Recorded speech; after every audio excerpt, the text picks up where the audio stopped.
What the rich teach their kids about money that the poor and middle class do not. Robert T. Kiyosaki. Rich Dad Poor Dad is a starting point for anyone looking to gain control of their financial future. USA Today. Rich Dad Poor Dad. What the rich teach their kids about money that the poor and middle class do not. By Robert T. Kiyosaki. If you purchase this book without a cover, or purchase a PDF, JPG, or TIFF copy of this book, it is likely stolen property or a counterfeit. In that case, neither the authors, the publisher, nor any of their employees or agents has received any payment for the copy. Furthermore, counterfeiting is a known avenue of financial support for organized crime and terrorist groups. We urge you to please not purchase any such copy and to report any instance of someone selling such copies to Plata Publishing LLC. This publication is designed to provide competent and reliable information regarding the subject matter covered. However, it is sold with the understanding that the author and publisher are not engaged in rendering legal, financial, or other professional advice. Laws and practices often vary from state to state and country to country, and if legal or other expert assistance is required, the services of a professional should be sought. The author and publisher specifically disclaim any liability that is incurred from the use or application of the contents of this book. Copyright 2011 by Cashflow Technologies, Inc. All rights reserved.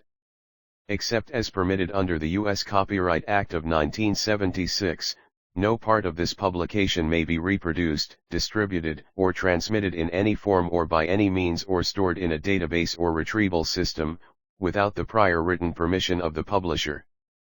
Published by Plata Publishing, LLC. Cashflow, Rich Dad Advisors, ESBI, and are registered trademarks of Cashflow Technologies, Incorporated. EB are registered trademarks of SI. Cashflow Technologies, Incorporated. Plata Publishing, LLC. 4330 North Civic Center Plaza Suite 100 Scottsdale, Arizona, 8525-148-0-998-6971. Visit our websites, platapublishing.com and ricadad.com. Printed in the United States of America. First edition, 1997. First Plata Publishing edition, March 2011. 032014. ISBN 978-1-61268-000-2. Cover photo credit, Seymour and Brody Studio. Rich Dad Poor Dad. What the rich teach their kids about money that the poor and middle class do not. By Robert T. Kiyosaki. Registered trademark. Best-selling books by Robert T. Kiyosaki. Rich Dad Poor Dad. What the rich teach their kids about money that the poor and middle class do not. Rich Dad's Cash Flow Quadrant Guide to Financial Freedom. Rich Dad's Guide to Investing. What the rich invest in that the poor and middle class do not. Rich Dad's Rich Kid Smart Kid. Give your child a financial head start. Rich Dad's Retire Young Retire Rich. How to get rich and stay rich. Rich Dad's Prophecy. Why the biggest stock market crash in history is still coming, and how you can prepare yourself and profit from it. Rich Dad's Success Stories. Real life success stories from real life people who followed the Rich Dad lessons. Rich Dad's Guide to Becoming Rich Without Cutting Up Your Credit Cards. Turn bad debt into good debt. Rich Dads Who Took My Money. Why slow investors lose and fast money wins. Rich Dad Poor Dad for teens. The secrets about money that you don't learn in school. Escape the rat race. Learn how money works and become a rich kid. Rich Dads Before You Quit Your Job. 10 real-life lessons every entrepreneur should know about building a multimillion-dollar business. Rich Dads Increase Your Financial IQ. Get smarter with your money. Robert Kiyosaki's Conspiracy of the Rich. The 8 New Rules of Money. Unfair Advantage. The Power of Financial Education. Why A Students Work for C Students. Rich Dad's Guide to Financial Education for Parents. To parents everywhere, a child's first and most important teachers, and to all those who educate, influence, and lead by example. Acknowledgments. How does a person say thank you when there are so many people to thank? Obviously this book is a thank you to my 2 fathers, who were powerful role models, and to my mom, who taught me love and kindness. The person most responsible for this book becoming a reality is my wife Kim, my partner in marriage, business, and in life. She makes my life complete. 12 Contents. Introduction. Rich Dad Poor Dad, 1 Chapter 1 Lesson 1, The Rich Don't Work for Money, 9 Chapter 2 Lesson 2, Why Teach Financial Literacy, 41 Chapter 3 Lesson 3, Mind Your Own Business, 71 Chapter 4 Lesson 4, The History of Taxes and the Power of Corporations. 79 Chapter 5 Lesson 5, The Rich Invent Money, 91 Chapter 6 Lesson 6, Work to Learn. Work for Money, 115 Chapter 7 Overcoming Obstacles, 129 Chapter 8 Getting Started, 145 Chapter 9 Still Want More? Here are some to-dos. 167 Final Thoughts, 173 Introduction. Rich Dad Poor Dad. Having two dads offered me the choice of contrasting points of view, one of a rich man and one of a poor man. I had two fathers, a rich one and a poor one. One was highly educated and intelligent. He had a PhD and completed 4 years of undergraduate work in less than 2 years. He then went on to Stanford University, the University of Chicago, and Northwestern University to do his advanced studies, all on full financial scholarships. The other father never finished the 8th grade. Both men were successful in their careers, working hard all their lives. Both earned substantial incomes. Yet one always struggled financially. The other would become one of the richest men in Hawaii. One died leaving tens of millions of dollars to his family, charities, and his church. The other left bills to be paid. Both men were strong, charismatic, and influential. Both men offered me advice, but they did not advise the same things. Both men believed strongly in education but did not recommend the same course of study. If I had had only one dad, I would have had to accept or reject his advice. Having two dads offered me the choice of contrasting points of view, one of a rich man and one of a poor man. Instead of simply accepting or rejecting one or the other, I found myself thinking more, comparing, and then choosing for myself. The problem was that the rich man was not rich yet, and the poor man one introduction was not yet poor. Both were just starting out on their careers, and both were struggling with money and families. But they had very different points of view about money.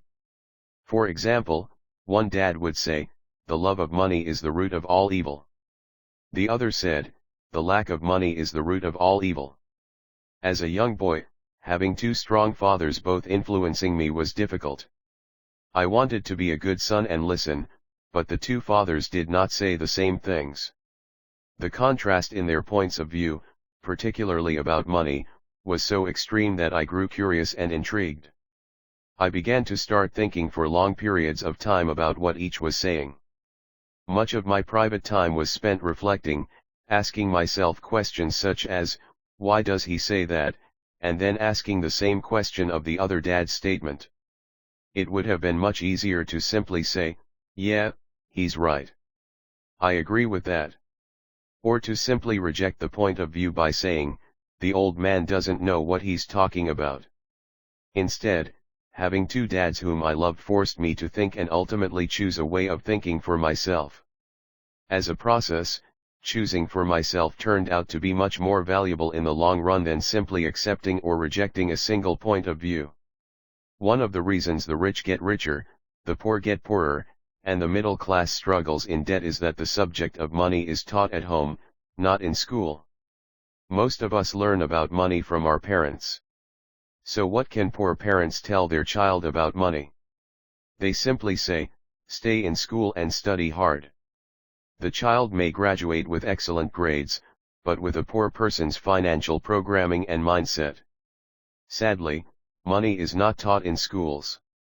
Schools focus on scholastic and professional skills, but not on financial skills.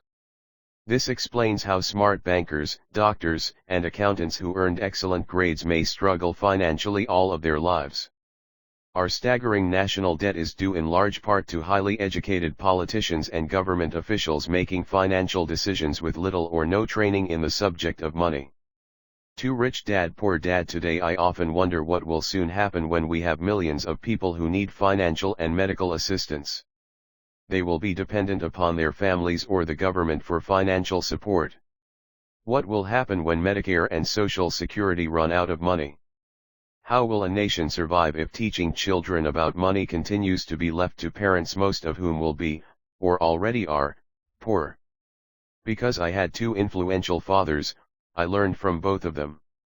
I had to think about each dad's advice, and in doing so, I gained valuable insight into the power and effect of one's thoughts on one's life. For example, one dad had a habit of saying, "I can't afford it." The other dad forbade those words to be used. He insisted I ask, "How can I afford it?" One is a statement, and the other is a question. One lets you off the hook, and the other forces you to think. My soon-to-be-rich dad would explain that by automatically saying the words "I can't afford it," your brain stops working. By asking the question "How can I afford it?" your brain is put to work. He did not mean that you should buy everything you want. He was fanatical about exercising your mind, the most powerful computer in the world. He'd say, "My brain gets stronger every day because I exercise it. The stronger it gets, the more money I can make." He believed that automatically saying "I can't afford it" was a sign of mental laziness. Although both dads worked hard, I noticed that one dad had a habit of putting his brain to sleep when it came to finances, and the other had a habit of exercising his brain. The long-term result was that one dad grew stronger financially, and the other grew weaker.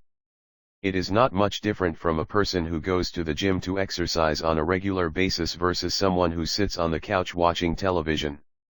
Proper physical exercise increases your chances for health, and proper mental exercise increases your chances for wealth. My two dads had opposing attitudes, and that affected the way they thought. One dad thought that the rich should pay more in taxes to take care of those less fortunate. The other said, "Taxes punish those who produce and reward those who don't produce." 3. Introduction. One dad recommended, "Study hard so you can find a good company to work for." The other recommended, "Study hard so you can find a good company to buy." One dad said, "The reason I'm not rich is because I have you kids." The other said, "The reason I must be rich is because I have you kids." One encouraged talking about money and business at the dinner table, while the other forbade the subject of money to be discussed over a meal. One said, "When it comes to money, play it safe. Don't take risks." The other said, "Learn to manage risk." One believed, "Our home is our largest investment and our greatest asset." The other believed, "My house is a liability, and if your house is your largest investment, you're in trouble." Both dads paid their bills on time, yet one paid his bills first while the other paid his bills last. One dad believed in a company or the government taking care of you and your needs. He was always concerned about pay raises, retirement plans, medical benefits, sick leave, vacation days, and other perks. He was impressed with two of his uncles who joined the military and earned a retirement and entitlement package for life after 20 years of active service. He loved the idea of medical benefits and PX privileges the military provided its retirees. He also loved the tenure system available through the university. The idea of job protection for life and job benefits seemed more important, at times, than the job. He would often say, "I've worked hard for the government, and I'm entitled to these benefits." The other believed in total financial self-reliance. He spoke out against the entitlement mentality and how it created weak and financially needy people. He was emphatic about being financially competent. One dad struggled to save a few dollars. The other created investments. One dad taught me how to write an impressive resume so I could find a good job. The other taught me how to write strong business and financial plans so I could create jobs. For Rich Dad Poor Dad, being a product of two strong dads allowed me the luxury of observing the effects different thoughts have on one's life. I noticed that people really do shape their lives through their thoughts. For example, my poor dad always said, "I'll never be rich." And that prophecy became reality. My rich dad, on the other hand, always referred to himself as rich. He would say things like, "I'm a rich man, and rich people don't do this." Even when he was flat broke after a major financial setback, he continued to refer to himself as a rich man. He would cover himself by saying, "There is a difference between being poor and being broke. Broke is temporary. Poor is eternal." My poor dad would say, "I'm not interested in money," or "money doesn't matter." My rich dad always said, "Money is power."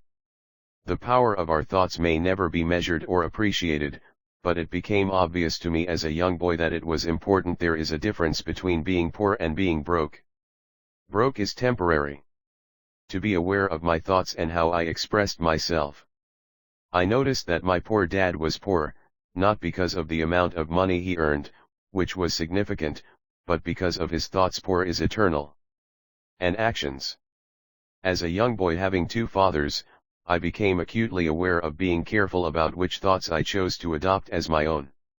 Should I listen to my rich dad or to my poor dad? Although both men had tremendous respect for education and learning, they disagreed about what they thought was important to learn. One wanted me to study hard, earn a degree, and get a good job to earn money. He wanted me to study to become a professional, an attorney or an accountant, and to go to business school for my MBA. The other encouraged me to study to be rich, to understand how money works, and to learn how to have it work for me. "I don't work for money," were words he would repeat over and over. "Money works for me." At the age of 9, I decided to listen to and learn from my rich dad about money.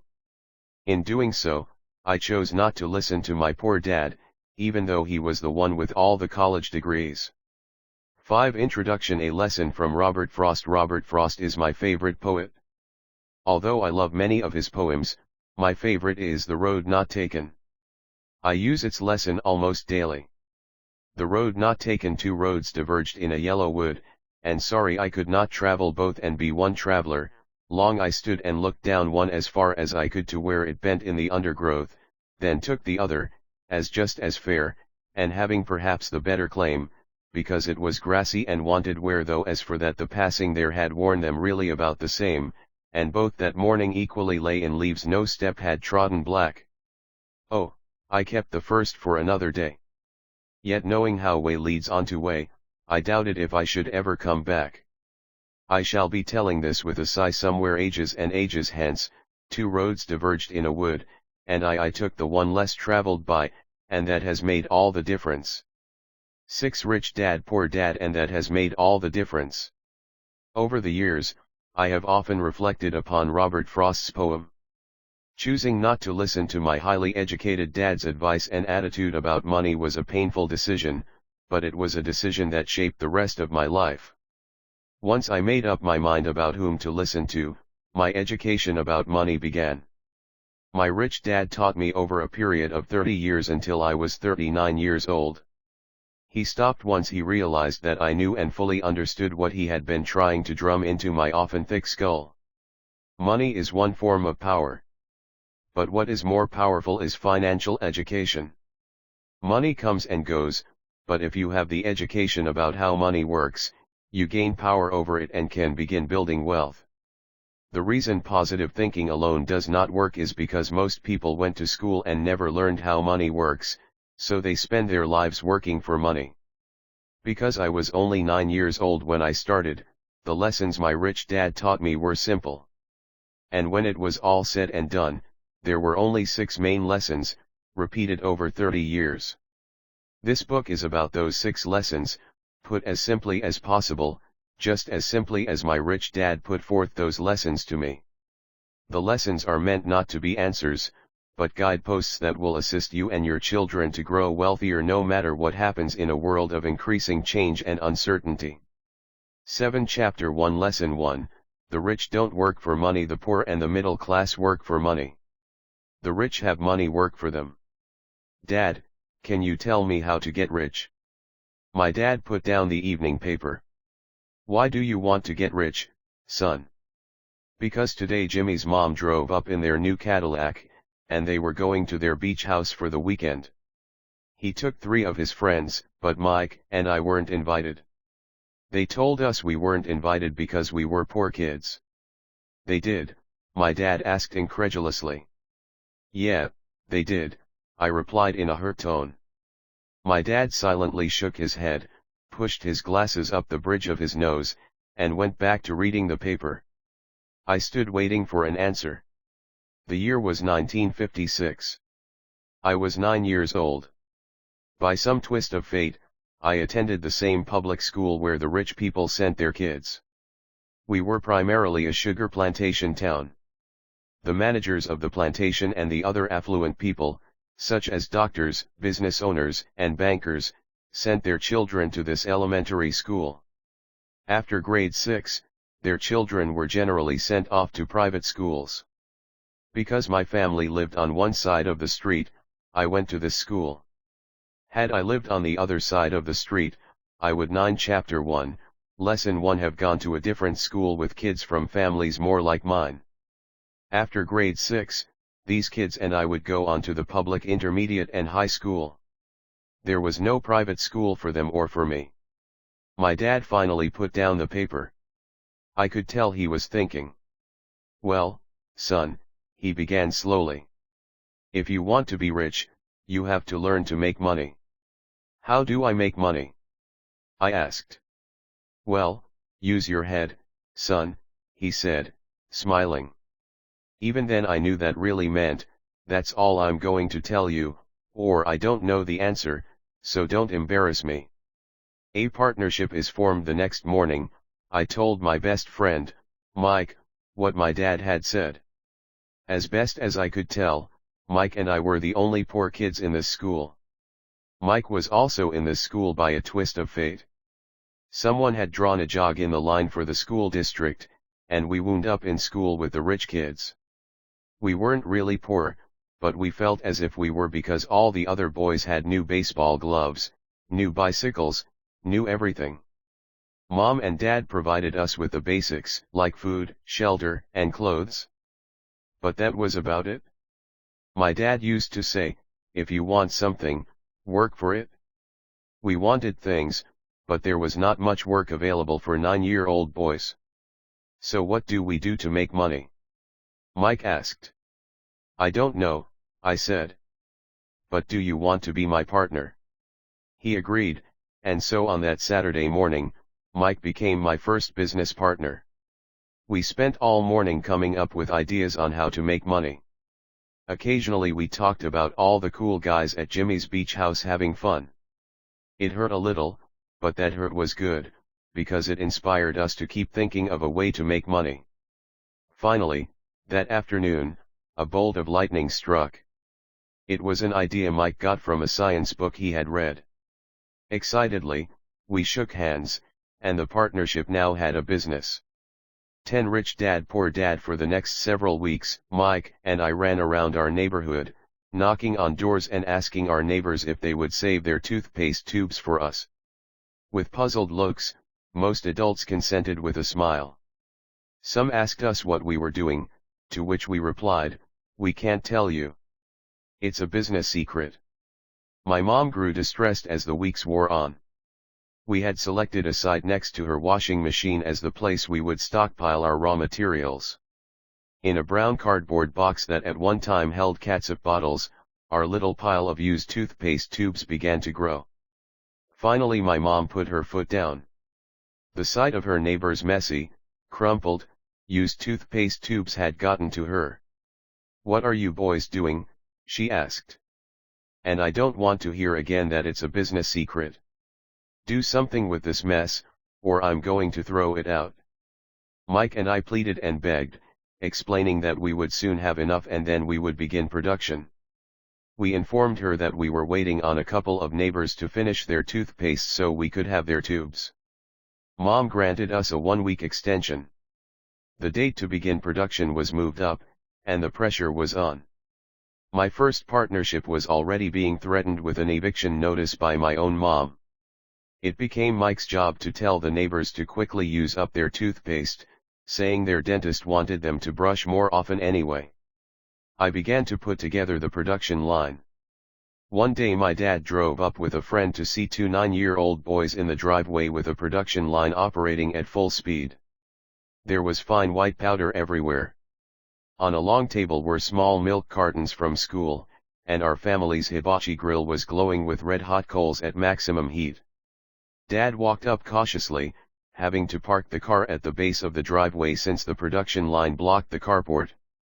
As he and his friend got closer, they saw a steel pot sitting on top of the coals in which the toothpaste tubes were being melted down. In those days, toothpaste did not come in plastic tubes.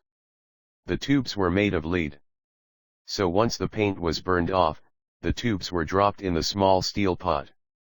They melted until they became liquid, and with my 11 Chapter 1, Lesson 1 Mom's pot holders, we poured the lead through a small hole in the top of the milk cartons.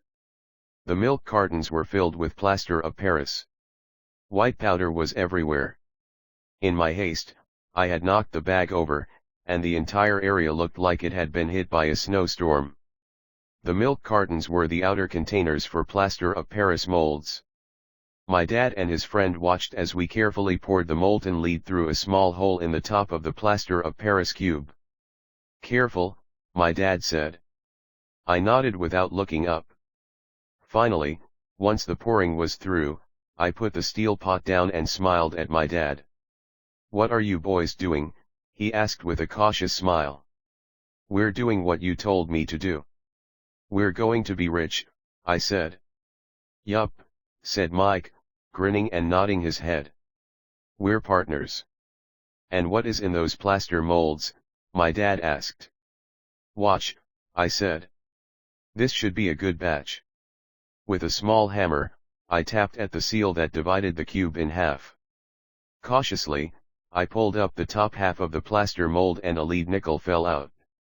"Oh, no," my dad exclaimed. "You're casting nickels out of lead."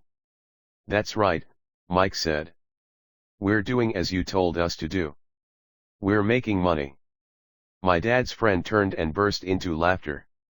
My dad smiled and shook his head.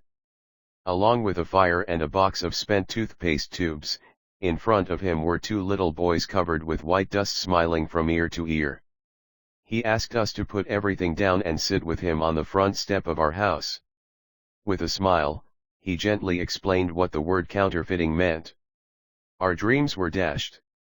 "You mean this is illegal?" asked Mike in a quivering voice. 12 rich dad poor dad let them go," my dad's friend said. "They might be developing a natural talent." My dad glared at him. "Yes, it is illegal," my dad said gently. "But you boys have shown great creativity and original thought. Keep going. I'm really proud of you." Disappointed, Mike and I sat in silence for about 20 minutes before we began cleaning up our mess. The business was over on opening day. Sweeping the powder up, I looked at Mike and said, "I guess Jimmy and his friends are right. We are poor." My father was just leaving as I said that. "Boys," he said, "you're only poor if you give up. The most important thing is that you did something. Most people only talk and dream of getting rich. You've done something. I'm very proud of the two of you. I will say it again, keep going. Don't quit." Mike and I stood there in silence. They were nice words, but we still did not know what to do. "So how come you're not rich, Dad?" I asked. "Because I chose to be a school teacher. School teachers really don't think about being rich. We just like to teach. I wish I could help you, but I really don't know how to make money." Mike and I turned and continued our cleanup. "I know," said my dad. "If you boys want to learn how to be rich, don't ask me. Talk to your dad, Mike." "My dad?" asked Mike with a scrunched up face. "Yeah, your dad," repeated my dad with a smile. "Your dad and I have the same banker, and he raves about your father. He's told me several times that your father is brilliant when it comes to making money." "My dad?" Mike asked again in disbelief. "Then how come we don't have a nice car and a nice house like the rich kids at school?" "A nice car and a nice house don't necessarily mean you're rich or you know how to make money," my dad replied. Jimmy's dad works for 13 Chapter 1, Lesson 1 The Sugar Plantation. He's not much different from me. He works for a company, and I work for the government. The company buys the car for him. The sugar company is in financial trouble, and Jimmy's dad may soon have nothing. Your dad is different, Mike. He seems to be building an empire, and I suspect in a few years he will be a very rich man. With that, Mike and I got excited again. With new vigor, we began cleaning up the mess caused by our now-defunct first business.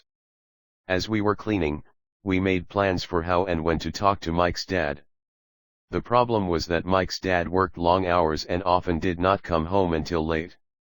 His father owned warehouses, a construction company, a chain of stores, and 3 restaurants. It was the restaurants that kept him out late. Mike caught the bus home after we had finished cleaning up. He was going to talk to his dad when he got home that night and ask him if he would teach us how to become rich. Mike promised to call as soon as he had talked to his dad, even if it was late. The phone rang at 8:30 p.m. "Okay," I said. "Next Saturday." I put the phone down. Mike's dad had agreed to meet with us. On Saturday I caught the 7:30 a.m. bus to the poor side of town. The lessons begin. Mike and I met with his dad that morning at 8 o'clock. He was already busy, having been at work for more than an hour. His construction supervisor was just leaving in his pickup truck as I walked up to his simple, small, and tidy home. Mike met me at the door. "Dad's on the phone," and he said to wait on the back porch, Mike said as he opened the door. The old wooden floor creaked as I stepped across the threshold of the aging house. There was a cheap mat just inside the door. The mat was there to hide the years of wear from countless footsteps that the floor had supported. Although clean, it needed to be replaced. I felt claustrophobic as I entered the narrow living room that was filled with old musty overstuffed furniture that today would be collector's items. Sitting on the couch were 2 women, both a little 14, rich dad poor dad older than my mom. Across from the women sat a man in workman's clothes. He wore khaki slacks and a khaki shirt, neatly pressed but without starch, and polished work boots. He was about 10 years older than my dad. They smiled as Mike and I walked past them toward the back porch. I smiled back shyly. "Who are those people?" I asked. "Oh, they work for my dad. The older man runs his warehouses, and the women are the managers of the restaurants. And as you arrived, you saw the construction supervisor who is working on a road project about 50 miles from here. His other supervisor, who is building a track of houses, left before you got here. Does this go on all the time?" I asked. "Not always, but quite often," said Mike, smiling as he pulled up a chair to sit down next to me. "I asked my dad if he would teach us to make money," Mike said. "Oh, and what did he say to that?" I asked with cautious curiosity. "Well, he had a funny look on his face at first, and then he said he would make us an offer." "Oh," I said, rocking my chair back against the wall. I sat there perched on 2 rear legs of the chair. Mike did the same thing. "Do you know what the offer is?" I asked. "No, but we'll soon find out." Suddenly, Mike's dad burst through the rickety screen door and onto the porch. Mike and I jumped to our feet, not out of respect, but because we were startled. "Ready, boys?" he asked as he pulled up a chair to sit down with us. We nodded our heads as we pulled our chairs away from the wall to sit in front of him. He was a big man, about 6 feet tall and 200 pounds. My dad was taller, about the same weight, and 5 years older than Mike's dad. They sort of looked alike, though not of the same ethnic makeup. Maybe their energy was similar. 15 Chapter 1, Lesson 1. Mike says you want to learn to make money. Is that correct, Robert? I nodded my head quickly, but with a little trepidation. He had a lot of power behind his words and smile. "Okay, here's my offer. I'll teach you, but I won't do it classroom style. You work for me, I'll teach you. You don't work for me, I won't teach you. I can teach you faster if you work, and I'm wasting my time if you just want to sit and listen like you do in school. That's my offer. Take it or leave it." "Ah, may I ask a question first?" I asked. "No. Take it or leave it." I've got too much work to do to waste my time. If you can't make up your mind decisively, then you'll never learn to make money anyway. Opportunities come and go. Being able to know when to make quick decisions is an important skill. You have the opportunity that you asked for. School is beginning, or it's over in 10 seconds, Mike's dad said with a teasing smile. Take it, I said. Take it, said Mike. Good, said Mike's dad. Mrs. Martin will be by in 10 minutes. After I'm through with her, you'll ride with her to my superette and you can begin working. I'll pay you 10 cents an hour, and you'll work 3 hours every Saturday. But I have a softball game today, I said. Mike's dad lowered his voice to a stern tone. Take it, or leave it, he said. I'll take it, I replied, choosing to work and learn instead of playing. 30 cents later by 9 a.m. that day, Mike and I were working for Mrs. Martin. She was a kind and patient woman. She always said that Mike and I reminded her of her 2 grown sons. Although kind, she believed in hard work and kept us moving. We spent 3 hours taking canned goods off the shelves, brushing each can with a feather duster to get the dust off, and then restacking them neatly. It was excruciatingly boring work. 16 Rich Dad Poor Dad Mike's dad, whom I call my rich dad, owned 9 of these little superettes, each with a large parking lot. They were the early version of the 7-Eleven convenience stores, little neighborhood grocery stores where people bought items such as milk, bread, butter, and cigarettes. The problem was that this was Hawaii before air conditioning was widely used, and the stores could not close their doors because of the heat. On 2 sides of the store, the doors had to be wide open to the road and parking lot. Every time a car drove by or pulled into the parking lot, dust would swirl and settle in the store. We knew we had a job as long as there was no air conditioning. For 3 weeks, Mike and I reported to Mrs. Martin and worked our 3 hours. By noon, our work was over, and she dropped 3 little dimes in each of our hands. Now, even at the age of 9 in the MID 1950s, 30 cents was not too exciting. Comic books cost 10 cents back then, so I usually spent my money on comic books and went home. By Wednesday of the 4th week, I was ready to quit. I had agreed to work only because I wanted to learn to make money from Mike's dad, and now I was a slave for 10 cents an hour. On top of that, I had not seen Mike's dad since that first Saturday. I'm quitting, I told Mike at lunchtime. School was boring, and now I did not even have my Saturdays to look forward to. But it was the 30 cents that really got to me. This time Mike smiled. What are you laughing at? I asked with anger and frustration. Dad said this would happen. He said to meet with him when you were ready to quit. What? I said indignantly. He's been waiting for me to get fed up. Sort of, Mike said. Dad's kind of different. He doesn't teach like your dad. Your mom and dad lecture a lot. My dad is quiet and a man of few words. You just wait till this Saturday. I'll tell him you're ready. You mean I've been set up? No, not really, but maybe. Dad will explain on Saturday. 17 Chapter 1, Lesson 1 Waiting in line on Saturday I was ready to face Mike's dad. Even my real dad was angry with him. My real dad, the one I call the poor one, thought that my rich dad was violating child labor laws and should be investigated. My educated, poor dad told me to demand what I deserve, at least 25 cents an hour. My poor dad told me that if I did not get a raise, I was to quit immediately. You don't need that damn job anyway, said my poor dad with indignation. At 8 o'clock Saturday morning, I walked through the door of Mike's house when Mike's dad opened it.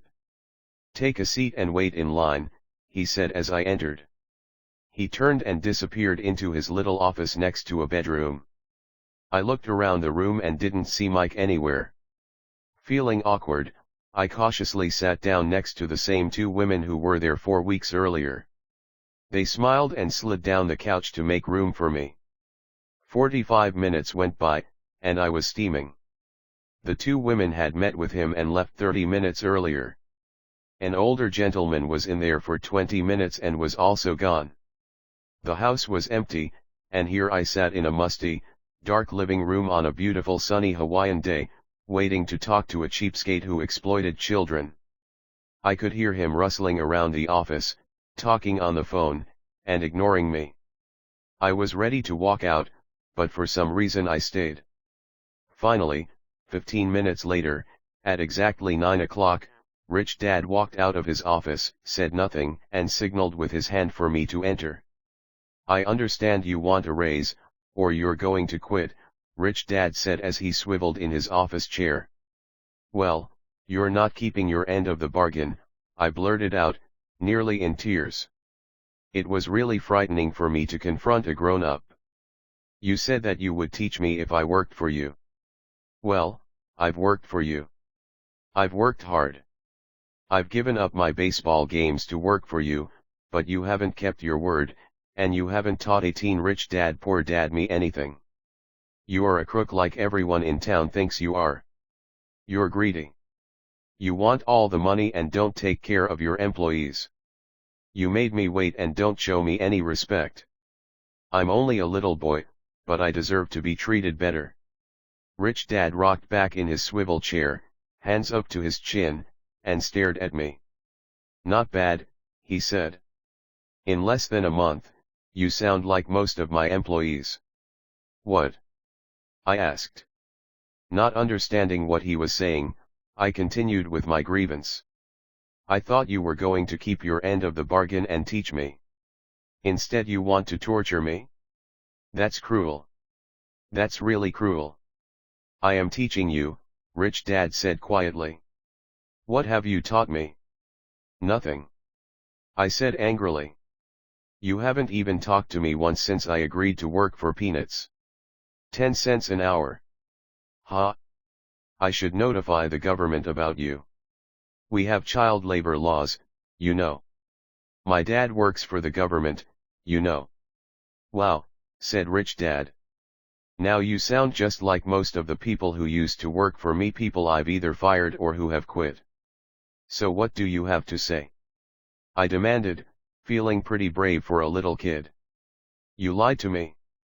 I've worked for you, and you have not kept your word.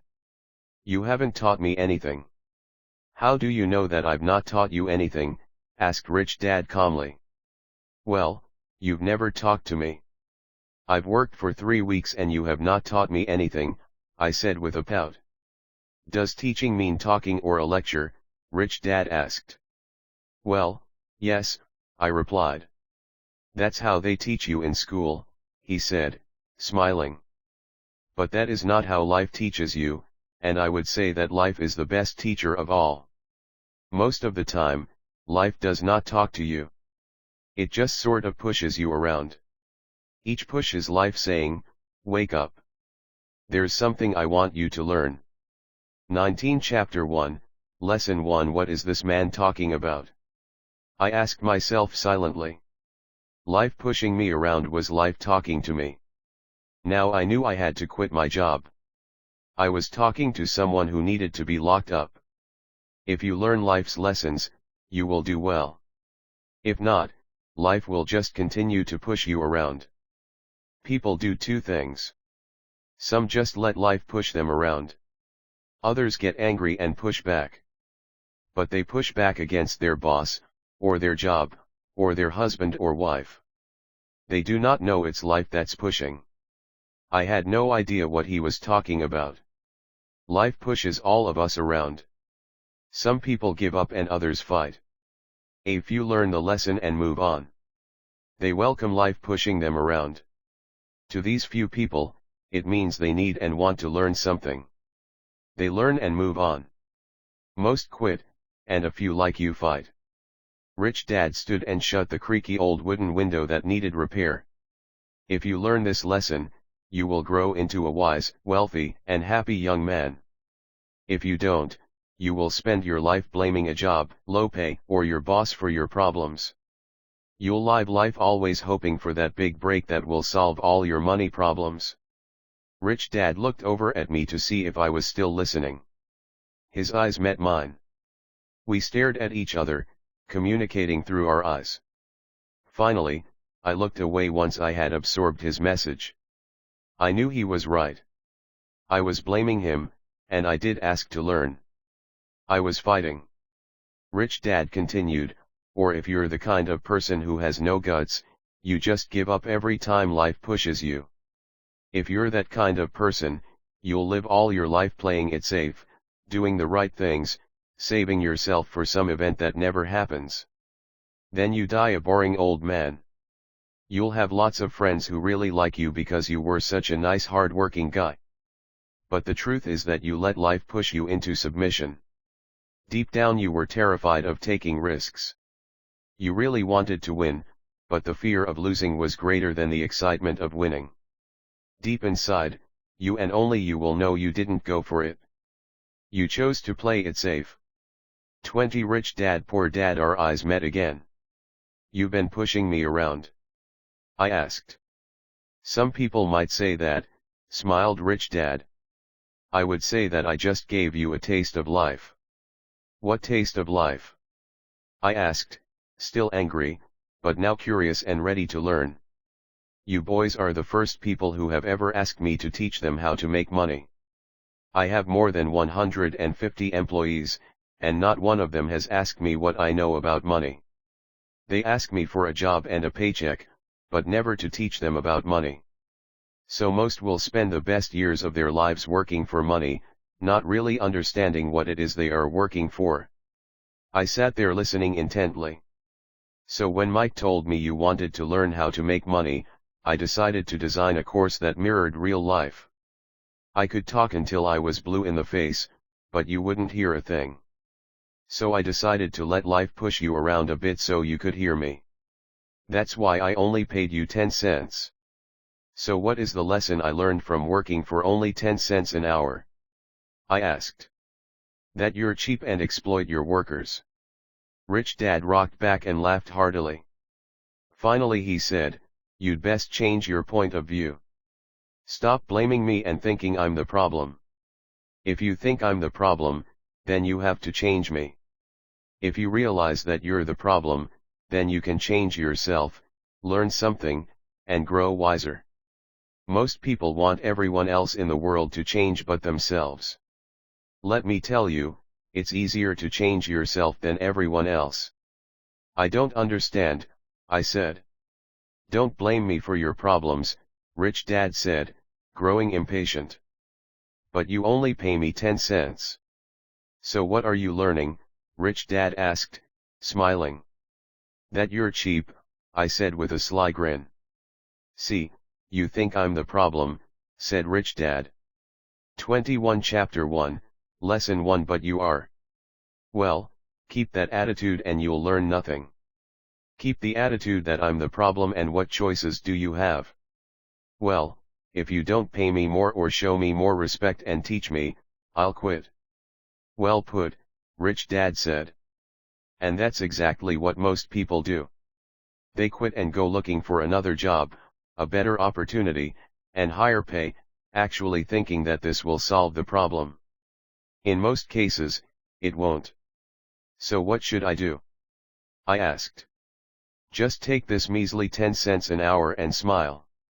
Rich Dad smiled. That's what the other people do. But that's all they do, waiting for a raise thinking that more money will solve their problems. Most just accept it, and some take a second job working harder, but again accepting a small paycheck. I sat staring at the floor, beginning to understand the lesson Rich Dad was presenting. I could sense it was a taste of life. Finally, I looked up and asked, so what will solve the problem? This, he said, leaning forward in his chair and tapping me gently on the head. This stuff between your ears. It was at that moment that Rich Dad shared the pivotal point of view that separated him from his employees and my poor dad and led him to eventually become one of the richest men in Hawaii, while my highly educated but poor dad struggled financially all his life. It was a singular point of view that made all the difference over a lifetime. Rich Dad explained this point of view over and over, which I call lesson number 1, The poor and the middle class work for money. The rich have money work for them.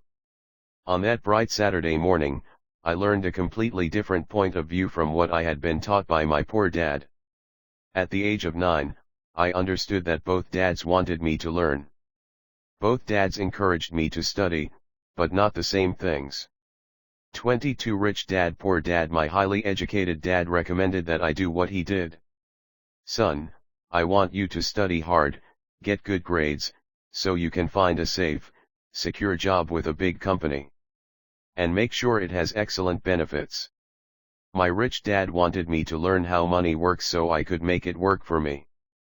These lessons I would learn through life with his guidance, not because of a classroom. My rich dad continued my first lesson. I'm glad you got angry about working for 10 cents an hour. If you hadn't got angry and had simply accepted it, I would have to tell you that I could not teach you. You see, true learning takes energy, passion, and a burning desire. Anger is a big part of that formula, for passion is anger and love combined. When it comes to money, most people want to play it safe and feel secure. So passion does not direct them. Fear does. So is that why they'll take jobs with low pay? I asked. Yes, said Rich Dad. Some people say I exploit people because I don't pay as much as the sugar plantation or the government. I say the people exploit themselves. It's their fear, not mine. But don't you feel you should pay them more? I asked. I don't have to. And besides, more money will not solve their problems. Just look at your dad. He makes a lot of money, and he still can't pay his bills. Most people, given more money, only get into more debt. So that's why the 10 cents an hour, I said, smiling. It's a part of the lesson. That's right, smiled Rich Dad. You see, your dad went to school and got an excellent education, so he could get a high-paying job. But he still has money problems because he never learned anything about money in school. On top of that, he believes in working for money. And you don't? I asked. No, not really, said Rich Dad. If you want to learn to work for money, then stay in school. That is a great place to learn to do that. But if you want to learn how to have money work for you, then I will teach you that. But only if you want to learn. 23 Chapter 1, Lesson 1. Wouldn't everyone want to learn that? I asked. No, said Rich Dad, simply because it's easier to learn to work for money, especially if fear is your primary emotion when the subject of money is discussed. I don't understand, I said with a frown. Don't worry about that for now. Just know that it's fear that keeps most people working at a job, the fear of not paying their bills, the fear of being fired, the fear of not having enough money, and the fear of starting over. That's the price of studying to learn a profession or trade, and then working for money. Most people become a slave to money and then get angry at their boss. Learning to have money work for you is a completely different course of study. I asked. Absolutely, Rich Dad answered. Absolutely. We sat in silence on that beautiful Hawaiian Saturday morning. My friends had just started their Little League baseball game, but for some reason I was now thankful I had decided to work for 10 cents an hour. I sensed that I was about to learn something my friends wouldn't learn in school. Ready to learn? Asked Rich Dad. Absolutely, I said with a grin. I have kept my promise. I've been teaching you from afar, my rich dad said. At 9 years old, you've gotten a taste of what it feels like to work for money. Just multiply your last month by 50 years and you will have an idea of what most people spend their life doing. I don't understand, I said. How did you feel waiting in line to see me, once to get hired and once to ask for more money? Terrible, I said. If you choose to work for money, that is what life will be like, said Rich Dad.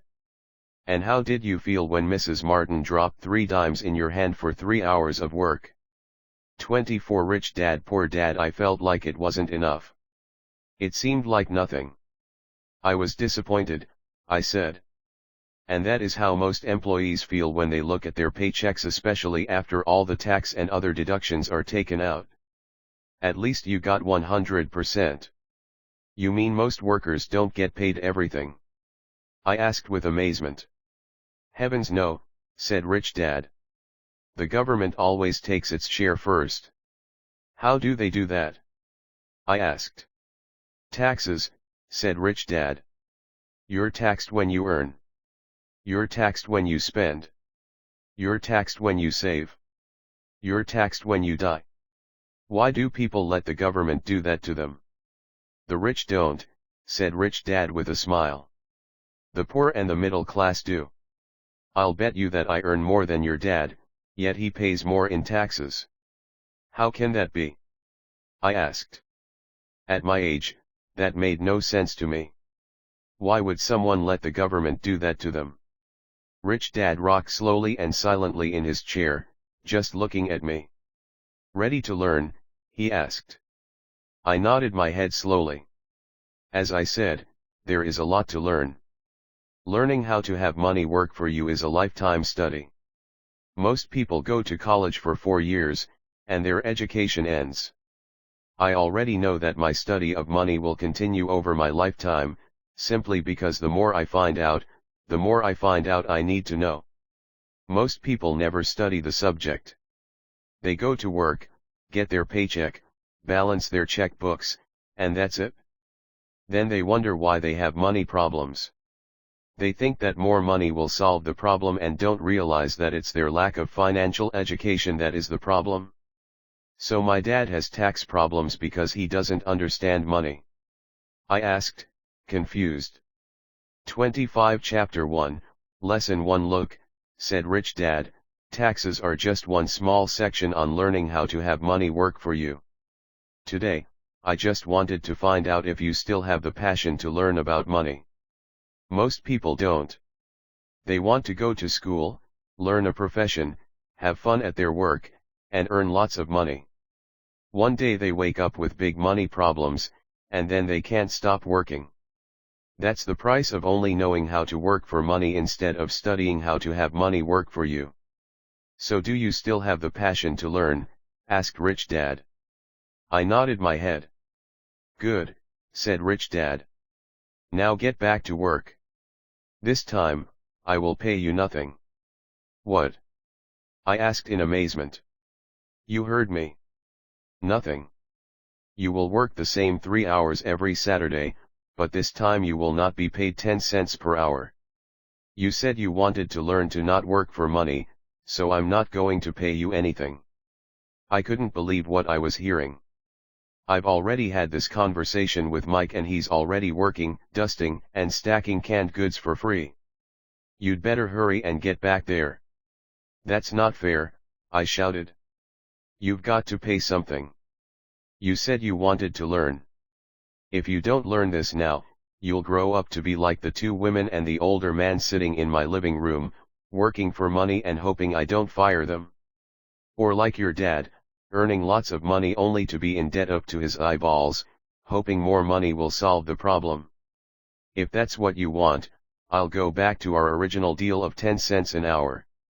Or you can do what most adults do, complain that there is not enough pay, quit, and go looking for another job. But what do? I asked. Rich Dad tapped me on the head. Use this, he said. If you use it well, you will soon thank me for giving you an opportunity and you will grow into a rich man. 26 Rich Dad Poor Dad. I stood there, still not believing what a raw deal I was handed. I came to ask for a raise, and somehow I was instead working for nothing. Rich Dad tapped me on the head again and said, use this. Now get out of here and get back to work.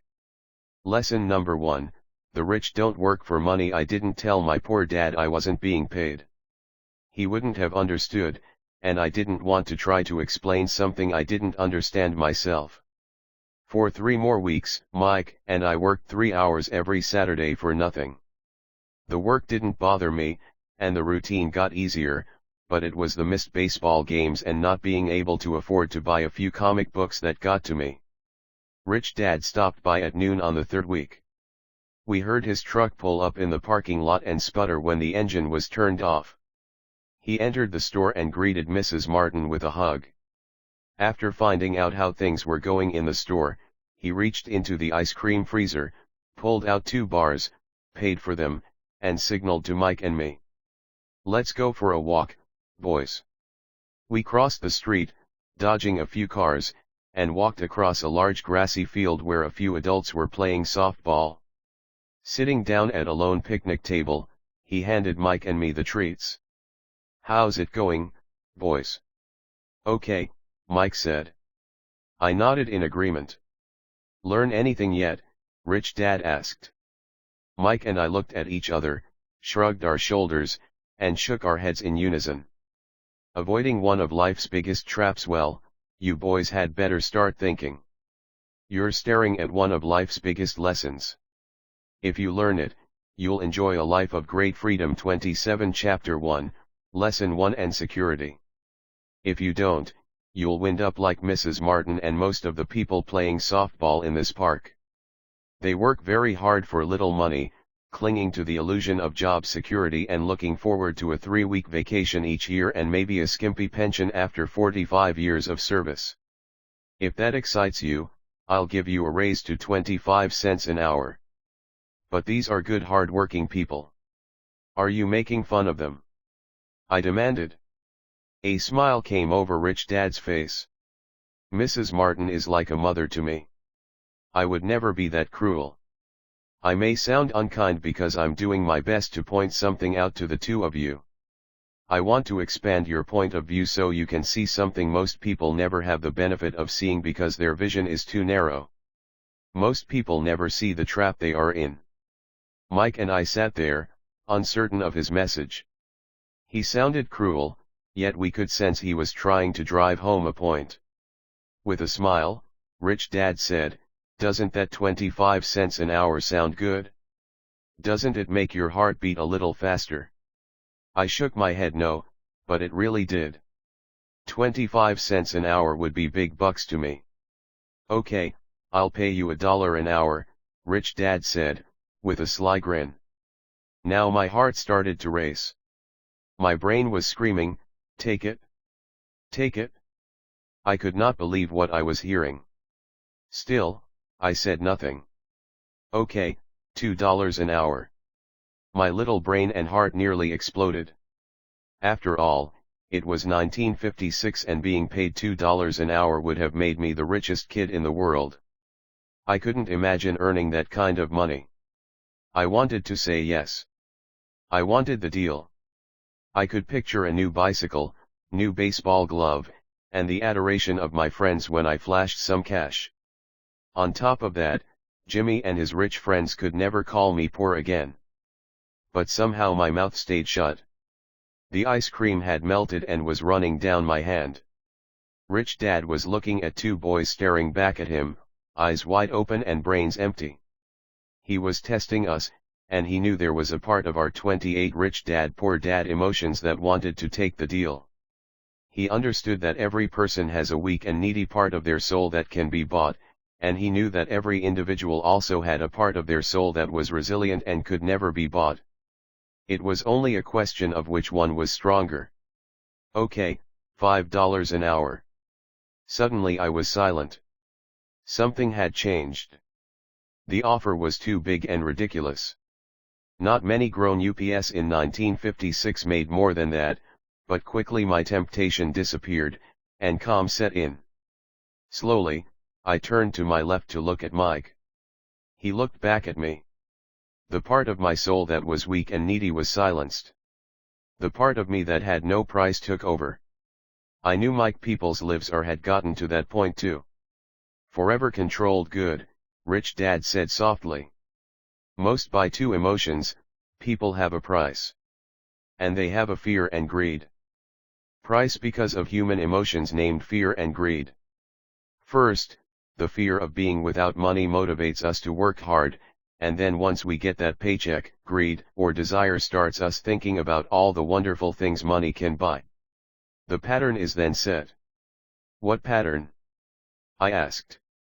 "The pattern of get up, go to work, pay bills, Get up, go to work, pay bills. People's lives are forever controlled by two emotions, fear and greed. Offer them more money and they continue the cycle by increasing their spending. This is what I call the rat race. There is another way. Mike asked. Yes, said Rich Dad slowly. But only a few people find it? And what is that way? Mike asked. That's what I hope you boys will learn as you work and study with me. That is why I took away all forms of pay. Any hints? Mike asked. We're kind of tired of working hard, especially for nothing. Well, the first step is telling the truth, said Rich Dad. We haven't been lying, I said. 29 Chapter 1, Lesson 1 I did not say you were lying. I said to tell the truth, Rich Dad retorted. The truth about what? I asked. How you're feeling, Rich Dad said. You don't have to say it to anyone else. Just admit it to yourself. You mean the people in this park, the people who work for you, Mrs. Martin, they don't do that? I asked. I doubt it, said Rich Dad. Instead, they feel the fear of not having money. They don't confront it logically. They react emotionally instead of using their heads, Rich Dad said. Then, they get a few bucks in their hands and again, the emotions of joy, desire, and greed take over. And again they react, instead of think. So their emotions control their brain, Mike said. That's correct, said Rich Dad. Instead of admitting the truth about how they feel, they react to their feelings and fail to think. They feel the fear so they go to work, hoping that money will soothe the fear, but it doesn't. It continues to haunt them and they return to work, hoping again that money will calm their fears, and again it doesn't. Fear keeps them in this trap of working, earning money, working, earning money, hoping the fear will go away. But every day they get up, and that old fear wakes up with them. For millions of people that old fear keeps them awake all night, causing a night of turmoil and worry. So they get up and go to work, hoping that a paycheck will kill that fear gnawing at their soul. Money is running their lives, and they refuse to tell the truth about that. Money is in control of their emotions and their souls. Rich Dad sat quietly, letting his words sink in. Mike and I heard what he said but didn't understand fully what he was talking about. I just knew that I often wondered why grown-ups hurried off to work. It did not seem like much fun, and they never looked that happy, but something kept them going. Realizing we had absorbed as much as possible of what he was talking about, Rich Dad said, I want you boys to avoid that trap. That is really what I want to teach you. Not just to be rich, because being rich does not solve the problem. 30 Rich Dad Poor Dad it doesn't. I asked, surprised. No, it doesn't. Let me explain the other emotion, desire. Some call it greed, but I prefer desire. It's perfectly normal to desire something better, prettier, more fun, or exciting. So people also work for money because of desire. They desire money for the joy they think it can buy. But the joy that money brings is often short-lived, and they soon need more money for more joy, more pleasure, more comfort, and more security. So they keep working, thinking money will soothe their souls that are troubled by fear and desire. But money can't do that. Even rich people do this. Mike asked. Rich people included, said Rich Dad. In fact, the reason many rich people are rich isn't because of desire, but because of fear. They believe that money can eliminate the fear of being poor, so they amass tons of it, only to find the fear gets worse. Now they fear losing the money. I have friends who keep working even though they have plenty. I know people who have millions who are more afraid now than when they were poor. They're terrified of losing it all. The fears that drove them to get rich got worse. That weak and needy part of their soul is actually screaming louder. They don't want to lose the big houses, the cars, and the high life money has bought them.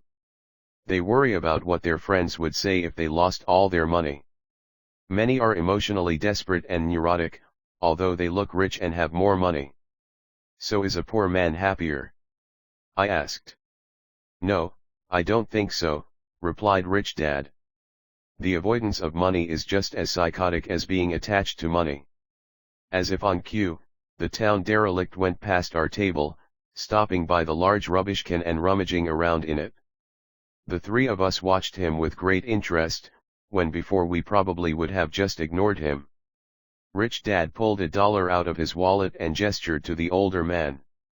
Seeing the money, the derelict came over immediately, took the bill, thanked Rich Dad profusely, and hurried off, ecstatic with his good fortune. He's not much different from most of my employees, said Rich Dad. I've met so many people who say, oh, I'm not interested in 31 Chapter 1, Lesson 1 money. Yet they'll work at a job for 8 hours a day. That's a denial of truth. If they weren't interested in money, then why are they working? That kind of thinking is probably more psychotic than a person who hoards money. As I sat there listening to my Rich Dad, my mind flashed back to the countless times my own dad said, I'm not interested in money. He said those words often. He also, so many people say, covered himself by always saying, oh, I'm not, I work because I love my job, interested in money. So what do we do? I asked. Not yet, they'll work for money until all traces of fear at a job for and greed are gone, 8 hours a day. No, that would be a waste of time, said Rich Dad. Emotions are what make us human. The word emotion stands for energy in motion. Be truthful about your emotions and use your mind and emotions in your favor, not against yourself. Whoa, said Mike. Don't worry about what I just said. It will make more sense in years to come. Just be an observer, not a reactor, to your emotions. Most people do not know that it's their emotions that are doing the thinking. Your emotions are your emotions, but you have got to learn to do your own thinking. Can you give me an example? I asked. Sure, replied Rich Dad. When a person says, I need to find a job, it's most likely an emotion doing the thinking. Fear of not having money generates that thought. But people do need money if they have bills to pay, I said. Sure they do, smiled Rich Dad. All I'm saying is that it's fear that is all too often doing the thinking. I don't understand, said Mike. For example, said Rich Dad. If the fear of not having enough money arises, instead of immediately running out to get a job, they instead might ask themselves this question, will a job be the best 32 Rich Dad Poor Dad solution to this fear over the long run? In my opinion, the answer is no. A job is really a short-term solution to a long-term problem. But my dad is always saying, stay in school and get good grades, so you can find a safe, secure job, I interjected, somewhat confused. Yes, I understand he says that, said Rich Dad, smiling. Most people recommend that, and it's a good path for most people. But people make that recommendation primarily out of fear. You mean my dad says that because he's afraid? Yes, said Rich Dad. He's terrified that you won't earn enough money and won't fit into society. Don't get me wrong. He loves you and wants the best for you. I too believe an education and a job are important, but it won't handle the fear. You see, that same fear that makes him get up in the morning to earn a few bucks is the fear that is causing him to be so fanatical about your going to school. So what do you recommend? I asked. I want to teach you to master the power of money, instead of being afraid of it. They don't teach that in school and, if you don't learn it, you become a slave to money. It was finally making sense. He wanted us to widen our views and to see what the Mrs. Martins of this world couldn't see. He used examples that sounded cruel at the time, but I've never forgotten them. My vision widened that day, and I began to see the trap that lay ahead for most people. You see, we're all employees ultimately. We just work at different levels, said Rich Dad. I just want you boys to have a chance to avoid the trap caused by those two emotions, fear and desire. Use them in your favor, not against you. That's what I want to teach you. I'm not interested in just teaching you to make a pile of money. That won't handle the fear or desire. If you don't first handle fear and desire, and you get rich, you'll only be a highly paid slave. So how do we avoid the trap? I asked. The main cause of poverty or financial struggle is fear and ignorance, not the economy or the government or the rich. It's self-inflicted fear and ignorance that keep people trapped. So you 33 Chapter 1, Lesson 1 boys go to school and get your college degrees, and I'll teach you how to stay out of the trap. The pieces of the puzzle were appearing. My highly educated dad had a great education and a great career, but school never told him how to handle money or his fear of it. It became clear that I could learn different and important things from two fathers. So you've been talking about the fear of not having money. How does the desire for money affect our thinking? Mike asked. How did you feel when I tempted you with a pay raise? Did you notice your desires rising? We nodded our heads.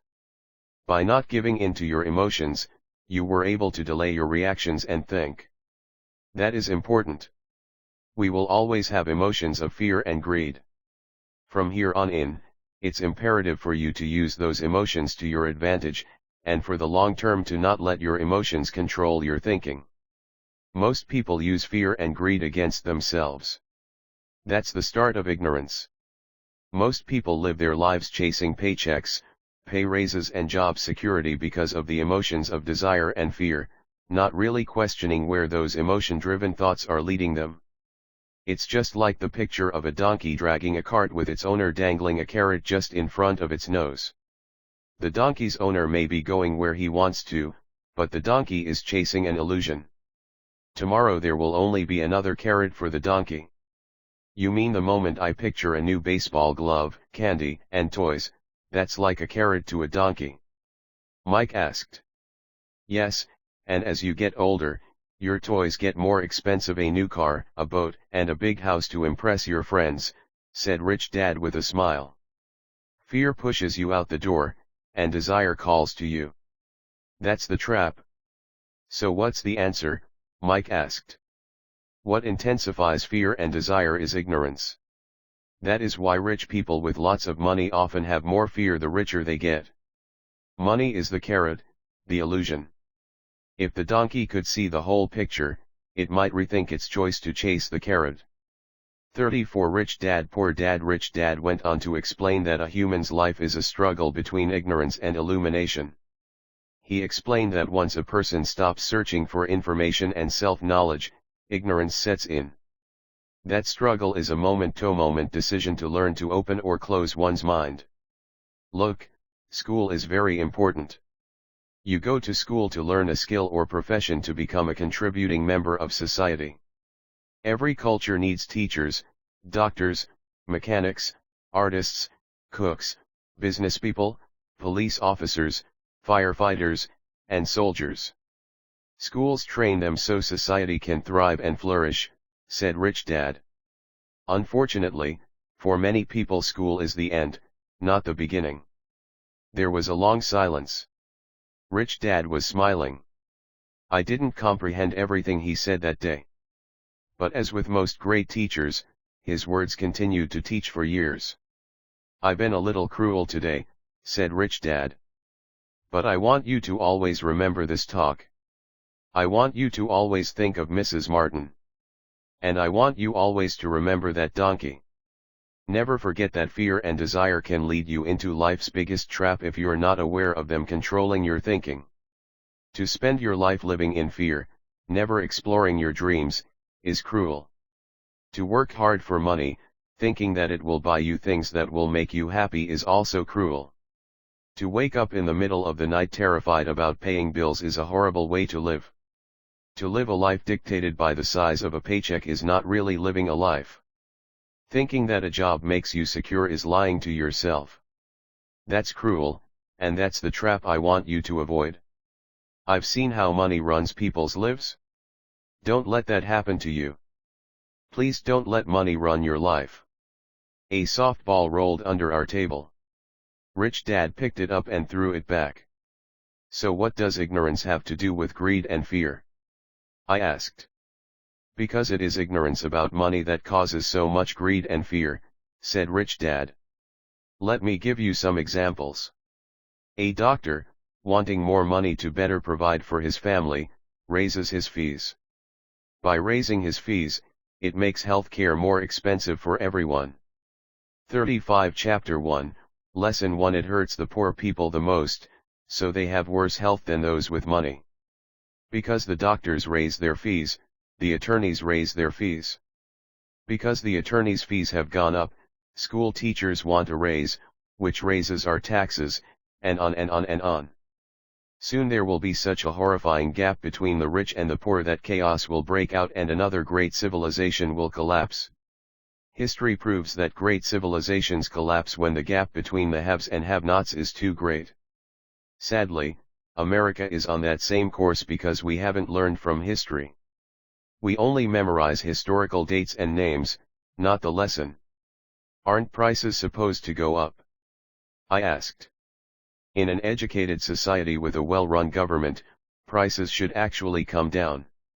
Of course, that is often only true in theory. Prices go up because of greed and fear caused by ignorance. If schools taught people about money, there would be more money and lower prices. But schools focus only on teaching people to work for money, not how to harness money's power. But don't we have business schools? Mike asked. And haven't you encouraged me to go for my MBA? Yes, said Rich Dad. But all too often business schools train employees to become sophisticated bean counters. Heaven forbid a bean counter takes over a business. All they do is look at the numbers, fire people, and kill the business. I know this because I hire bean counters. All they think about is cutting costs and raising prices, which cause more problems. Bean counting is important. I wish more people knew it, but it, too, is not the whole picture, added Rich Dad angrily. So is there an answer? Asked Mike. Yes, said Rich Dad. Learn to use your emotions to think, not think with your emotions. When you boys mastered your emotions by agreeing to work for free, I knew there was hope. When you again resisted your emotions when I tempted you with more money, you were again learning to think in spite of being emotionally charged. That's the first step. Why is that step so important? I asked. 36 Rich Dad Poor Dad Well, that's up to you to find out. If you want to learn, I'll take you boys into the briar patch, a place almost everyone else avoids. If you go with me, you'll let go of the idea of working for money and instead learn to have money work for you. And what will we get if we go with you? What if we agree to learn from you? What will we get? I asked. The same thing Brer Rabbit got, said Rich Dad, referring to the classic children's story. Is there a briar patch? I asked. Yes, said Rich Dad. The briar patches are fear and greed. Confronting fear, weaknesses, and neediness by choosing our own thoughts is the way out. Choosing our thoughts? Mike asked, puzzled. Yes. Choosing what we think rather than reacting to our emotions. Instead of just getting up and going to work because not having the money to pay your bills is scaring you, ask yourself, is working harder at this the best solution to this problem? Most people are too afraid to rationally think things through and instead run out the door to a job they hate. The tar baby is in control. That's what I mean by choosing your thoughts. And how do we do that? Mike asked. That's what I will teach you. I'll teach you to have a choice of thoughts rather than a knee-jerk reaction, like gulping down your morning coffee and running out the door. Remember what I said before, a job is only a short-term solution to a long-term problem. Most people have only one problem in mind, and it's short-term. It's the bills at the end of the month, the tar baby.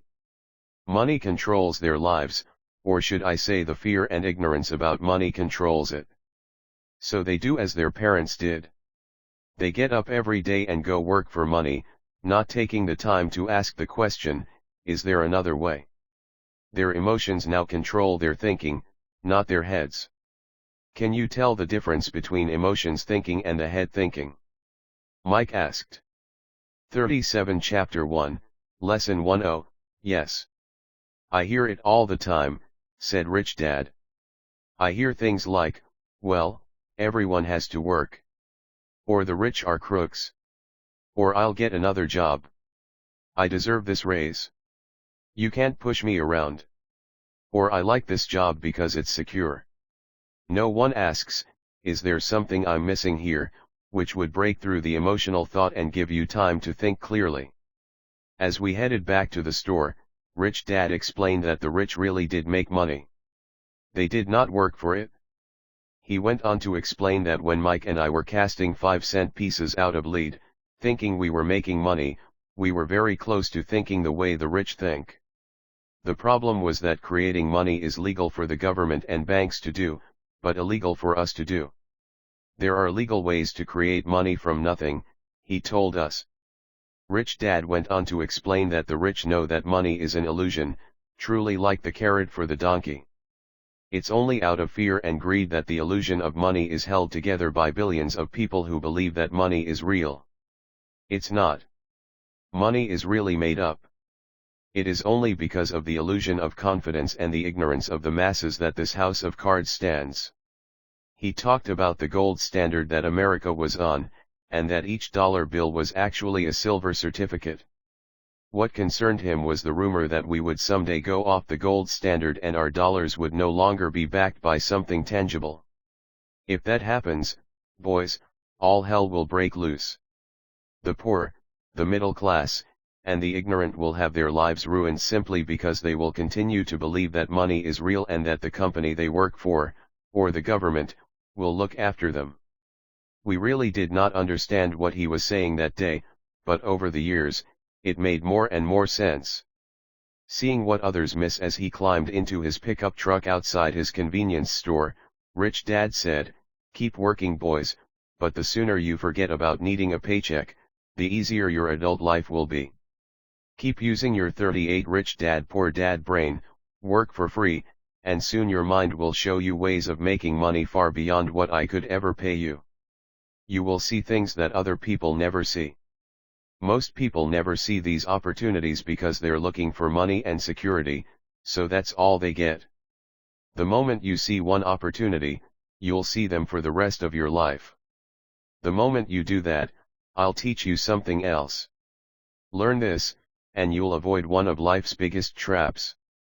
Mike and I picked up our things from the store and waved goodbye to Mrs. Martin. We went back to the park, to the same picnic bench, and spent several more hours thinking and talking. We spent the next week at school thinking and talking, too. For 2 more weeks, we kept thinking, talking, and working for free. At the end of the second Saturday, I was again saying goodbye to Mrs. Martin and looking at the comic book stand with a longing gaze. The hard thing about not even getting 30 cents every Saturday was that I didn't have any money to buy comic books. Suddenly, as Mrs. Martin said goodbye to Mike and me, I saw her do something I'd never seen her do before. Mrs. Martin was cutting the front page of the comic book in half. She kept the top half of the comic book cover and threw the rest of the book into a large cardboard box. When I asked her what she did with the comic books, she said, "I throw them away. I give the top half of the cover back to the comic book distributor for credit when he brings in the new comics. He's coming in an hour." Mike and I waited for an hour. Soon the distributor arrived, and I asked him if we could have the comic books. To my delight, he said, "You can have them if you work for the store and do not resell them." Remember our old business partnership? Well, Mike and I revived it. Using a spare room in Mike's basement, we began piling hundreds of comic books in that room. Soon our comic book library was open to the public. We hired Mike's younger sister, who loved to study, to be head librarian. She charged each child 10 cents admission to the library, which was open from 2:30 p.m. to 4:30 p.m. every day after school. The customers, the children of the neighborhood, could read as many 39 Chapter 1, Lesson 1 comics as they wanted in 2 hours. It was a bargain for them since a comic cost 10 cents each, and they could read 5 or 6 in 2 hours. Mike's sister would check the kids as they left to make sure they weren't borrowing any comic books. She also kept the books, logging in how many kids showed up each day, who they were, and any comments they might have. Mike and I averaged $9.50 per week over a 3-month period. We paid his sister $1 a week and allowed her to read the comics for free, which she rarely did since she was always studying. Mike and I kept our agreement by working in the store every Saturday and collecting all the comic books from the different stores. We kept our agreement to the distributor by not selling any comic books. We burned them once they got too tattered. We tried opening a branch office, but we could never quite find someone as trustworthy and dedicated as Mike's sister. At an early age, we found out how hard it was to find good staff. 3 months after the library first opened, a fight broke out in the room. Some bullies from another neighborhood pushed their way in, and Mike's dad suggested we shut down the business. So our comic book business shut down, and we stopped working on Saturdays at the convenience store. But Rich Dad was excited because he had new things he wanted to teach us. He was happy because we had learned our first lesson so well. We learned to make money work for us. By not getting paid for our work at the store, we were forced to use our imaginations to identify an opportunity to make money. By starting our own business, the comic book library, we were in control of our own finances, not dependent on an employer. The best part was that our business generated money for us, even when we weren't physically there. Our money worked for us. Instead of paying us money, Rich Dad had given us so much more. 40 Chapter 2 Lesson 2, Why Teach Financial Literacy? It's not how much money you make. It's how much money you keep. In 1990, Mike took over his father's empire and is, in fact, doing a better job than his dad did.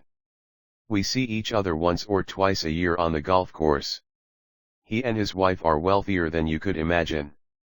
Rich Dad's empire is in great hands, and Mike is now grooming his son to take his place, as his dad had groomed us.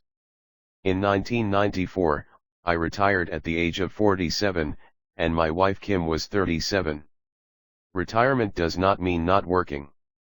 For us, it means that, barring unforeseen cataclysmic changes, we can work or not work, and our wealth grows automatically, staying ahead of inflation. Our assets are large enough to grow by themselves. It's like planting a tree. You water it for years, and then one day it doesn't need you anymore. Its roots are implanted deep enough.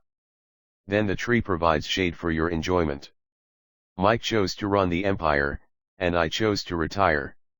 Whenever I speak to groups of people, they often ask what I would recommend that they do. How do I get started? Is there a book you would recommend? What should I do to prepare my children? What is your secret to success? How do I make millions? 41 Chapter 2, Lesson 2 Whenever I hear one of these questions, I'm reminded of the following story. The richest businessmen in 1923. A group of our greatest leaders and richest businessmen held a meeting at the Edgewater Beach Hotel in Chicago. Among them were Charles Schwab, head of the largest independent steel company, Samuel Insull, president of the world's largest utility, Howard Hopson, head of the largest gas company, Ivor Kreuger, president of International Matchco, one of the world's largest companies at that time, Leon Fraser, president of the Bank of International Settlements, Richard Whitney, president of the New York Stock Exchange, Arthur Cotton and Jesse Livermore, two of the biggest stock speculators, and Albert Fall, a member of President Harding's cabinet. 25 years later, 9 of these titans ended their lives as follows. Schwab died penniless after living for 5 years on borrowed money. Insull died broke in a foreign land, and Kreuger and Cotton also died broke. Hopson went insane. Whitney and Albert Fall were released from prison, and Fraser and Livermore committed suicide. I doubt if anyone can say what really happened to these men. If you look at the date, 1923, it was just before the 1929 market crash and the Great Depression, which I suspect had a great impact on these men and their lives. The point is this: today we live in times of greater and faster change than these men did. I suspect there will be many booms and busts in the coming years that will parallel the ups and downs these men faced. I am concerned that too many people are too focused on money and not on their greatest wealth, their education. If people are prepared to be flexible, keep an open mind and learn, they will grow richer and richer despite tough changes. If they think money will solve problems, they will have a rough ride. Intelligence solves problems and produces money. Money without financial intelligence is money soon gone. 42 Rich Dad Poor Dad. Most people fail to realize that in life, it's not how much money you make. It's how much money you keep. We've all heard stories of lottery winners who are poor, then suddenly rich, and then poor again. They win millions, yet are soon back where they started. Or stories of professional athletes, who at the age of 24 are earning millions, but are sleeping under a bridge 10 years later. I remember a story of a young basketball player who a year ago had millions. Today, at just 29, he claims his friends, attorney and accountant took his money, and he was forced to work at a car wash for minimum wage. He was fired from the car wash because he refused to take off his championship ring as he was wiping off the cars. His story made national news and he is appealing his termination, claiming hardship and discrimination. He claims that the ring is all he has left and if it was stripped away, he'll crumble. I know so many people who became instant millionaires. And while I am glad some people have become richer and richer, I caution them that in the long run, it's not how much money you make. It's how much you keep, and how many generations you keep it. So when people ask, where do I get started, or tell me how to get rich quick, they often are greatly disappointed with my answer. I simply say to them what my rich dad said to me when I was a little kid. If you want to be rich, you need to be financially literate. That idea was drummed into my head every time we were together. As I said, my educated dad stressed the importance of reading books, while my rich dad stressed the need to master financial literacy. If you are going to build the Empire State Building, the first thing you need to do is dig a deep hole and pour a strong foundation. If you are going to build a home in the suburbs, all you need to do is pour a 6-inch slab of concrete. Most people, in their drive to get rich, are trying to build an Empire State Building on a 6-inch slab. Our school system, created in the agrarian age, still believes in homes with no foundation. Dirt floors are still the rage. So kids graduate from school with virtually no financial foundation. One day, sleepless and deep in debt in suburbia, living the American dream, 43 Chapter 2, Lesson 2, they decide that the answer to their financial problems is to find a way to get rich quick. Construction on the skyscraper begins. It goes up quickly, and soon, instead of the Empire State Building, we have the Leaning Tower of suburbia. The sleepless nights return. As for Mike and me in our adult years, both of our choices were possible because we were taught to pour a strong financial foundation when we were just kids. Accounting is possibly the most confusing, boring subject in the world, but if you want to be rich long term, it could be the most important subject. For Rich Dad, the question was how to take a boring and confusing subject and teach it to kids. The answer he found was to make it simple by teaching it in pictures. My rich dad poured a strong financial foundation for Mike and me. Since we were just kids, he created a simple way to teach us. For years he only drew pictures and used few words. Mike and I understood the simple drawings, the jargon, the movement of money. Rich people acquire assets. The poor and then in later years, Rich Dad began adding numbers. Today, Mike has gone on to master much more complex and middle class acquire liabilities that they think are assets. Sophisticated accounting analysis because he had to in order to run his empire. I am not as sophisticated because my empire is smaller, Yet we come from the same simple foundation. Over the following pages, I offer to you the same simple line drawings Mike's dad created for us. Though basic, those drawings helped guide two little boys in building great sums of wealth on a solid and deep foundation. 44 Rich Dad Poor Dad Rule Number 1, you must know the difference between an asset and a liability, and buy assets. If you want to be rich, this is all you need to know. It is rule number 1. It is the only rule. This may sound absurdly simple, but most people have no idea how profound this rule is. Most people struggle financially because they do not know the difference between an asset and a liability. Rich people acquire assets. The poor and middle class acquire liabilities that they think are assets, said Rich Dad. When Rich Dad explained this to Mike and me, we thought he was kidding. Here we were, nearly teenagers and waiting for the secret to getting rich, and this was his answer. It was so simple that we stopped for a long time to think about it. What is an asset? Asked Mike. Don't worry right now, said Rich Dad. Just let the idea sink in. If you can comprehend the simplicity, your life will have a plan and be financially easy. It is simple. That is why the idea is missed. You mean all we need to know is what an asset is, acquire them, and we'll be rich? I asked. Rich Dad nodded his head. It's that simple. If it's that simple, how come everyone is not rich? I asked. Rich Dad smiled. Because people do not know the difference between an asset and a liability. I remember asking, how could adults be so misguided? If it is that simple, if it is that important, why would everyone not want to find out? It took Rich Dad only a few minutes to explain what assets and liabilities were. As an adult, I have difficulty explaining it to other adults. The simplicity of the idea escapes them because they have been educated differently. They were taught by other educated professionals, such as bankers, accountants, real estate agents, financial planners, and so forth. The difficulty comes in asking adults to unlearn, or become 45 Chapter 2, Lesson 2 children again. An intelligent adult often feels it is demeaning to pay attention to simplistic definitions. Rich Dad believed in the KISS principle: keep it simple, stupid, or keep it super simple, so he kept it simple for us, and that made our financial foundation strong. So what causes the confusion? How could something so simple be so screwed up? Why would someone buy an asset that was really a liability? The answer is found in basic education.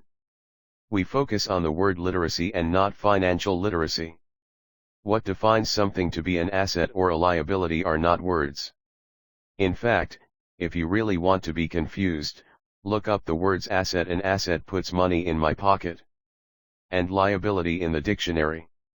I know the definition may sound good to a trained accountant, but for the average a liability takes money person, it makes no sense. But we out of my pocket. Adults are often too proud to admit that something does not make sense. To us young boys, Rich Dad said, what defines an asset are not words, but numbers. And if you can't read the numbers, you can't tell an asset from a hole in the ground. In accounting, Rich Dad would say, it's not the numbers, but what the numbers are telling you.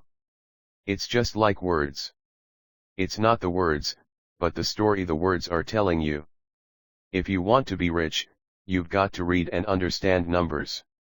If I heard that once, I heard it 1,000 times from my rich dad. And I also heard, the rich acquire assets, and the poor and middle class acquire liabilities. Here is how to tell the difference between an asset and a liability. Most accountants and financial professionals do not agree with the definitions, but these simple drawings were the start of strong financial foundations for two young boys.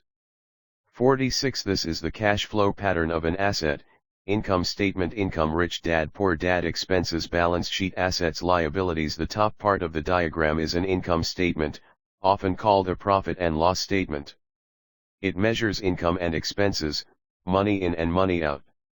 The lower part of the diagram is a balance sheet. It's called that because it's supposed to balance assets against liabilities. Many financial novices do not know the relationship between the income statement and the balance sheet, and it is vital to understand that relationship. So as I said earlier, my rich dad simply told two young boys that assets put money in your pocket. Nice, simple, and usable. 47 Chapter 2, Lesson 2. This is the cash flow pattern of a liability: income statement, income, expenses, balance sheet, assets, liabilities. Now that assets and liabilities have been defined through pictures, it may be easier to understand my definitions in words. An asset is something that puts money in my pocket. A liability is something that takes money out of my pocket. This is really all you need to know. If you want to be rich, simply spend your life buying assets. If you want to be poor or middle class, spend your life buying liabilities. Illiteracy, both in words and numbers, is the foundation of financial struggle. If people are having difficulties financially, there is something that they don't understand, either in words or numbers. The rich are rich because they are more literate in different areas than people who struggle financially. So if you want to be rich and 48 Rich Dad Poor Dad maintain your wealth, it's important to be financially literate, in words as well as numbers. The arrows in the diagrams represent the flow of cash, or cash flow. Numbers alone mean little, just as words out of context mean little. It's the story that counts. In financial reporting, reading numbers is looking for the plot, the story of where the cash is flowing. In 80% of most families, the financial story paints a picture of hard work to get ahead. However, this effort is for naught because they spend their lives buying liabilities instead of assets. This is the cash flow pattern of a poor person: income statement, income, job, salary, expenses, taxes, rent, food, transportation, clothes, balance sheet, assets, liabilities. 49 Chapter 2, Lesson 2. This is the cash flow pattern of a person in the middle class: income statement, job, income, salary, expenses, taxes, mortgage payment, car payment, credit card payment, school loan payment, balance sheet, assets, liabilities, mortgage, car loans, credit card debt, school loans. 50 Rich Dad Poor Dad. This is the cash flow pattern of a rich person: income statement, income, rental income, dividend, interest, royalties, expenses, taxes, mortgage payment, balance sheet, assets, real estate, stocks, bonds, notes, intellectual property, liabilities, mortgage, consumer loans, credit cards. 51 Chapter 2, Lesson 2. All of these diagrams are obviously oversimplified. Everyone has living expenses, the need for food, shelter, and clothing. The diagrams show the flow of cash through a poor, middle class, and wealthy person's life. It is the cash flow that tells the story of how a person handles their money. The reason I started with the story of the richest men in America is to illustrate the flaw in believing that money will solve all problems. That is why I cringe whenever I hear people ask me how to get rich quicker, or where they should start. I often hear, "I'm in debt, so I need to make more money." But more money will often not solve the problem. In fact, it may compound the problem. Money often makes obvious our tragic human flaws, putting a spotlight on what we cash flow tells the don't know. That is why, all too often, a story of how a person who comes into a sudden windfall handles money. Of cash, let's say an inheritance, a pay raise, or lottery winning, soon returns to the same financial mess, if not worse, than the mess they were in before. Money only accentuates the cash flow pattern running in your head. If your pattern is to spend everything you get, most likely an increase in cash will just result in an increase in spending. Thus, the saying, "A fool and his money is one big party." I have said many times that we go to school to gain scholastic and professional skills, both of which are important. We learn to make money with our professional skills. In the 1960s, when I was in high school, if someone did well academically, people assumed this bright student would go on to be a medical doctor because it was the profession with the promise of the greatest financial reward. Today, doctors face financial challenges I wouldn't wish on my worst enemy: insurance companies taking control of the business, managed healthcare, government intervention, and malpractice suits. Today, Kids want to be famous athletes, movie stars, rock stars, beauty queens, or CEOs because that is where the fame, money, and prestige are. That is the reason it is so hard to motivate kids in school today. 52 Rich Dad Poor Dad. They know that professional success is no longer solely linked to academic success, as it once was. Because students leave school without financial skills, millions of educated people pursue their profession successfully, but later find themselves struggling financially. They work harder but don't get ahead. What is missing from their education is not how to make money, but how to manage money. It's called financial aptitude: what you do with the money once you make it, how to keep people from taking it from you, how to keep it longer, and how to make that money work hard for you. Most people don't understand why they struggle financially because they don't understand cash flow. A person can be highly educated, professionally successful, and financially illiterate. These people often work harder than they need to because they learned how to work hard, but not how to have their money work hard for them. How the quest for a financial dream turns into a financial nightmare. The classic story of hard-working people has a set pattern. Recently married, the happy, highly educated young couple moves into one of their cramped rented apartments. Immediately, they realize that they are saving money because two can live as cheaply as one. The problem is the apartment is cramped. They decide to save money to buy their dream home so they can have kids. They now have two incomes, and they begin to focus on their careers. Their incomes begin to increase. 53 Chapter 2, Lesson 2. As their incomes go up, their expenses go up as well. Income statement: income, expenses, balance sheet, assets, liabilities. The number one expense for most people is taxes. Many people think it's income tax, but for most Americans, their highest tax is Social Security. As an employee, it appears as if the Social Security tax combined with the Medicare tax rate is roughly 7.5%, but it's really 15% since the employer must match the Social Security amount. In essence, it is money the employer can't pay you. On top of that, you still have to pay income tax on the amount deducted from your wages for Social Security tax, income you never received because it went directly to Social Security through withholding. Going back to the young couple, as a result of their incomes increasing, they decide to buy the house of their dreams. Once in 54 Rich Dad Poor Dad, their house, they have a new tax, called property tax. Then they buy a new car, new furniture, and new appliances to match their new house. All of a sudden, they wake up and their liabilities column is full of mortgage and credit card debt. Their liabilities go up. Income statement: income, expenses, balance sheet, assets, liabilities. They're now trapped in the rat race. Pretty soon a baby comes along and they work harder. The process repeats itself.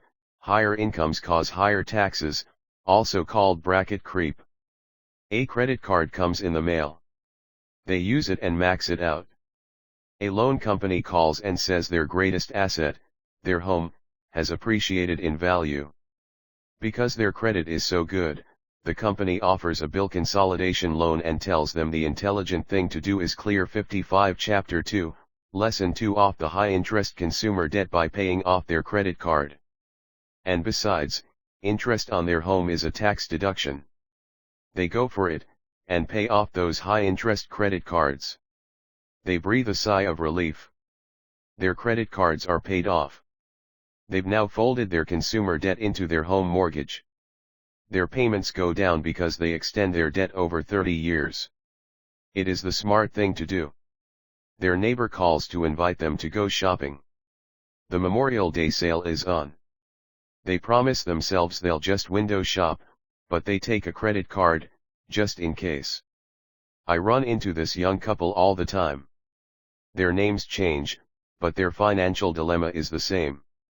They come to one of my talks to hear what I have to say. They ask me, "Can you tell us how to make more money?" They don't understand that their trouble is really how they choose to spend the money they do have. It is caused by financial illiteracy and not understanding the difference between an asset and a liability. More money seldom solves someone's money problems.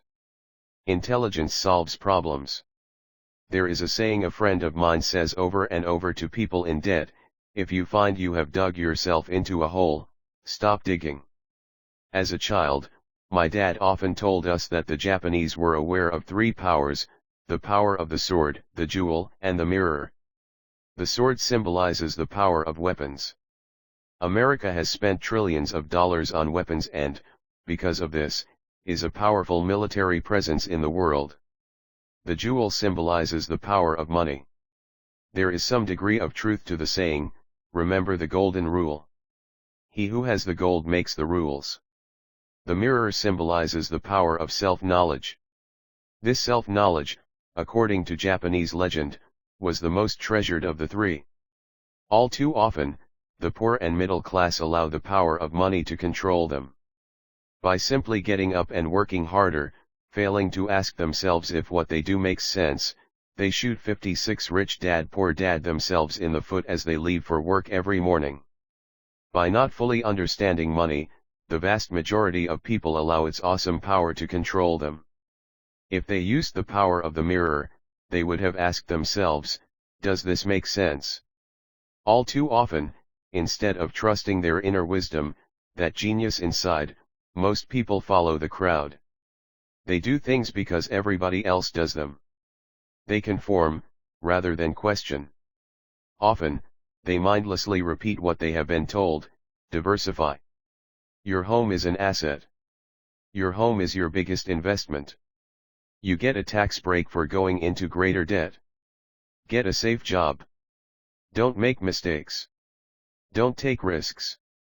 A person can be highly educated, professionally successful, and it is said that the fear of public speaking is a fear greater than death for most people. According to psychiatrists, the fear of public financially illiterate speaking is caused by the fear of ostracism, the fear of standing out, the fear of criticism, the fear of ridicule, and the fear of being an outcast. The fear of being different prevents most people from seeking new ways to solve their problems.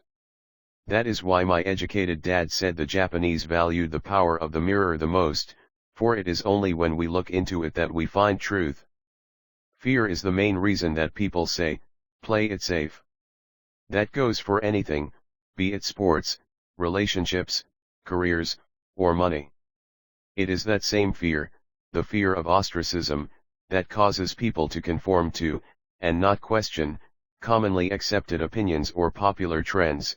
Your home is an asset. Get a bill consolidation loan, and get out of debt. Work harder. It's a promotion. Someday I'll be a vice president. Save money. When I get a raise, I'll buy us a bigger house. Mutual funds are safe. Many financial problems are caused by trying to keep up with the Joneses. Occasionally, we all need to look in the mirror and be true to our inner wisdom rather than our fears. 57 Chapter 2, Lesson 2. By the time Mike and I were 16 years old, we began to have problems in school. We were not bad kids. We just began to separate from the crowd. We worked for Mike's dad after school and on weekends.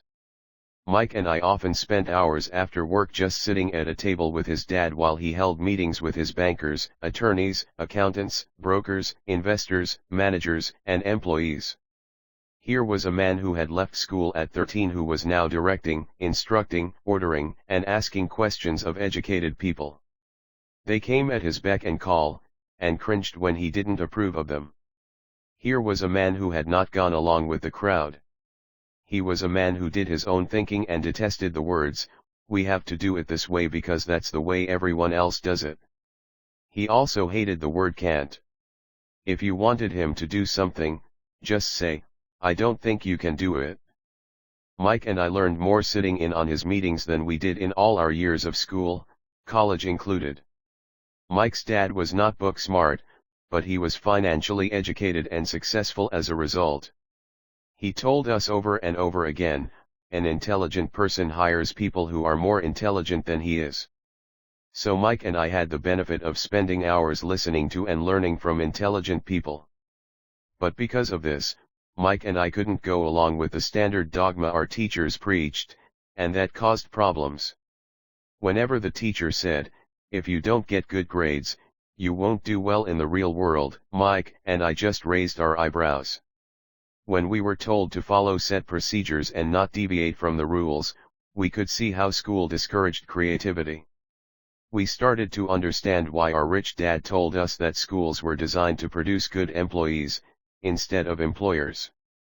Occasionally, Mike or I would ask our teachers how what we studied was applicable in the real world, or why we never studied money and how it worked. To the latter question, we often got the answer that money was not important, that if we excelled in our education, the money would follow. The more we knew about the power of money, the more distant we grew from the teachers and our classmates. 58 Rich Dad Poor Dad. My highly educated dad never pressured me about my grades, but we did begin to argue about money. By the time I was 16, I probably had a far better foundation with money than both my parents. I could keep books, I listened to tax accountants, corporate attorneys, bankers, real estate brokers, investors, and so forth. By contrast, my dad talked to other teachers. One day my dad told me that our home was his greatest investment. A not too pleasant argument took place when I showed him why I thought a house was not a good investment. Rich dad balance sheet assets liabilities home poor dad balance sheet assets liabilities home. The above diagram illustrates the difference in perception between my rich dad and my poor dad when it came to their homes. One dad thought his house was an asset, and the other dad thought it was a liability. 59 Chapter 2, Lesson 2 I remember when I drew the following diagram for my dad showing him the direction of cash flow. I also showed him the ancillary expenses that went along with owning the home. A bigger home meant bigger expenses, and the cash flow kept going out through the expense column. Income statement income expenses mortgage payment property tax insurance maintenance utilities balance sheet assets liabilities mortgage. Today, people still challenge me on the idea of a house not being an asset. I know that for many people, it is their dream as well as their largest investment. And owning your own home is better than nothing. I simply offer an alternate way of looking at this popular dogma. If my wife and I were to buy a bigger, flashier house, we realize it wouldn't be an asset. It would be a liability since it would take money out of our pocket. 60 Rich Dad Poor Dad. So here is the argument I put forth. I really don't expect most people to agree with it because your home is an emotional thing, and when it comes to money, high emotions tend to lower financial intelligence. I know from personal experience that money has a way of making every decision emotional. When it comes to houses, most people work all their lives paying for a home they never own. In other words, most people buy a new house every few years, each time incurring a new 30-year loan to pay off the previous one. Even though people receive a tax deduction for interest on mortgage payments, they pay for all their other expenses with after-tax dollars, even after they pay off their mortgage. My wife's parents were shocked when the property taxes on their home increased to $1,000 a month. This was after they had retired, so the increase put a strain on their retirement budget, and they felt forced to move. Houses do not always go up in value. I have friends who owe $1 million for a home that today would sell for far less. The greatest losses of all are those from missed opportunities. If all your money is tied up in your house, you may be forced to work harder because your money continues blowing out of the expense column, instead of adding to the asset column, the classic middle-class cash flow pattern. If a young couple would put more money into their asset column early on, their later years would be easier. Their assets would have grown and would be available to help cover expenses. All too often, a house only serves as a vehicle for incurring a home equity loan to pay for mounting expenses. 61 Chapter 2, Lesson 2 In summary, the end result in making a decision to own a house that is too expensive in lieu of starting an investment portfolio impacts an individual in at least the following 3 ways. 1. Loss of time, during which other assets could have grown in value. 2. Loss of additional capital, which could have been invested instead of paying for high-maintenance expenses related directly to the home. 3. Loss of education. Too often, people count their house and savings and retirement plans as all they have in their asset column. Because they have no money to invest, they simply don't invest. This costs them investment experience. Most never become what the investment world calls a sophisticated investor. And the best investments are usually first sold to sophisticated investors, who then turn around and sell them to the people playing it safe. I am not saying don't buy a house. What I am saying is that you should understand the difference between an asset and a liability. When I want a bigger house, I first buy assets that will generate the cash flow to pay for the house. My educated dad's personal financial statement best demonstrates the life of someone caught in the rat race. His expenses match his income, never allowing him enough left over to invest in assets.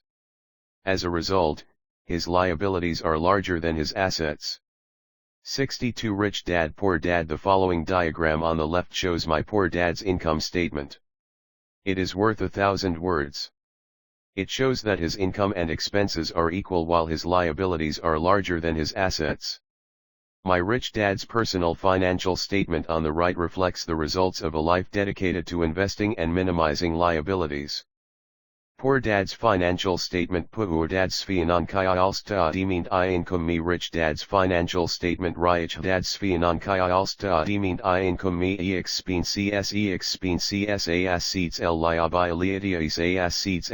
liabilities 63 Chapter 2, Lesson 2 Why the Rich Get Richer. A review of my rich dad's financial statement shows why the rich get richer.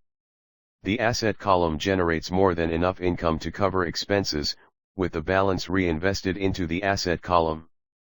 The asset column continues to grow and, therefore, the income it produces grows with it. The result is that the rich get richer. Income statement. Income expenses balance sheet assets liabilities 64 Rich Dad Poor Dad. Why the middle class struggle. The middle class finds itself in a constant state of financial struggle. Their primary income is through their salary. As their wages increase, so do their taxes. Their expenses tend to increase in proportion to their salary increase, hence, the phrase the rat race. They treat their home as their primary asset, instead of investing in income-producing assets. Income statement. Income expenses balance sheet assets liabilities 65 Chapter 2, Lesson 2 This pattern of treating your home as an investment, and the philosophy that a pay raise means you can buy a larger home or spend more, is the foundation of today's debt-ridden society. Increased spending throws families into greater debt and into more financial uncertainty, even though they may be advancing in their jobs and receiving raises on a regular basis. This is high-risk living caused by weak financial education. The massive loss of jobs in recent times proves how shaky the middle class really is financially. Company pension plans are being replaced by 401(k) plans. Social Security is obviously in trouble and can't be relied upon as a source for retirement. Panic has set in for the middle class. Today, mutual funds are popular because they supposedly represent safety. Average mutual fund buyers are too busy working to pay taxes and mortgages, save for their children's college, and pay off credit cards. They do not have time to study investing, so they rely on the expertise of the manager of a mutual fund. Also, because the mutual fund includes many different types of investments, they feel their money is safer because it is diversified. This educated middle class subscribes to the dogma put out by mutual fund brokers and financial planners: play it safe. Avoid risk. The real tragedy is that the lack of early financial education is what creates the risk faced by average middle class people. The reason they have to play it safe is because their financial positions are tenuous at best. Their balance sheets are not balanced. Instead, they are loaded with liabilities and have no real assets that generate income. Typically, their only source of income is their paycheck. Their livelihood becomes entirely dependent on their employer. So when genuine deals of a lifetime come along, these people can't take advantage of them because they are working so hard, are taxed to the max, and are loaded with debt. As I said at the start of this section, the most important rule is to know the difference between an asset and a liability. Once you understand the difference, concentrate your efforts on buying income-generating assets. That's the best way to get started on a path. 66 Rich Dad Poor Dad to becoming rich. Keep doing that, and your asset column will grow. Keep liabilities and expenses down so more money is available to continue pouring into the asset column. Soon the asset base will be so deep that you can afford to look at more speculative investments, investments that may have returns of 100% to infinity, $5,000 investments that are soon turned into $1 million or more, investments that the middle class calls too risky. The investment is not risky for the financially literate. If you do what the masses do, you get the following picture: income statement, income work for the company, salary, expenses work for the government, taxes, balance sheet, assets liabilities work for the bank, mortgage. 67 Chapter 2, Lesson 2. As an employee who is also a homeowner, your working efforts are generally as follows: 1. You work for the company. Employees make their business owner or the shareholders rich, not themselves. Your efforts and success will help provide for the owner's success and retirement. 2. You work for the government. The government takes its share from your paycheck before you even see it. By working harder, you simply increase the amount of taxes taken by the government. Most people work from January to May just for the government. 3. You work for the bank. After taxes, your next largest expense is usually your mortgage and credit card debt. The problem with simply working harder is that each of these three levels takes a greater share of your increased efforts. You need to learn how to have your increased efforts benefit you and your family directly. Once you have decided to concentrate on minding your own business, focusing your efforts on acquiring assets instead of a bigger paycheck, how do you set your goals? Most people must keep their job and rely on their wages to fund their acquisition of assets. As their assets grow, how do they measure the extent of their success? When does someone know that they are rich, that they have wealth? As well as having my own definitions for assets and liabilities, I also have my own definition for wealth. Actually, I borrowed it from a man named R. Buckminster Fuller. Some call him a quack, and others call him a genius. Years ago he got architects buzzing because he applied for a patent for something called a geodesic dome. But in the application, Fuller also said something about wealth. 68 Rich Dad Poor Dad. It was pretty confusing at first, but after reading it, it began to make some sense. Wealth is a person's ability to survive so many number of days forward, or, if I stopped working today, how long could I survive?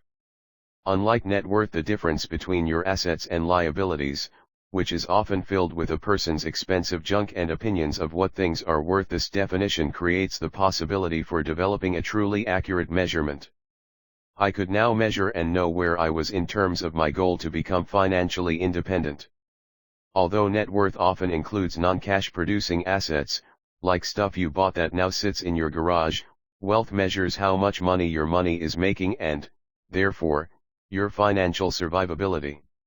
Wealth is the measure of the cash flow from the asset column compared with the expense column. Let's use an example. Let's say I have cash flow from my asset column of $1,000 a month. And I have monthly expenses of $2,000. What is my wealth? Let's go back to Buckminster Fuller's definition. Using his definition, how many days forward can I survive? Assuming a 30-day month, I have enough cash flow for half a month. When I achieve $2,000 a month cash flow from my assets, then I will be wealthy. So while I'm not yet rich, I am wealthy.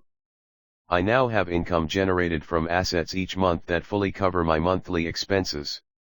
If I want to increase my expenses, I first must increase my cash flow to maintain this level of wealth. Also note that it is at this point that I'm no longer dependent on my wages.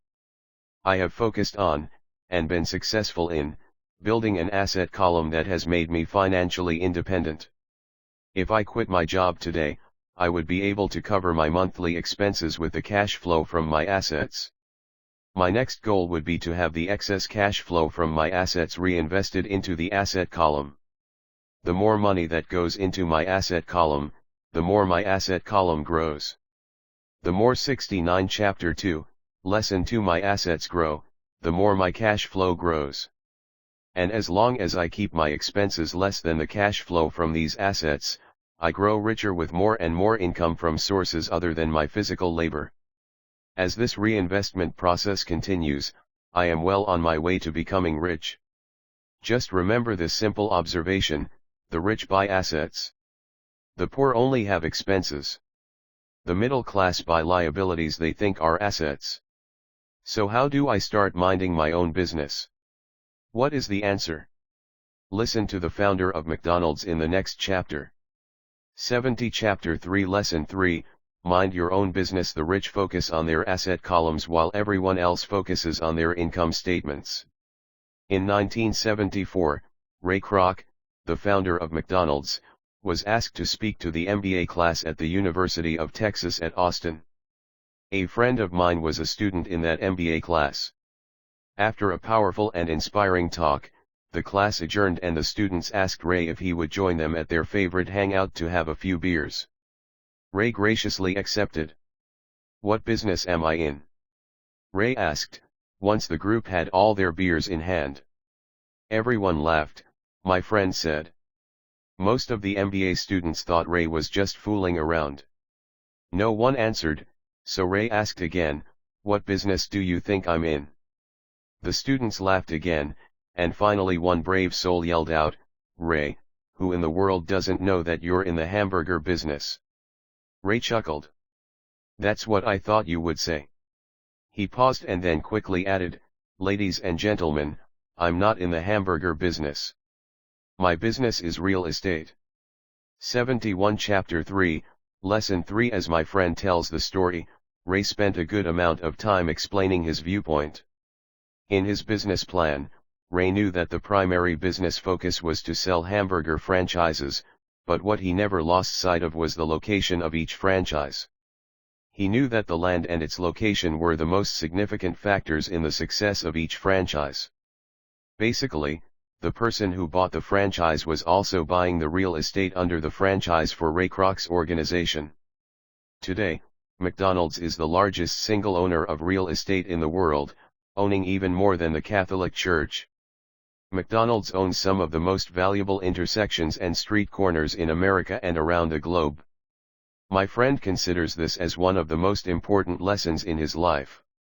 Today he owns car washes, but his business is the real estate under those car washes. The previous chapter presented diagrams illustrating that most people work for everyone but themselves. They work first for the owners of the company, then for the government through taxes, and finally for the bank that owns their mortgage. When I was a young boy, we did not have a McDonald's nearby. Yet my rich dad was responsible for teaching Mike and me the same lesson that Ray Kroc talked about at the University of Texas. It is secret number 3 of the rich. That secret is, mind your own business. Financial struggle is often directly the result of people working all their lives for someone else. Many people will simply have nothing at the end of their working days to show for their efforts. Our current educational system focuses on preparing today's youth to get good jobs by developing scholastic skills. Their lives will revolve around their wages or, as described earlier, their income column. Many will study further to become engineers, scientists, cooks, police officers, artists, writers, and so on. These professional skills allow them to enter the workforce and work for money. But there is a big difference between your profession and your business. Often I ask people, "What is your business?" And they will 72 Rich Dad Poor Dad say, "Oh, I'm a banker." Then I ask them if they own a bank. And they usually respond, "No, I work there." In that instance, they have confused their profession with their business. Their profession may be a banker, but they still need their own business. A problem with school is that you often become what you study. So if you study cooking, you become a chef. If you study the law, you become an attorney, and a study of auto mechanics makes you a mechanic. The mistake in becoming what you study is that too many people forget to mind their own business. They spend their lives minding someone else's business and making that person rich. To become financially secure, a person needs to mind their own business. Your business revolves around your asset column, not your income column.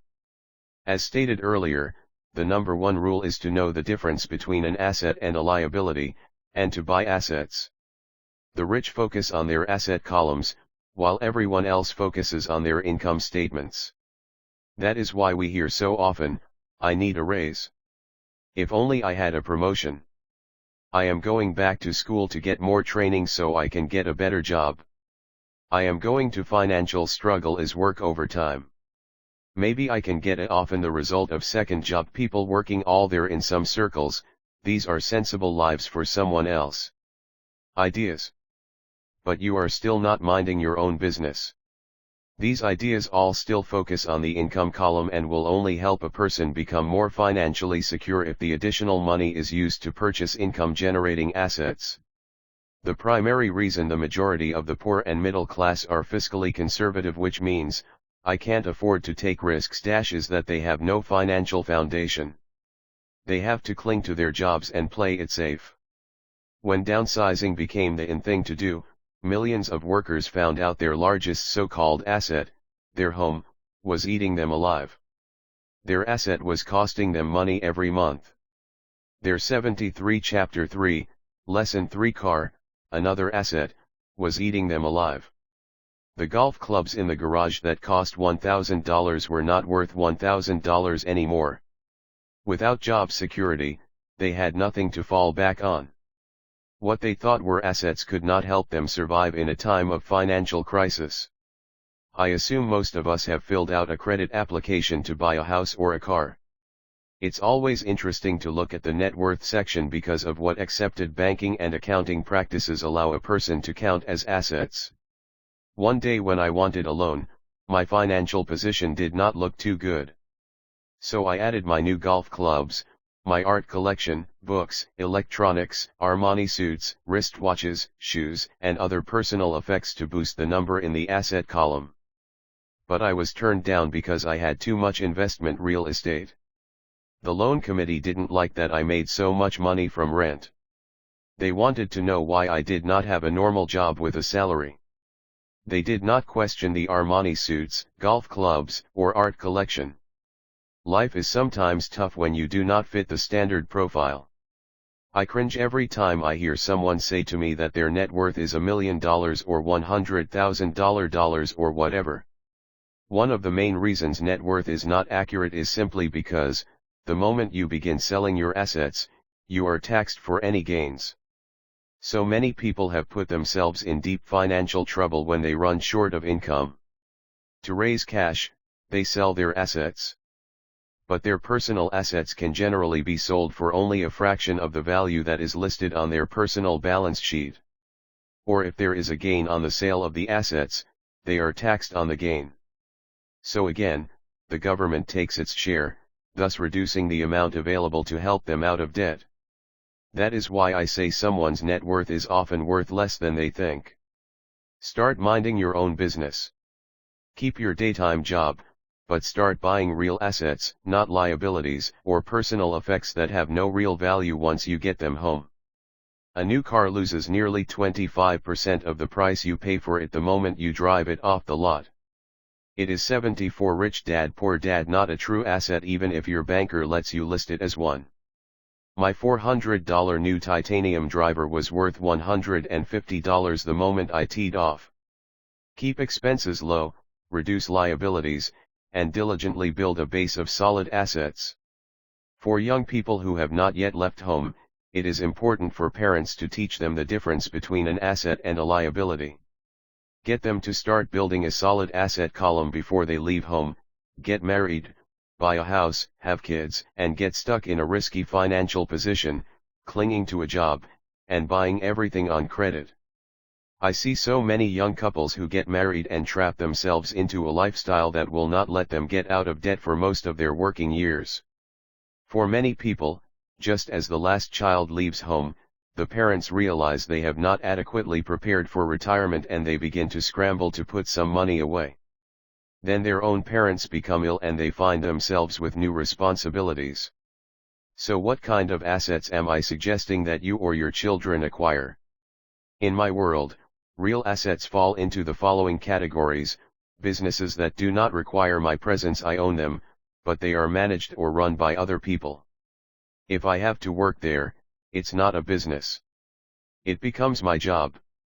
Stocks, bonds, income generating real estate, notes, EIS, royalties from intellectual property such as music, scripts, and patents. Anything else that has value, produces income or appreciates, and has a ready market. 75 Chapter 3, Lesson 3. As a young boy, my educated dad encouraged me to find a safe job. But my rich dad encouraged me to begin acquiring assets that I loved. If you don't love it, you won't take care of it. I collect real estate simply because I love buildings and land.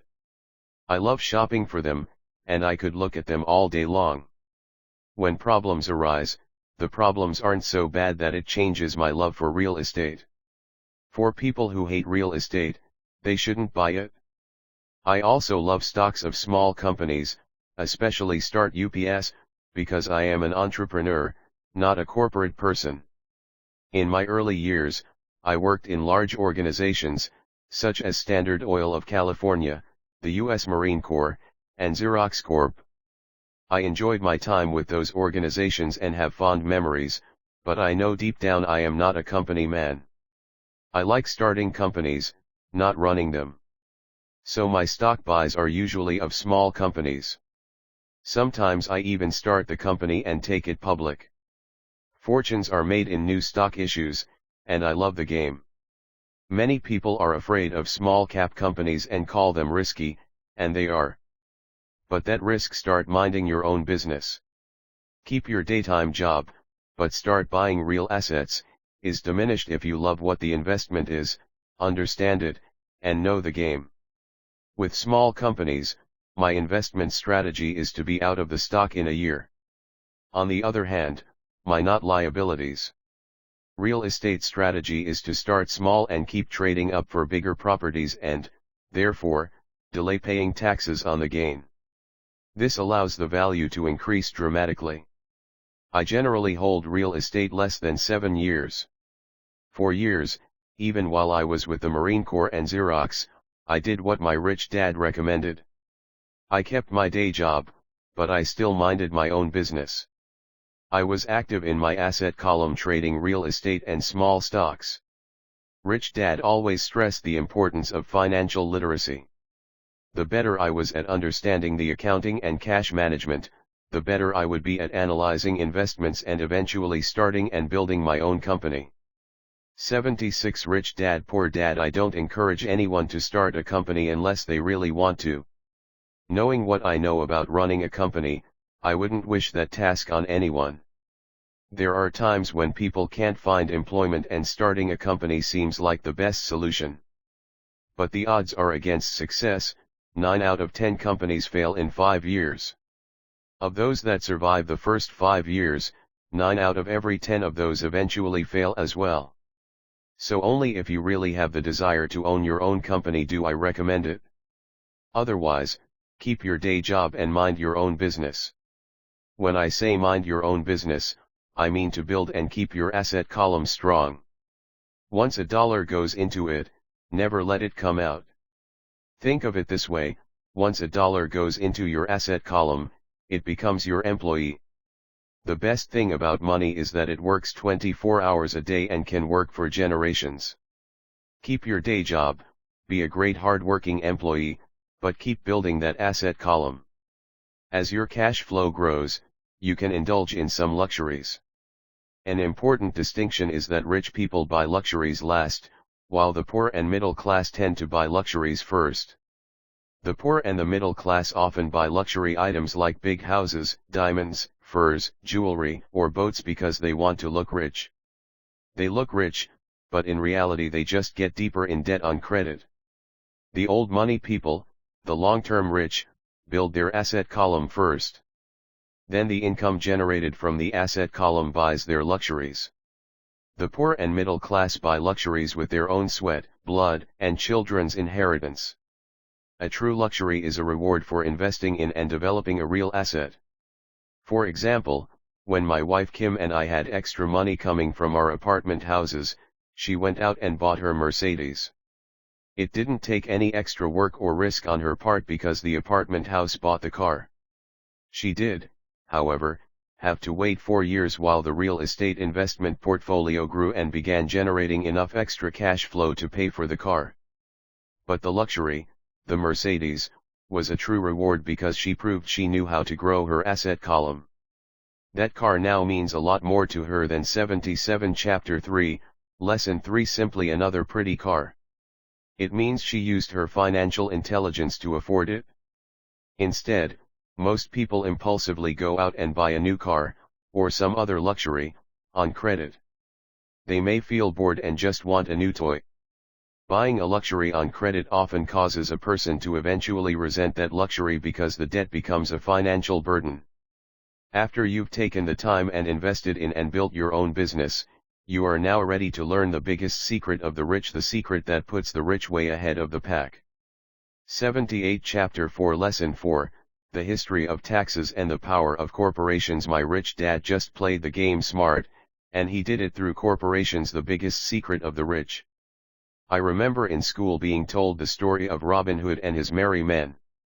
My teacher thought it was a wonderful story of a romantic hero who robbed from the rich and gave to the poor. My rich dad did not see Robin Hood as a hero. He called Robin Hood a crook. Robin Hood may be long gone, but his followers live on. I often still hear people say, "Why don't the rich pay for it?" or "The rich should pay more in taxes and give it to the poor." It is this Robin Hood fantasy, or taking from the rich to give to the poor, that has caused the most pain for the poor and the middle class. The reason the middle class is so heavily taxed is because of the Robin Hood ideal. The reality is that the rich are not taxed. It's the middle class, especially the educated upper-income middle class, who pays for the poor. Again, to understand fully how things happen, we need to look at the history of taxes. Although my highly educated dad was an expert on the history of education, my rich dad fashioned himself as an expert on the history of taxes. 79 Chapter 4, Lesson 4 Rich Dad explained to Mike and me that originally, in England and America, there were no taxes. Occasionally, there were temporary taxes levied in order to pay for wars. The king or the president would put the word out and ask everyone to chip in. Taxes were levied in Britain for the fight against Napoleon from 1799 to 1816, and in America to pay for the Civil War from 1861 to 1865. In 1874, England made income tax a permanent levy on its citizens. In 1913, an income tax became permanent in the United States with the adoption of the 16th Amendment to the U.S. Constitution. At one time, Americans were anti-tax. It had been the tax on tea that led to the famous Tea Party in Boston Harbor, an incident that helped ignite the Revolutionary War. It took approximately 50 years in both England and the United States to sell the idea of a regular income tax. What these historical dates fail to reveal is that both of these taxes were initially levied against only the rich. It was this point that Rich Dad wanted Mike and me to understand. He explained that the idea of taxes was made popular, and accepted by the majority, by telling the poor and the middle class that taxes were created only to punish the rich. This is how the masses voted for the law, and it became constitutionally legal. Although it was intended to punish the rich, in reality it wound up punishing the very people who voted for it, the poor and middle class. Once government got a taste of money, its appetite grew, said Rich Dad. Your dad and I are exactly opposite. He's a government bureaucrat, and I am a capitalist. We get paid, and our success is measured on opposite behaviors.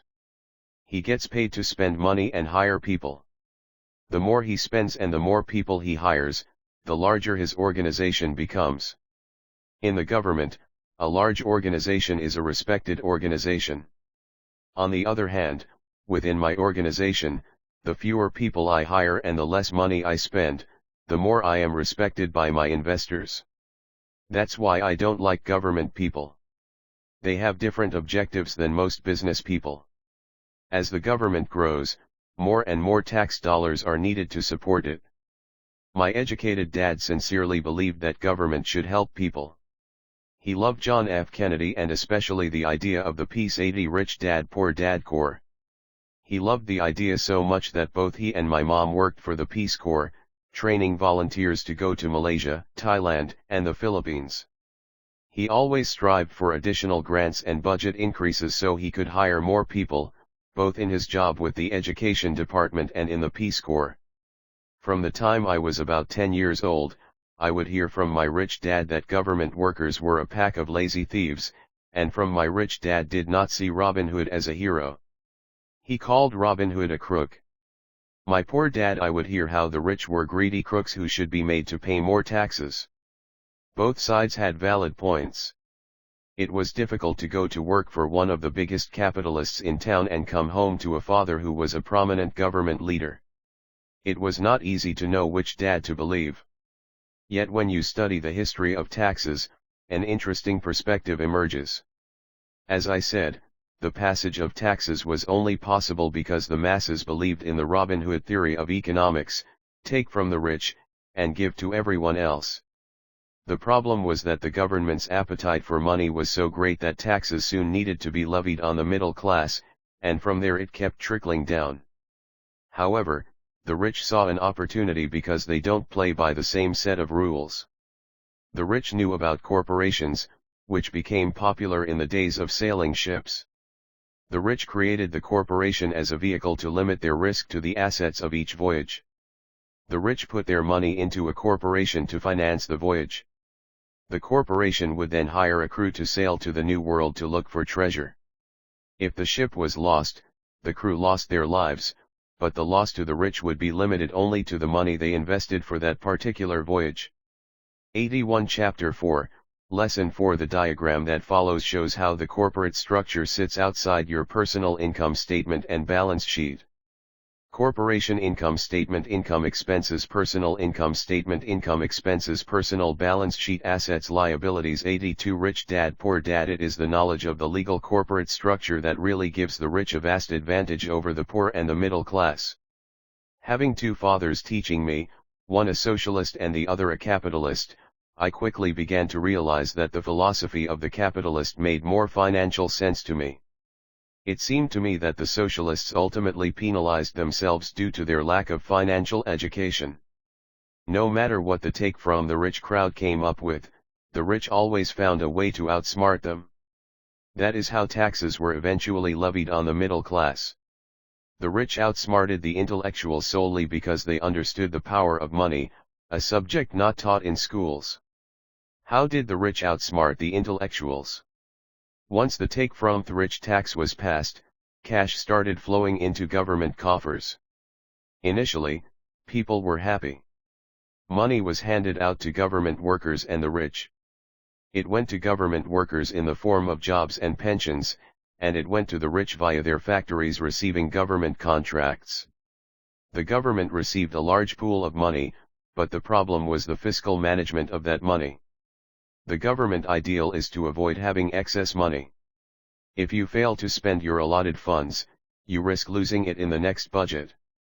You would certainly not be recognized for being efficient. Business people, on the other hand, are rewarded for having excess money and are applauded for their efficiency. As this cycle of growing government spending continued, the demand for money increased, and the tax the rich idea was adjusted to include lower income levels, down to the very people who voted it in, the poor and the middle class. True capitalists used their financial knowledge to simply find an escape. They headed back to the protection of a corporation. But what many people who have never formed a corporation don't know is that a corporation is not really a thing. A corporation is merely a file folder with some legal documents in it, sitting in some attorney's office and registered with a state government agency. It's not a big building or a factory or a group of people. A corporation is merely a legal document that creates a legal body without a soul. Using it, the wealth of the rich was once again protected. It was popular because the income tax rate of a corporation is less than the individual. 83 Chapter 4, Lesson 4. Income tax rates. In addition, certain expenses could be paid by a corporation with pre-tax dollars. This war between the haves and have-nots has raged for hundreds of years. The battle is waged whenever and wherever laws are made, and it will go on forever. The problem is that the people who lose are the uninformed, the ones who get up every day and diligently go to work and pay taxes. If they only understood the way the rich play the game, they could play it too. Then they would be on their way to their own financial independence. This is why I cringe every time I hear a parent advise their children to go to school so they can find a safe, secure job.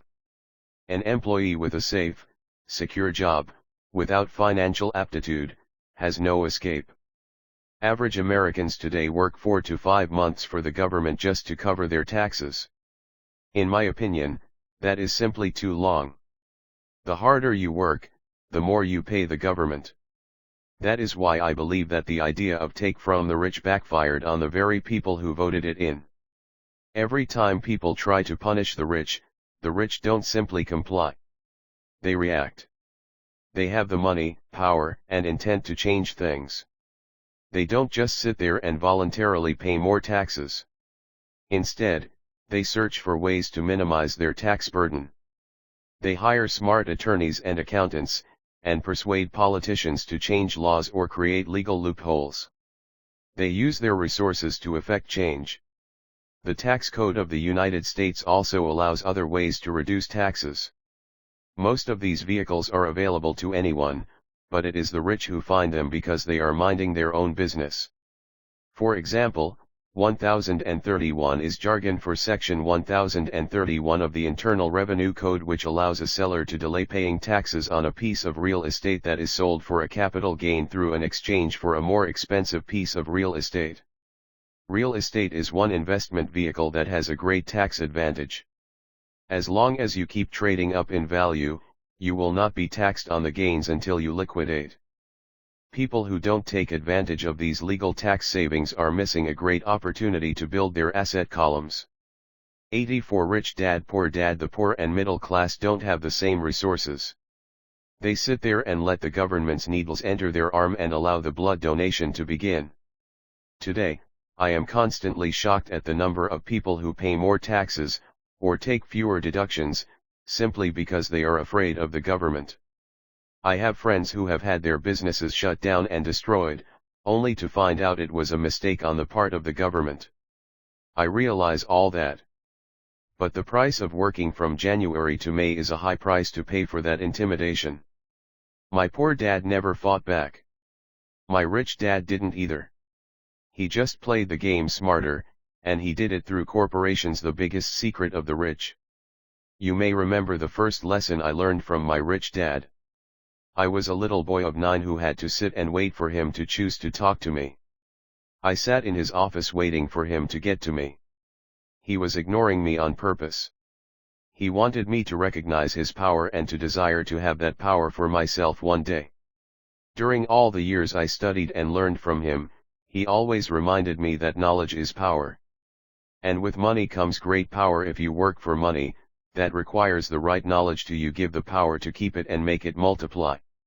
Without you employer, that knowledge, the world pushes you. If money works for you, you keep the power and control it.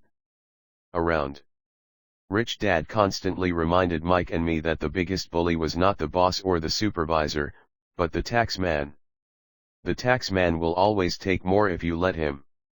The first lesson of having money work for you, as opposed to you working for money, is all about power. If you work for money, you give the power to your employer. If money works for you, you keep the power and control it. Once we had this knowledge of the power of money working for us, he wanted us to be financially smart and not let anyone or anything push us around. If you're ignorant, it's easy to be bullied. If you know what you're talking about, you have a fighting chance. That is why he paid so much for smart tax accountants and attorneys. It was less expensive to pay them than to pay the government. His 85 Chapter 4, Lesson 4 best lesson to me was, be smart and you won't be pushed around as much. He knew the law because he was a law-abiding citizen and because it was expensive to not know the law. If you know you're right, You're not afraid of fighting back. Even if you are taking on Robin Hood and his band of merry men. My highly educated dad always encouraged me to land a good job with a strong corporation. He spoke of the virtues of working your way up the corporate ladder. He didn't understand that, by relying solely on a paycheck from a corporate employer, I would be a docile cow ready for milking. When I told my rich dad of my father's advice, he only chuckled. "Why not own the ladder?" was all he said. As a young boy, I did not understand what rich dad meant by owning my own corporation. It was an idea that seemed impossible and intimidating. Although I was excited by the idea, my inexperience wouldn't let me envision the possibility that grown UPS would someday work for a company I would own. Each dollar in my asset column was a great employee, working hard to make more employees. The point is that, if not for my rich dad, I would have probably followed my educated dad's advice.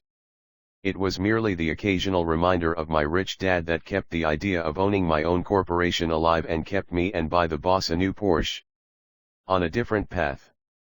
By the time I was 15 or 16, I knew I wasn't going to continue down the path my educated dad recommended. I didn't know how I was going to do it, but I was determined not to head in the direction most of my classmates were heading. That decision changed my life. It was not until my mid-20s that my rich dad's advice began to make more sense to me. I was just out of the Marine Corps and working for Xerox. I was making a lot of money, but every time I looked at my paycheck, I was disappointed. The deductions were so large and, the more I worked, the greater they became. As I became 86 rich dad poor dad more successful, my bosses talked about promotions and raises. It was flattering, but I could hear my rich dad asking in my ear, "Who are you working for? Who are you making rich?" In 1974, while still an employee for Xerox, I formed my first corporation and began minding my own business. There were already a few assets in my asset column, but now I was determined to focus on making it bigger. Those paychecks, with all the deductions, made all the years of my rich dad's advice make total sense. I could see the future if I followed my educated dad's advice. Many employers feel that advising their workers to mind their own business is bad for business. But for me, focusing on my own business and developing assets made me a better employee because I now had a purpose. I came in early and worked diligently, amassing as much money as possible so I could invest in real estate. Hawaii was just set to boom, and there were fortunes to be made. The more I realized that we were in the beginning stages of a boom, the more Xerox machines I sold. The more I sold, the more money I made and, of course, the more deductions came out of my paycheck. It was inspiring. I wanted out of the employee trap so badly that I worked even harder so I could invest more. By 1978, I was consistently one of the top 5 salespeople at the company. I badly wanted out of the rat race. In less than 3 years, I was making more in my real estate holding corporation than I was making at Xerox. And the money I was making in my asset column in my own corporation was money working for me, not me pounding on doors selling copiers. My rich dad's advice made much more sense. Soon the cash flow from my properties was so strong that my company bought me my first Porsche.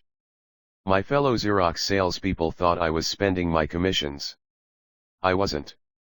I was investing my commissions in assets. My money was working hard to make more money. Each dollar in my asset column was a great employee, working hard to make more employees and buy the boss a new Porsche with before-tax dollars. I began to work harder for Xerox. The plan was working, 87 Chapter 4, Lesson 4 and my Porsche was the proof. By using the lessons I learned from my rich dad, I was able to get out of the proverbial rat race at an early age. It was made possible because of the strong financial knowledge I had acquired through rich dad's lessons. Without this financial knowledge, which I call financial intelligence or financial IQ, my road to financial independence would have been much more difficult. I now teach others in the hope that I may share my knowledge with them. I remind people that financial IQ is made up of knowledge from 4 broad areas of expertise. 1. Accounting. Accounting is financial literacy, or the ability to read numbers. This is a vital skill if you want to build an empire. The more money you are responsible for, the more accuracy is required, or the house comes tumbling down. This is the left brain side, or the details. Financial literacy is the ability to read and understand financial statements, which allows you to identify the strengths and weaknesses of any business. 2. Investing. Investing is the science of money, making money. This involves strategies and formulas which use the creative right brain side. 3. Understanding markets. Understanding markets is the science of supply and demand. You need to know the technical aspects of the market, which are emotion-driven, in addition to the fundamental or economic aspects of an investment. Does an investment make sense, or does it not make sense based on current market conditions?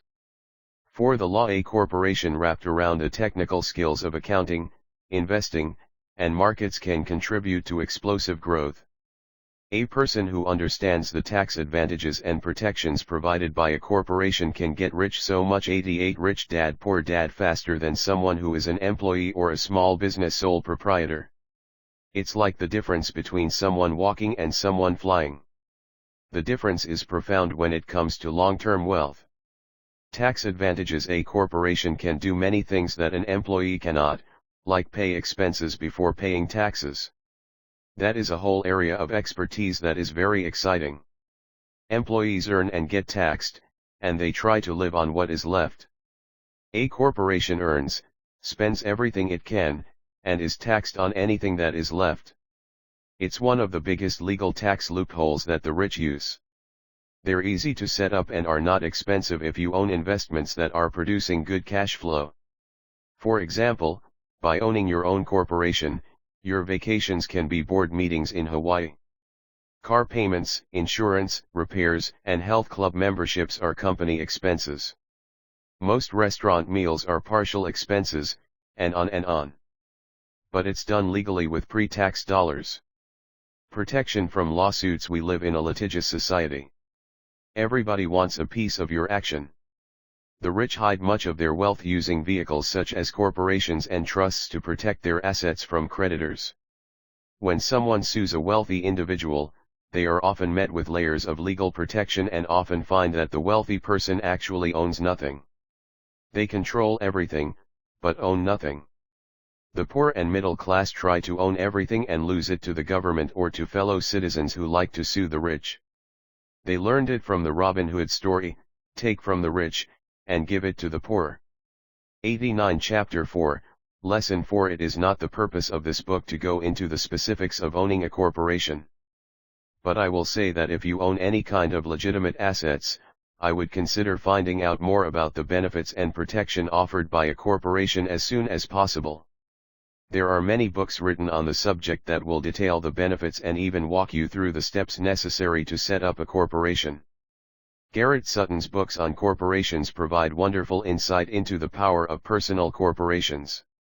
Financial IQ is actually the synergy of many skills and talents.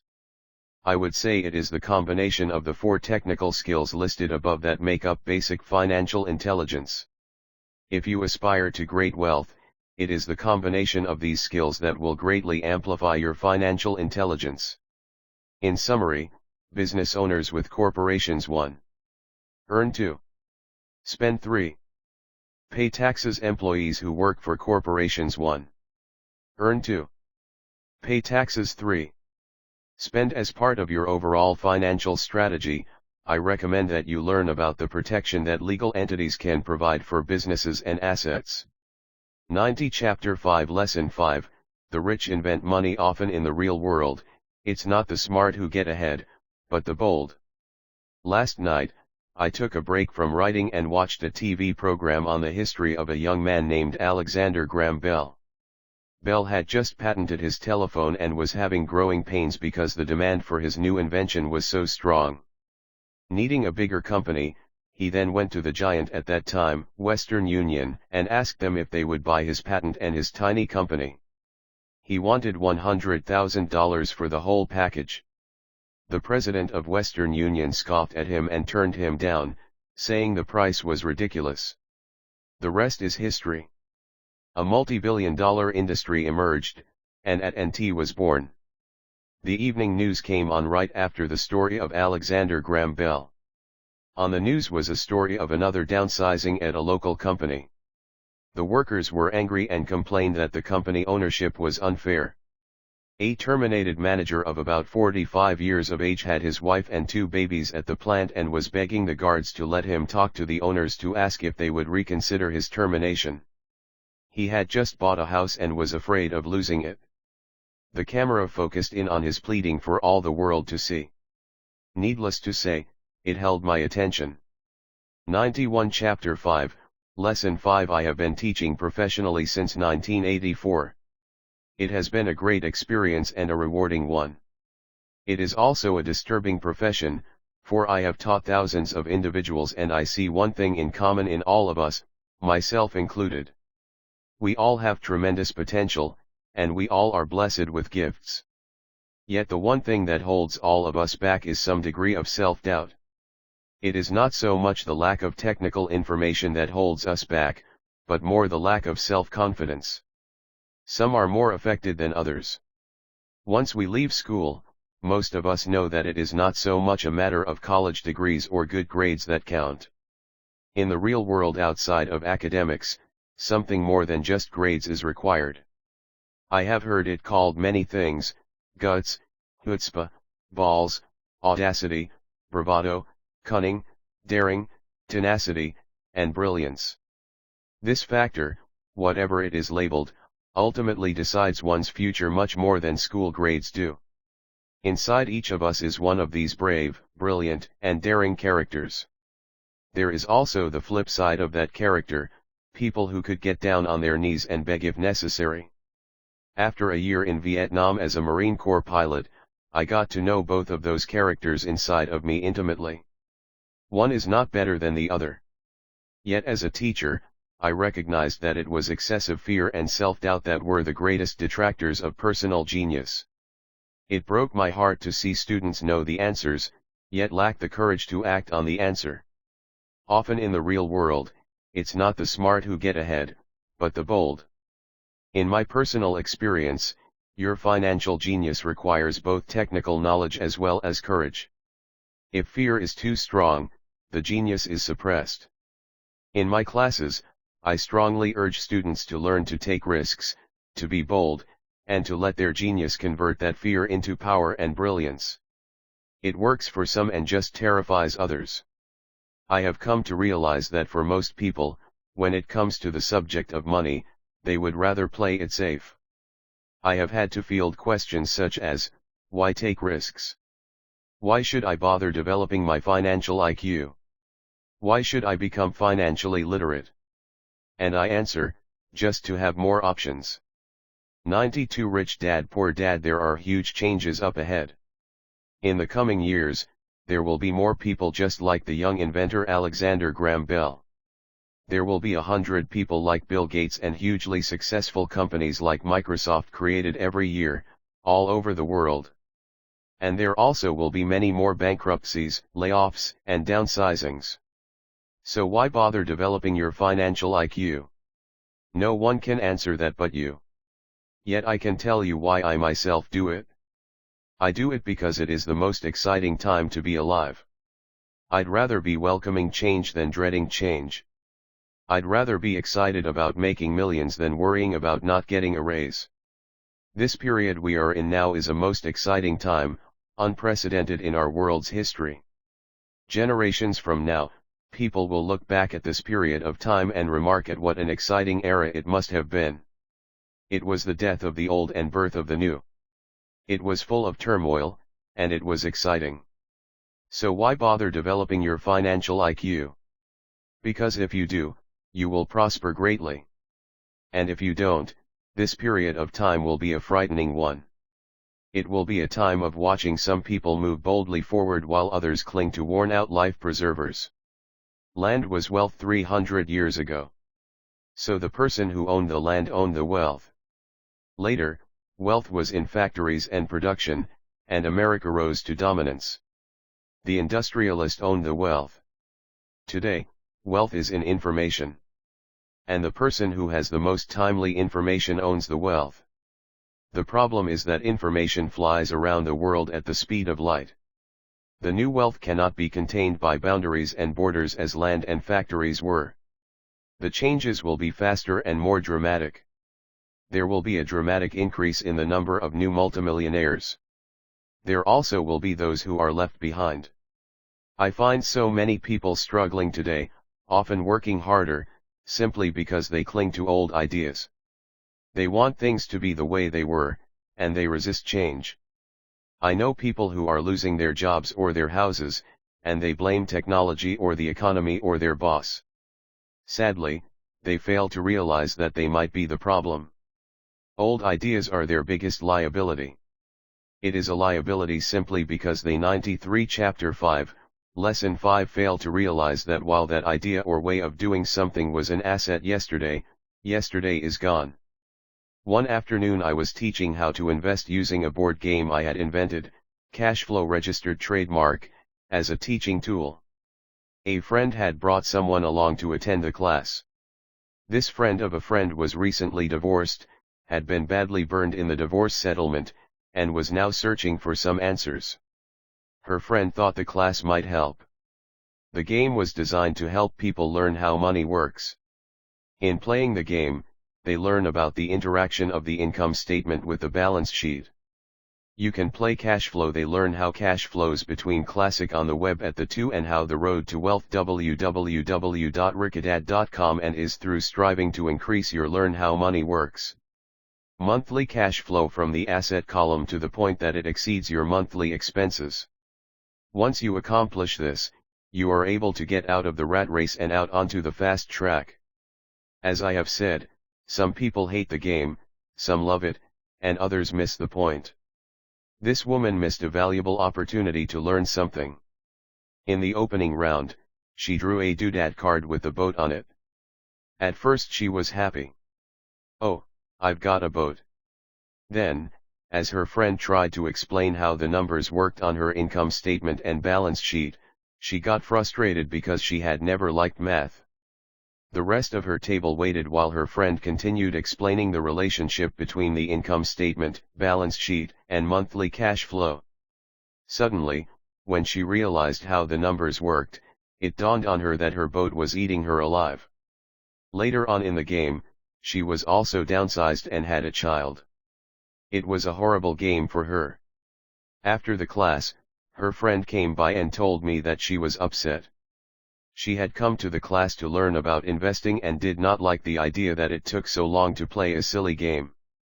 Her friend attempted to tell her to look within herself to see if the game reflected her in any way. With that suggestion, the woman 94 Rich Dad Poor Dad demanded her money back. She said that the very idea that a game could be a reflection of her was ridiculous. Her money was promptly refunded, and she left. Since 1984, I have made millions simply by doing what the school system does not do. In school, most teachers lecture. I hated lectures as a student. I was soon bored, and my mind would drift.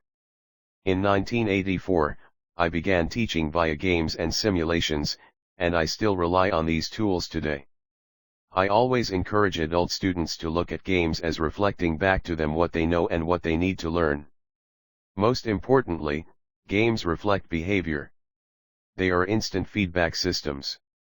Instead of the teacher lecturing you, the game is giving you a personalized lecture, one that is custom made just for you. The friend of the woman who left later called to give me an update. She said her friend was fine and had calmed down. In her cooling off period, she could see some slight relationship between the game and her life. Although she and her husband did not own a boat, they did own everything else. Games reflect behavior. They are instant feedback systems. Imaginable. She was angry after their divorce, both because he had run off with a younger woman and because, after 20 years of marriage, they had accumulated little in the way of assets. There was virtually nothing for them to split. Their 20 years of married life had been incredible fun, but all they had accumulated was a ton of doodads. She realized that her anger at doing the numbers, the income statement and balance sheet, came from her embarrassment about not understanding them. She had believed that finances were the man's job. She maintained the house and did the entertaining, and he handled the finances. She was now quite certain that in the last 5 years of their marriage, he had hidden money from her. She was angry at herself for not being more aware of where the money was going, as well as for not knowing about the other woman. 95 Chapter 5, Lesson 5. Just like a board game, the world is always providing us with instant feedback. We could learn a lot if we tuned in more. One day not long ago, I complained to my wife that the cleaners must have shrunk my pants. My wife gently smiled and poked me in the stomach to inform me that the pants had not shrunk. Something else had expanded me. The cash flow game was designed to give every player personal feedback. Its purpose is to give you options. If you draw the boat card and it puts you into debt, the question is, now what can you do? How many different financial options can you come up with? That is the purpose of the game, to teach players to think and create new and various financial options. Thousands of people throughout the world have played this game. The players who get out of the rat race the quickest are the people who understand numbers and have creative financial minds. They recognize different financial options. Rich people are often creative and take calculated risks. People who take the longest are people who are not familiar with numbers and often do not understand the power of investing. Some people playing Cashflow play Cashflow Classic on the web at www.rickadad.com. What did you learn about your true behavior from playing the game? Gain lots of money in the game, but they don't know what to do with it. Even though they have money, everyone else seems to be getting ahead of them. And that is true in real life. There are a lot of people who have a lot of money and do not get ahead financially. Limiting your options is the same as hanging on to old ideas. I have a friend from high school who now works at 3 jobs. Years ago, he was the richest of all my classmates. When the local sugar plantation closed, the company he worked for went down with the plantation.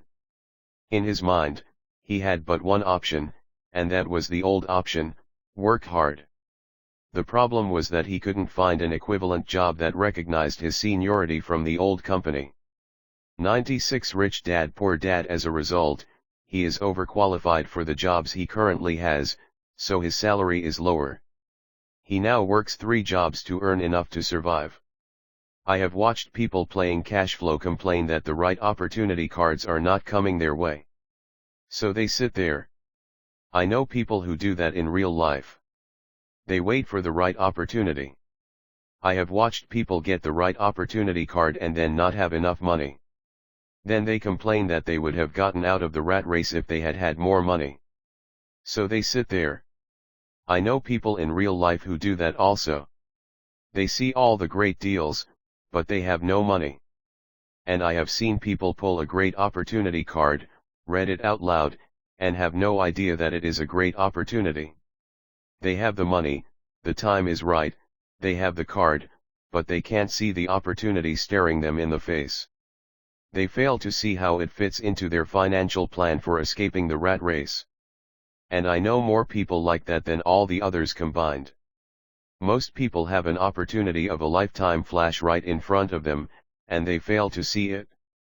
A year later, they find out about it, after everyone else got rich. Financial intelligence is simply having more options. If the opportunities aren't coming your way, what else can you do to improve your financial position? If an opportunity lands in your lap and you have no money and the bank won't talk to you, what else can you do to get the opportunity to work in your favor?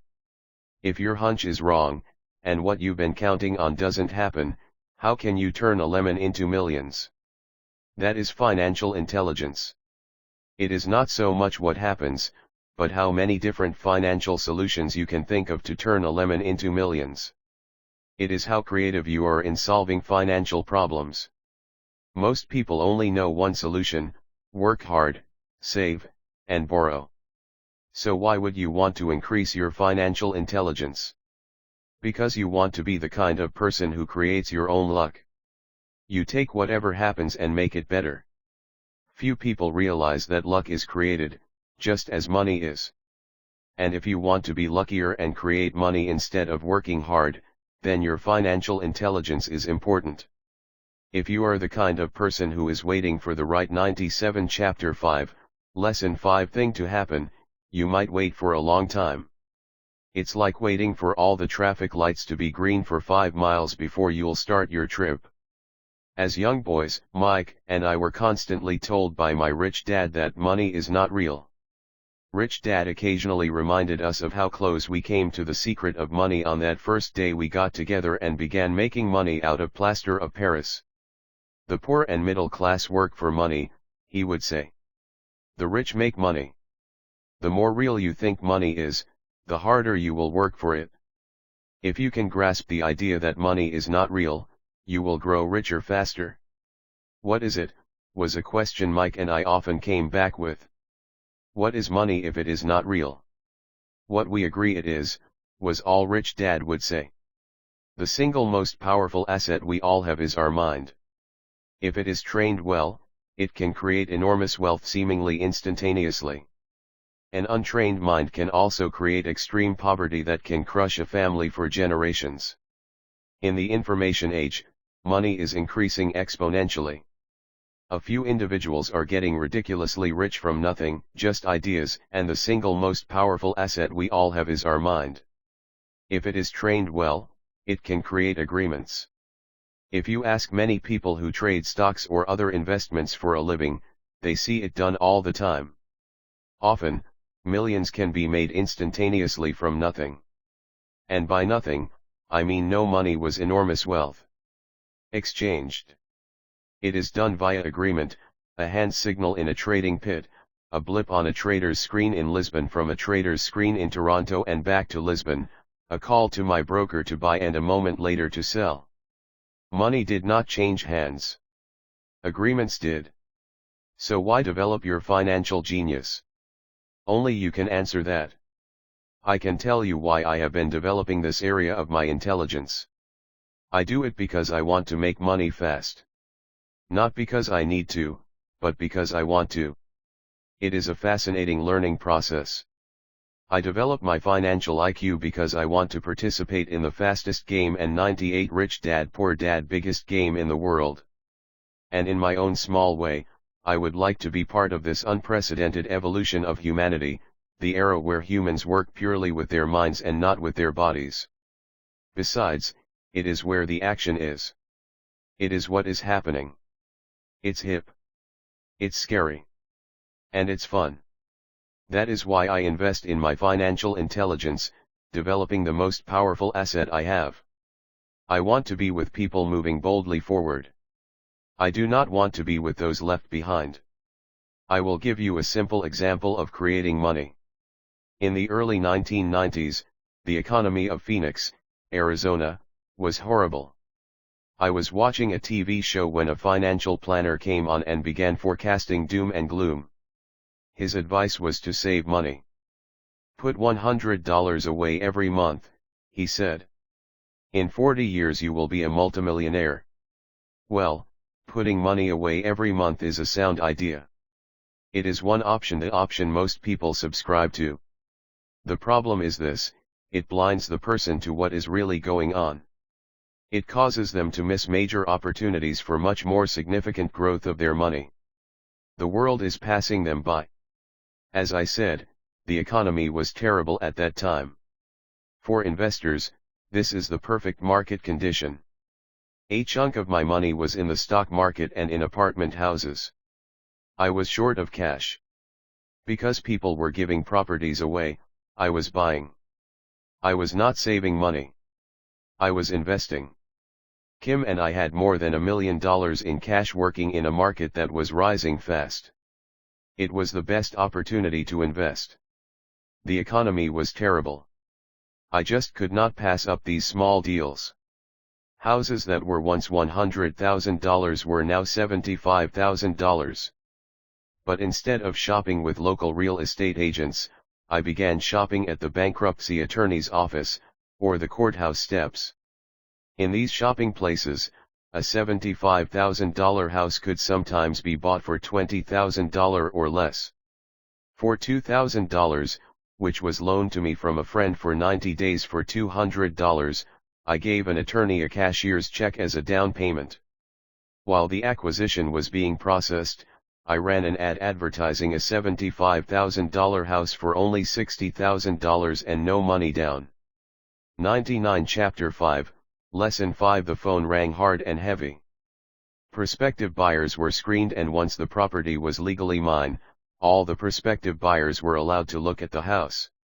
It was a feeding frenzy. The house sold in a few minutes.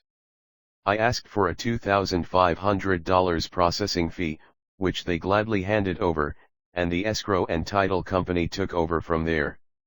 I returned the $2,000 to my friend with an additional $200. He was happy, the home buyer was happy, the attorney was happy, and I was happy. I had sold a house for $60,000 that cost me $20,000. The $40,000 was created from money in my asset column in the form of a promissory note from the buyer. Total working time, 5 hours. So now that you are on your way to becoming more financially literate and skilled at reading numbers, I will show you why this is an example of money being invented. $40,000 is created in the asset column. Money is invented without being taxed. At 10% interest, $4,000 a year in cash flow is added to income. Income statement: income, expenses, taxes, mortgage payment, balance sheet, assets, liabilities. $40,000 note, $20,000 mortgage, 100. Rich Dad Poor Dad. During this depressed market, Kim and I were able to do 6 of these simple transactions in our spare time. While the bulk of our money was in larger properties and the stock market, we were able to create more than $190,000 in assets, notes at 10% interest, in those 6 buy, create, and sell transactions. That comes to approximately $19,000 a year income, much of it sheltered through our private corporation. Much of that $19,000 a year goes to pay for our company cars, gas, trips, insurance, dinners with clients, and other things. By the time the government gets a chance to tax that income, it's been spent on legally allowed pre-tax expenses. Job: how much income would you have to earn if the government takes 50% in taxes? Income statement: income, salary, expenses, taxes. How long would it take you to save $40,000? Balance sheet: assets, savings, liabilities. 101 Chapter 5, Lesson 5. This was a simple example of how money is invented, created, and protected using financial intelligence. Ask yourself, how long would it take to save $190,000? Would the bank pay you 10% interest on your money? And the promissory note is good for 30 years. I hope they never pay me the $190,000. I have to pay a tax if they pay me the principal, and besides, $19,000 paid over 30 years is a little over $500,000 in income. I have people ask what happens if the person doesn't pay. That does happen, and it's good news. That $60,000 home could be taken back and resold for $70,000, and another $2,500 collected as a loan processing fee. It would still be a zero-down transaction in the mind of the new buyer. And the process would go on. The first time I sold the house, I paid back the $2,000, so technically, I have no money in the transaction. My return on investment, ROI, is infinity. It's an example of no money making a lot of money. In the second transaction, when resold, I would have put $2,000 in my pocket and re-extended the loan to 30 years. What would my ROI be if I got paid money to make money? I do not know, but it sure beats saving $100 a month, which actually starts out as $150 because it's after-tax income for 40 years earning low interest. And again, you're taxed on the interest. That is not too intelligent. It may be safe, but it's not smart. A few years later, as the Phoenix real estate market strengthened, those houses we sold for $60,000 became worth $110,000. Foreclosure opportunities were still available, but became rare. It cost a valuable asset, my time, to go out looking for them. Thousands of buyers were looking for the few available deals. The market had changed. It was time to move on and look for other opportunities to put in the asset column. You can't do that here.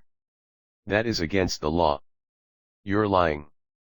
I hear those comments much more often than can you show me how to do that? The math is simple.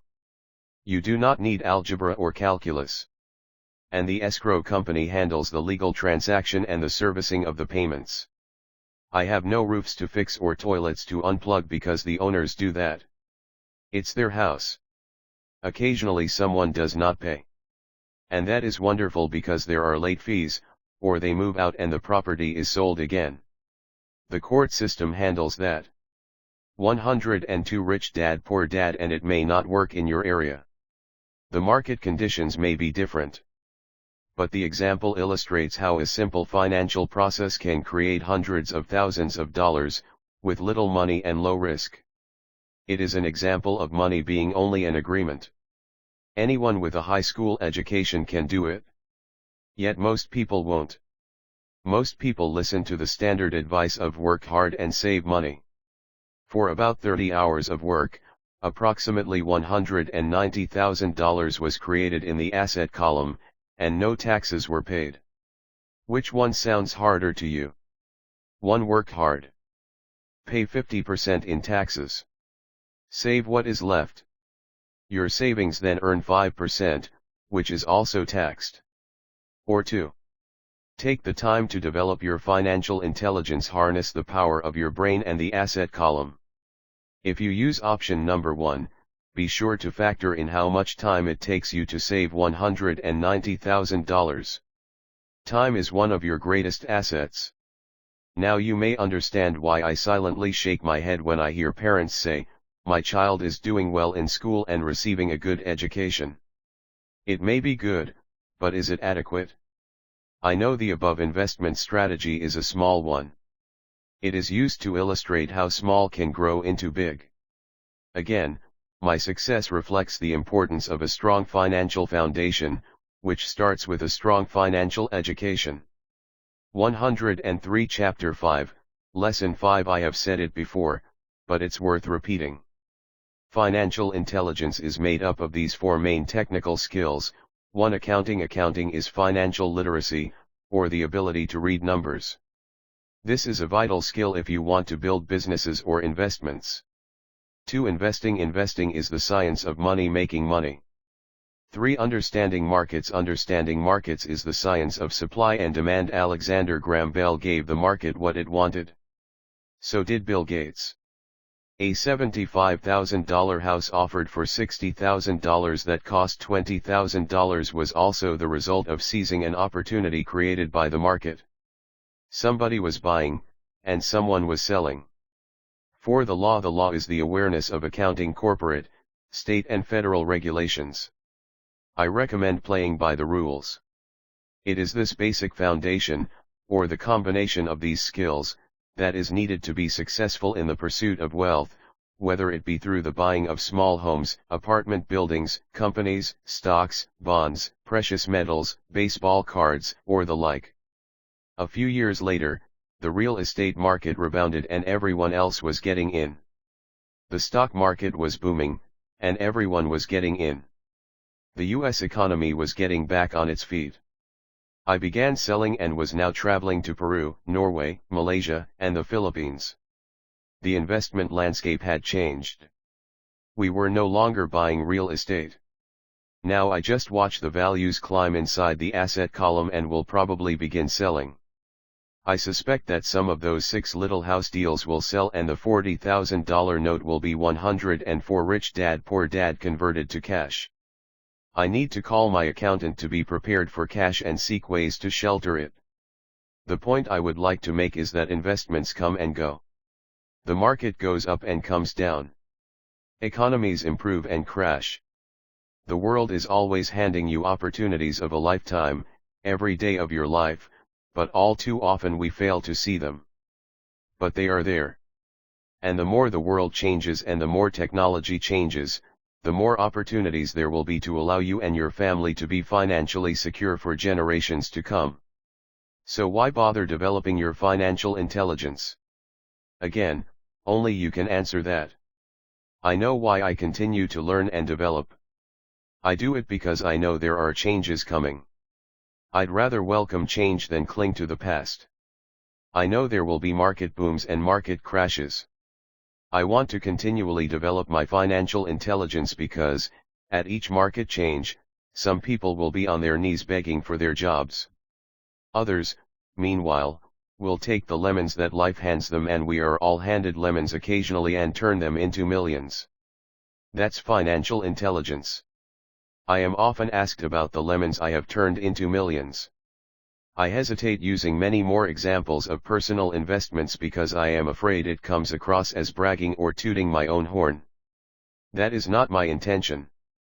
I use the examples only as numerical and chronological illustrations of actual and simple cases. I use the examples because I want you to know that it is easy. And the more familiar you become with the 4 pillars of financial intelligence, the easier it becomes. Personally, I use 2 main vehicles to achieve financial growth: real estate and small cap stocks. I use real estate as my foundation. Day in and day out, my properties provide cash flow and occasional spurts of growth in value. The small cap stocks are used for fast growth. I do not recommend anything that I do. The examples are just that, examples. If the opportunity is too complex and I do not understand the investment, I don't do it. Simple math and common sense are all you need to do well financially. 105 Chapter 5, Lesson 5. There are 5 reasons for using examples: 1. To inspire people to learn more. 2. To let people know it is easy if the foundation is strong. 3. To show that anyone can achieve great wealth. 4. To show that there are millions of ways to achieve your goals. 5. To show that it's not rocket science. In 1989, I used to jog through a lovely neighborhood in Portland, Oregon. It was a suburb that had little gingerbread houses. They were small and cute. I almost expected to see Little Red Riding Hood skipping down the sidewalk on her way to Granny's. There were for sale signs everywhere. The timber market was terrible, the stock market had just crashed, and the economy was depressed. On one street, I noticed a for sale sign that was up longer than most. It looked old. Jogging past it one day, I ran into the owner, who looked troubled. "What are you asking for your house?" I asked. The owner turned and smiled weakly. "Make me an offer," he said. "It's been for sale for over a year. Nobody even comes by anymore to look at it." "I'll look," I said, and I bought the house a half hour later for $20,000 less than his asking price.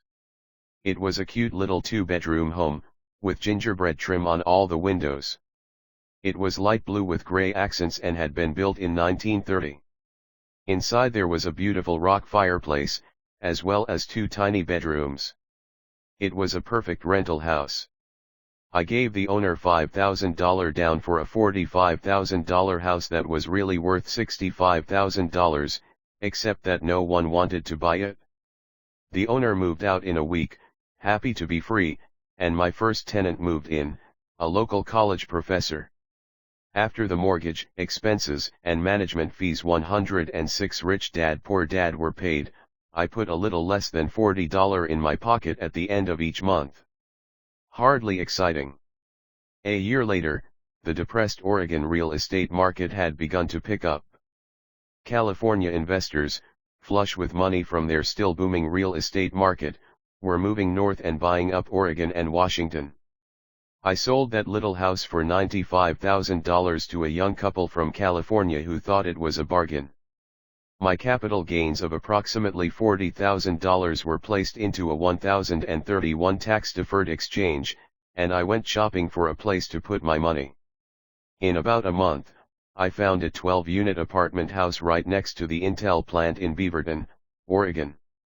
The owners lived in Germany, had no idea the problem with secure investments is that they are often sanitized, that is, made so safe that the gains are less.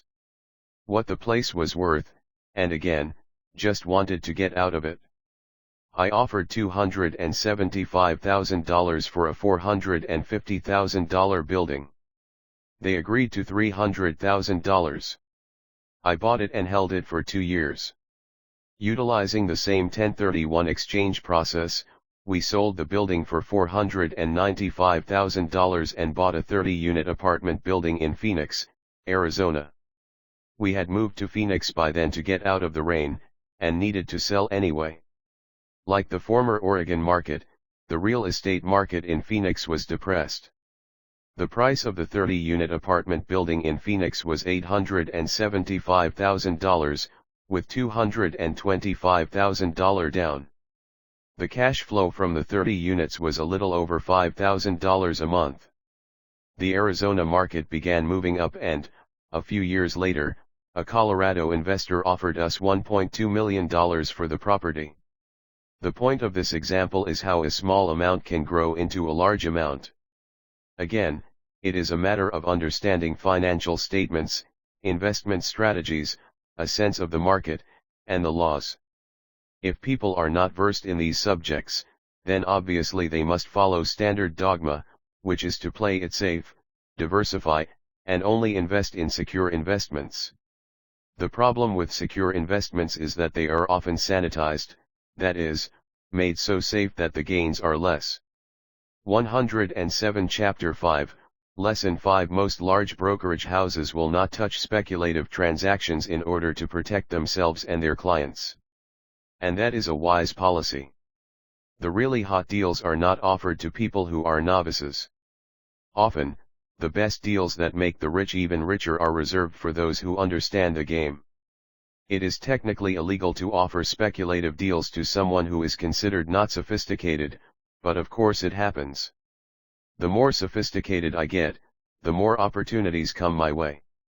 Another case for developing your financial intelligence over a lifetime is simply that more opportunities are presented to you. And the greater your financial intelligence, the easier it is to tell whether a deal is good. It's your intelligence that can spot a bad deal, or make a bad deal good. The more I learn, and there is a lot to learn, the more money I make simply because I gain experience and wisdom as the years go on. I have friends who are playing it safe, working hard at their profession, and failing to gain financial wisdom, which does take time to develop. My overall philosophy is to plant seeds inside my asset column. That is my formula.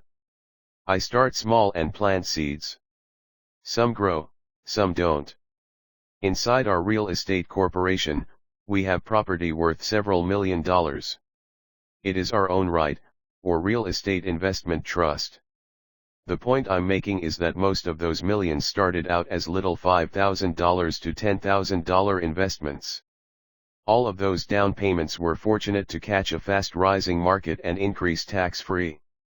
We traded in and out several times over a number of years. We also own a stock portfolio, surrounded by a corporation that Kim and I call our personal mutual fund. We have friends who deal specifically with investors like us who have extra money each month to invest. We buy high-risk, speculative private companies that are just about to go public on a stock exchange in the United States or Canada. An example of how fast gains can be made are 100,000 shares purchased for 25 cents each before the company goes public. 6 months later, the company is listed, and the 100,000 shares now are worth $2 each. If the company is well managed, the price keeps going up, and the stock may go to $20 or more per share. There are years when our $25,000 has gone to $1 million in less than a year. 108 Rich Dad Poor Dad. It is not gambling if you know what you're doing. It is gambling if you're just throwing money into a deal and praying. The idea in anything is to use your technical knowledge, wisdom, and love of the game to cut the odds down, to lower the risk. Of course, there is always risk. It is financial intelligence that improves the odds. Thus, what is risky for one person is less risky to someone else. That is the primary reason I constantly encourage people to invest more in their financial education than in stocks, real estate, or other markets. The smarter you are, the better chance you have of beating the odds. The stock plays I personally invested in were extremely high risk for most people and absolutely not recommended. I have been playing that game since 1979 and have paid more than my share in dues. But if you will reread why investments such as these are high risk for most people, you may be able to set your life up differently, so that the ability to take $25,000 and turn it into $1 million in a year is low risk for you. As stated earlier, nothing I have written is a recommendation. It is only used as an example of what is simple and possible. What I do is small potatoes in the grand scheme of things. Yet for the average it is not gambling if you know what your individual, a passive income of more than $100,000 a year is nice and not hard to achieve. Depending on the doing. It is gambling if you're just throwing money into a deal and praying. Market and how smart you are, it could be done in 5 to 10 years. If you keep your living expenses modest, $100,000 coming in as additional income is pleasant, regardless of whether you work. You can work if you like or take time off if you choose and use the government tax system in your favor, rather than against you. My personal basis is real estate. I love real estate because it's stable and slow moving. I keep the base solid. The cash flow is fairly steady and, if properly managed, has a good chance of increasing in value. The beauty of a solid base of real estate is that it allows me to take greater risks, as I do with speculative stocks. 109 Chapter 5, Lesson 5 If I make great profits in the stock market, I pay my capital gains tax on the gain and then reinvest what's left in real estate, again further securing my asset foundation. A last word on real estate, I have traveled all over the world and taught investing. In every city, I hear people say you cannot buy real estate cheap. That is not my experience. Even in New York or Tokyo, or just on the outskirts of the city, prime bargains are overlooked by most people. In Singapore with their high real estate prices, there are still bargains to be found within a short driving distance. So whenever I hear someone say, "You can't do that here," pointing at me, I remind them that maybe the real statement is, "I don't know how to do that here yet." Great opportunities are not seen with your eyes. They are seen with your mind. Most people never get wealthy simply because they are not trained financially to recognize opportunities right in front of them. I am often asked, how do I start? In the final chapter of this book, I offer 10 steps that I followed on the road to my financial freedom. But always remember to have great opportunities are not seen with your eyes. They are seen fun. When you learn the rules and the vocabulary of investing and begin to build your asset column, I think you'll find that it's as fun a game as you've ever played. Sometimes you win and with your mind. Sometimes you learn. But have fun. Most people never win because they're more afraid of losing. That is why I found school so silly. In school we learn that mistakes are bad, and we are punished for making them. Yet if you look at the way humans are designed to learn, we learn by making mistakes. We learn to walk by falling down. If we never fell down, we would never walk. The same is true for learning to ride a bike. I still have scars on my knees, but today I can ride a bike without thinking. The same is true for getting rich. Unfortunately, the main reason most people are not rich is because they are terrified of losing. Winners are 110 Rich Dad Poor Dad not afraid of losing. But losers are. Failure is part of the process of success. People who avoid failure also avoid success. I look at money much like my game of tennis. I play hard, make mistakes, correct, make more mistakes, correct, and get better.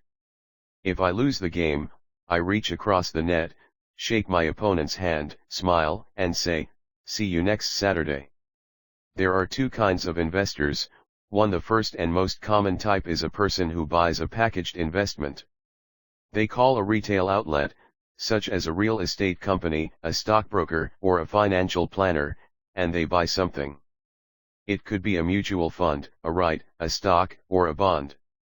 It is a clean and simple way of investing. An analogy would be a shopper who goes to a computer store and buys a computer right off the shelf. 2. The second type is an investor who creates investments. This investor usually assembles a deal in the same way a person who buys components builds a computer.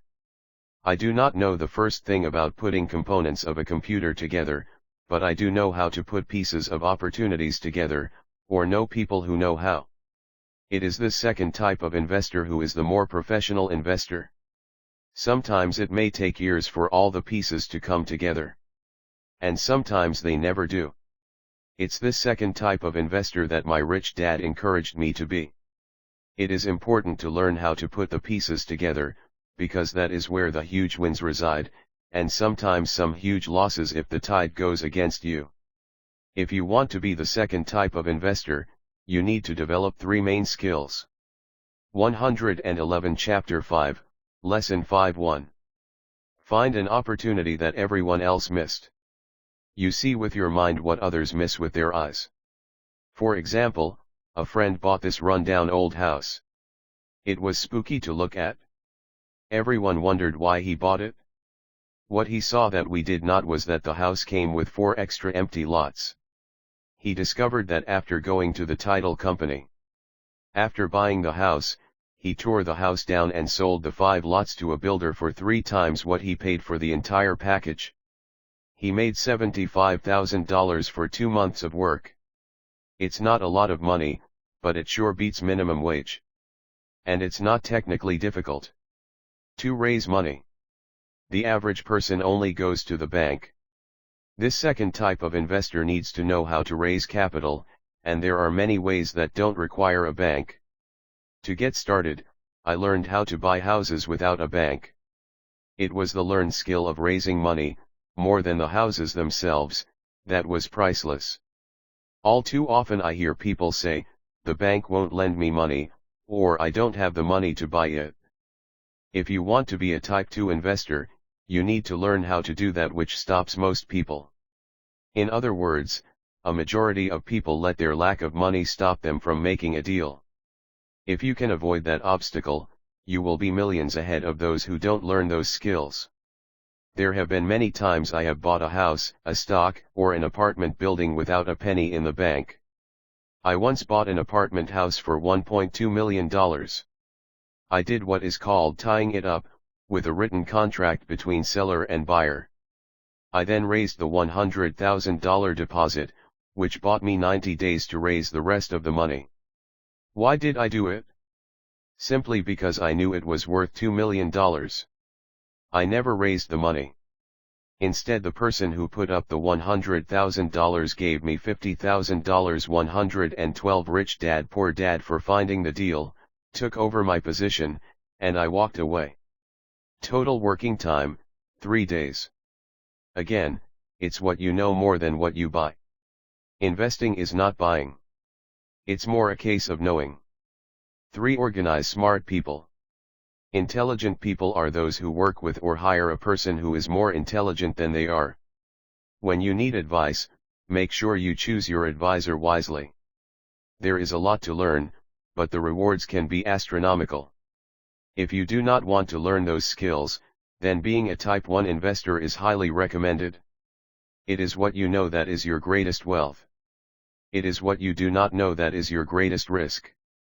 There is always risk, so learn to manage risk instead of avoiding it. 113 Chapter 6 Lesson 6, Work to Learn Don't Work for Money. Job security meant everything to my educated dad. Learning meant everything to my rich dad.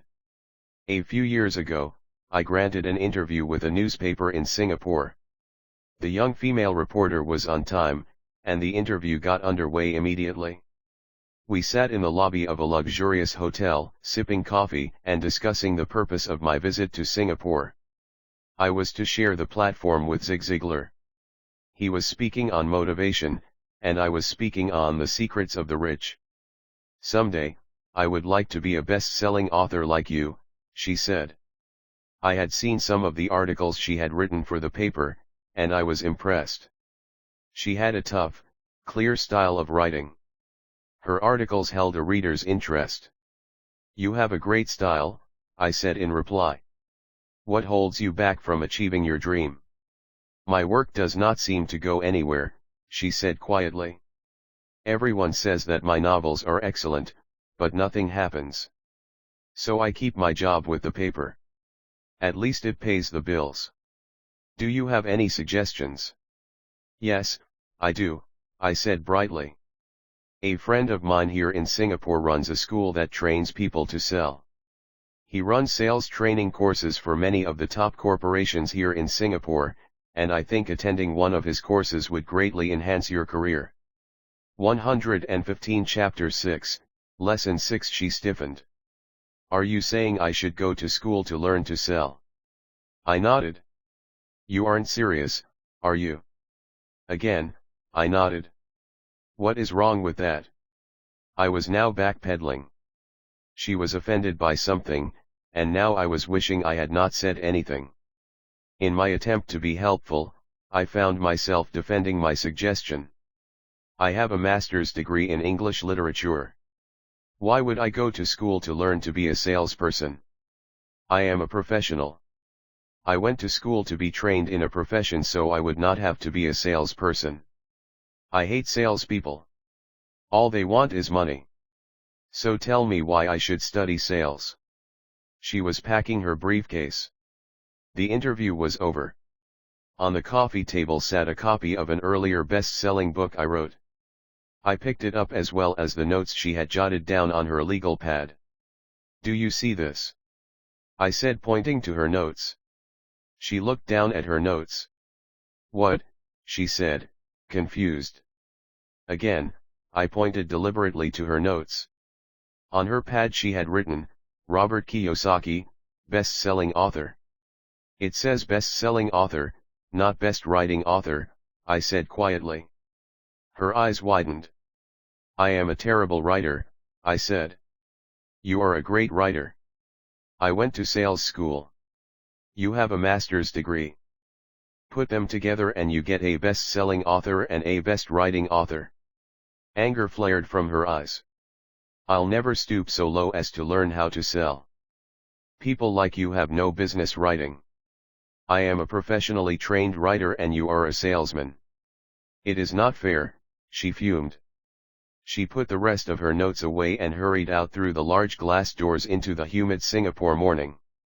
At least she gave me a fair and favorable write-up the next morning. The world is filled with smart, talented, educated, and gifted people. We meet them every day. They are all around us. A few days ago, my car was not running well. I pulled into a garage, and a young mechanic had it fixed in just a few minutes. He knew what was wrong by simply listening to the engine. I was amazed. 116 Rich Dad Poor Dad. I am constantly shocked at how little talented people earn. I have met brilliant, highly educated people who earn less than $20,000 a year. A business consultant who specializes in the medical trade was telling me how many doctors, dentists, and chiropractors struggle financially. All this time, I thought that when they graduated, the dollars would pour in. It was this business consultant who gave me the phrase, "They are one skill away from great wealth." What this phrase means is that most people need only to learn and master one more skill and their income would jump exponentially. I have mentioned before that financial intelligence is a synergy of accounting, investing, marketing, and law. Combine those four technical skills and making money with money is easier than most people would believe. When it comes to money, the only skill most people know is to work hard. The classic example of a synergy of skills was that young writer for the newspaper. If she diligently learned the skills of sales and marketing, her income would jump dramatically. If I were her, I would take some courses in advertising copywriting as well as sales. Then, instead of working at the newspaper, I would seek a job at an advertising agency. Even if it were a cut in pay, she would learn how to communicate in shortcuts that are used in successful advertising. She also would spend time learning public relations, an important skill. She would learn how to get millions in free publicity. Then, at night and on weekends, she could be writing her great novel. When it was finished, she would be better able to sell her book. Then, in a short while, she could be a best-selling author. When I came out with my first book, If You Want to Be Rich and Happy, Don't Go to School, a publisher suggested I change the title to The Economics of Education. I told the publisher that, with a title like that, I would sell 2 books, one to my family, and one to my best friend. The problem is that they would expect it for free. The obnoxious title, If You Want to Be Rich and Happy, Don't Go to School, was chosen because we knew it would get tons of publicity. I am pro-education and believe in education reform. If I were not pro-education, why would 117 Chapter 6, Lesson 6 I continue to press for changing our antiquated educational system? So I chose a title that would get me on more TV and radio shows, simply because I was willing to be controversial. Many people thought I was a fruitcake, but the book sold and sold. When I graduated from the U.S. Merchant Marine Academy in 1969, my educated dad was happy. Standard Oil of California had hired me for its oil tanker fleet as a third mate. The pay was low compared with my classmates, but it was okay for a first real job after college. My starting pay was about $42,000 a year, including overtime, and I only had to work for 7 months. I had 5 months of vacation. If I had wanted to, I could have taken the run to Vietnam with a subsidiary shipping company and easily doubled my pay instead of taking 5 months of vacation. I had a great career ahead of me, yet I resigned after 6 months with the company and joined the Marine Corps to learn how to fly. My educated dad was devastated. Rich Dad congratulated me. In school and in the workplace, the popular opinion is the idea of specialization, that is, in order to make more money or get promoted, you need to specialize. That is why medical doctors immediately you want to know a little about a lot was rich dads begin to seek a specialty such as orthopedics or pediatrics. The same is true for accountants, architects, lawyers, pilots, and others. Suggestion. My educated dad believed in the same dogma. That is why he was thrilled when he eventually achieved his doctorate. He often admitted that schools reward people who study more and more about less and less. Rich Dad encouraged me to do exactly the opposite. You want to know a little about a lot was his suggestion. That is why for years I worked in different areas of his companies. For a while, I worked in his accounting department. Although I would probably never have been an accountant, he wanted me to learn via osmosis. Rich Dad knew I would pick up jargon and a sense of what is important and what is not. I also worked as a busboy and construction worker as 118 Rich Dad Poor Dad well as in sales, reservations, and marketing. He was grooming Mike and me. That is why he insisted we sit in on the meetings with his bankers, lawyers, accountants, and brokers. He wanted us to know a little about every aspect of his empire. When I quit my high-paying job with Standard Oil, my educated dad had a heart-to-heart talk with me. He was bewildered. He could not understand my decision to resign from a career that offered high pay, great benefits, lots of time off, and opportunity for promotion. When he asked me one evening, "Why did you quit?" I could not explain it to him, though I tried hard to. My logic did not fit his logic. The big problem was that my logic was my rich dad's logic. Job security meant everything to my educated dad. Learning meant everything to my rich dad. Educated dad thought I went to school to learn to be a ship's officer. Rich dad knew that I went to school to study international trade. So as a student, I made cargo runs, navigating large freighters, oil tankers, and passenger ships to the Far East and the South Pacific. Rich Dad emphasized that I should stay in the Pacific instead of taking ships to Europe because he knew that the emerging nations were in Asia, not Europe.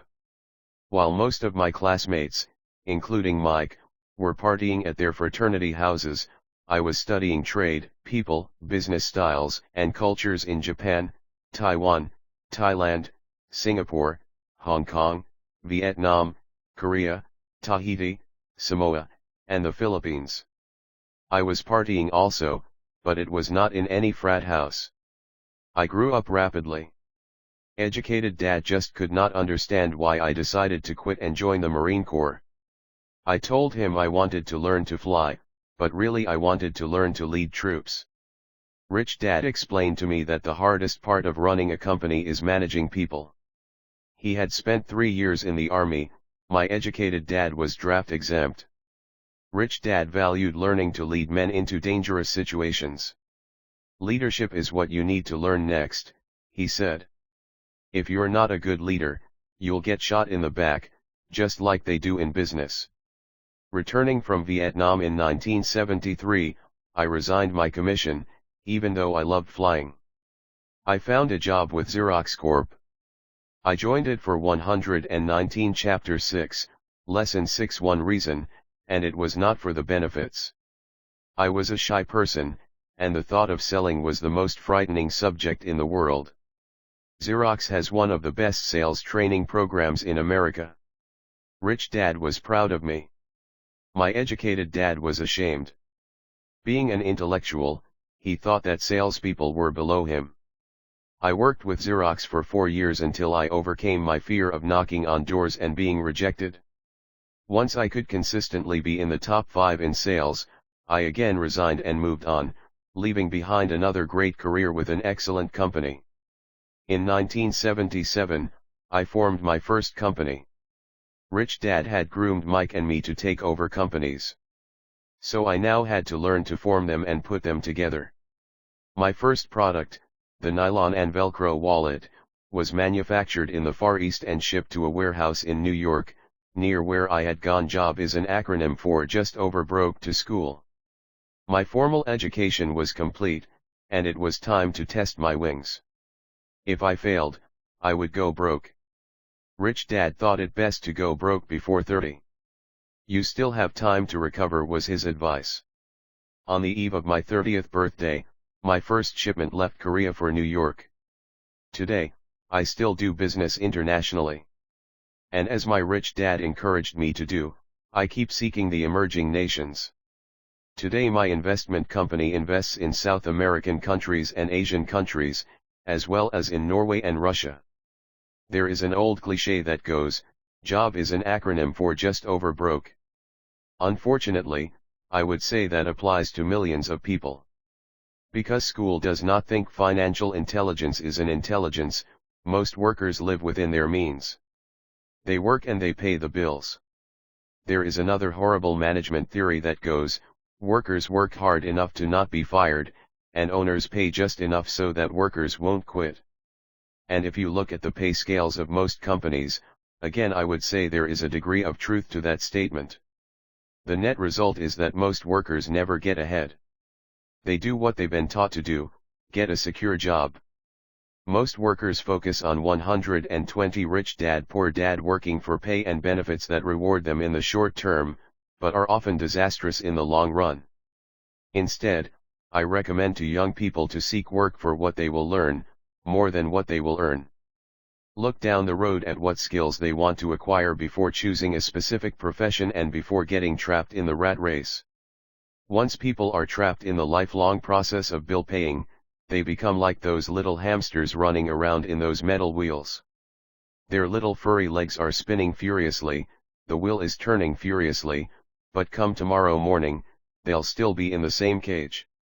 Great job. In the movie Jerry Maguire starring Tom Cruise, there are many great one-liners. Probably the most memorable is, "Show me the money." But there is one line I thought most truthful. It comes from the scene where Tom Cruise is leaving the firm. He has just been fired, and he is asking the entire company, "Who wants to come with me?" And the whole place is silent and frozen. Only one woman speaks up and says, "I'd like to, but I'm due for a promotion in 3 months." That statement is probably the most truthful statement in the whole movie. It is the type of statement that people use to keep themselves busy, working away to pay bills.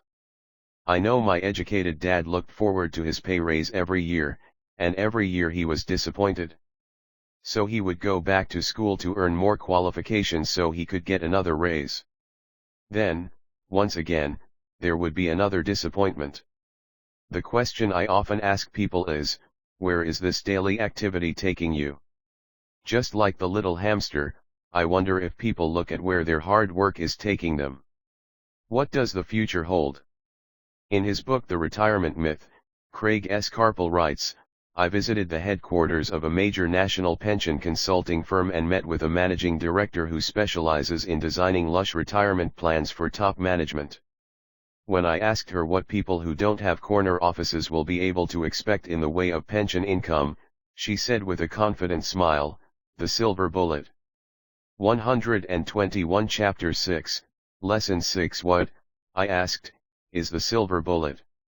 She shrugged and said, if baby boomers discover they don't have enough money to live on when they're older, they can always blow their brains out. Carpel goes on to explain the difference between the old defined benefit retirement plans and the new 401(k) plans that are riskier. It is not a pretty picture for most people working today. And that is just for retirement. Add medical fees and long-term nursing home care and the picture is frightening. Already, many hospitals in countries with socialized medicine need to make tough decisions such as, who will live, and who will die. They make those decisions purely on how much money they have and how old the patients are. If the patient is old, they often will give the medical care to someone younger. The older poor patient gets put to the back of the line. Just as the rich can afford better education, the rich will be able to keep themselves alive, while those who have little wealth will die.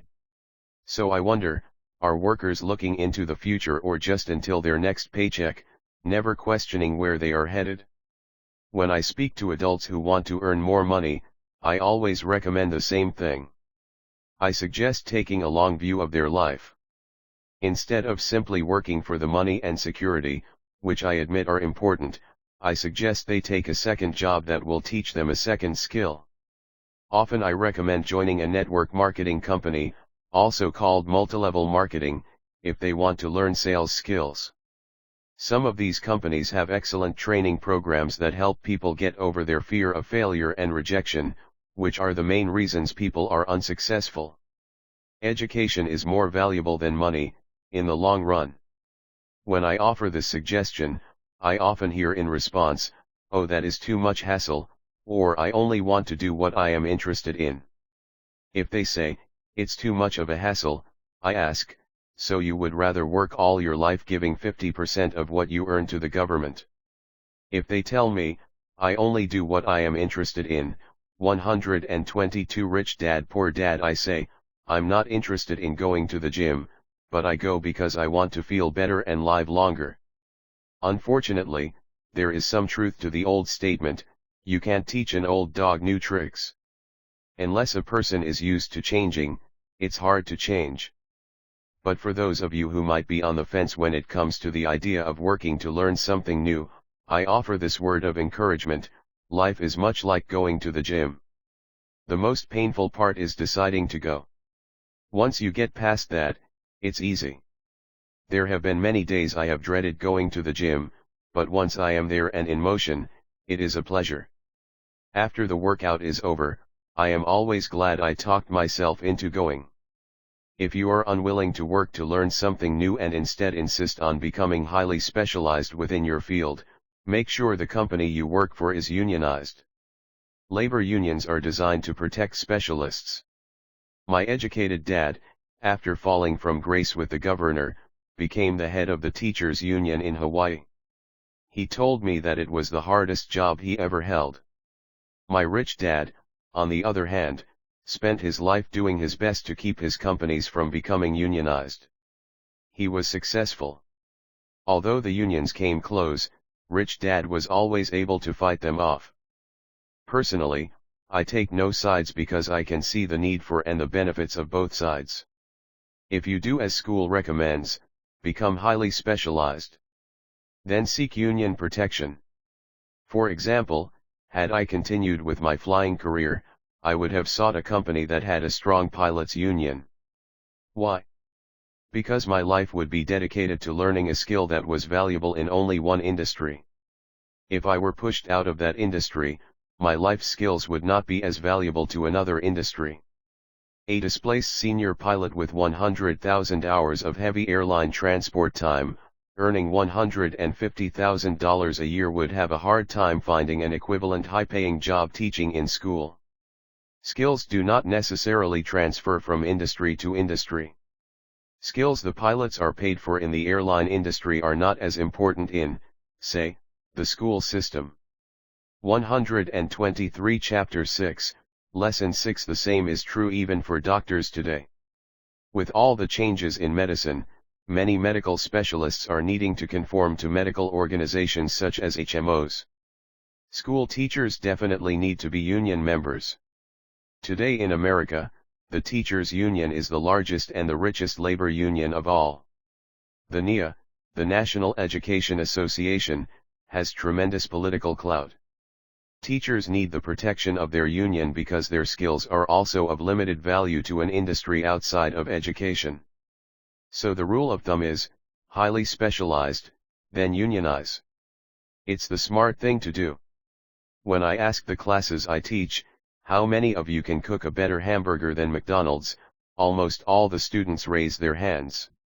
I then ask, so if most of you can cook a better hamburger, how come McDonald's makes more money than you?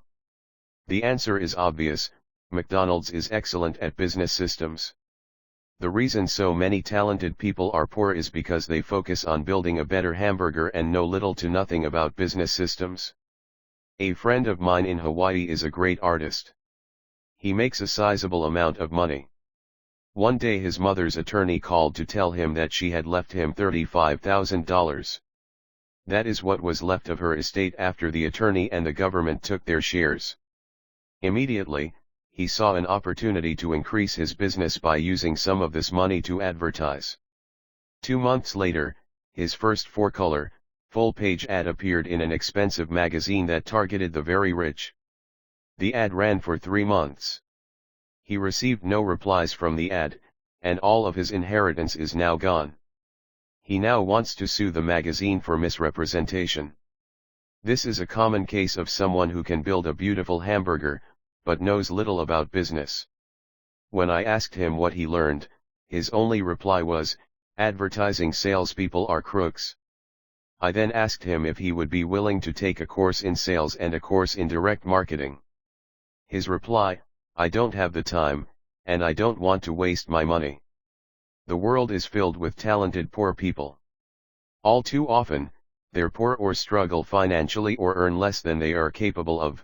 Not 124 Rich Dad Poor Dad because of what they know, but because of what they do not know.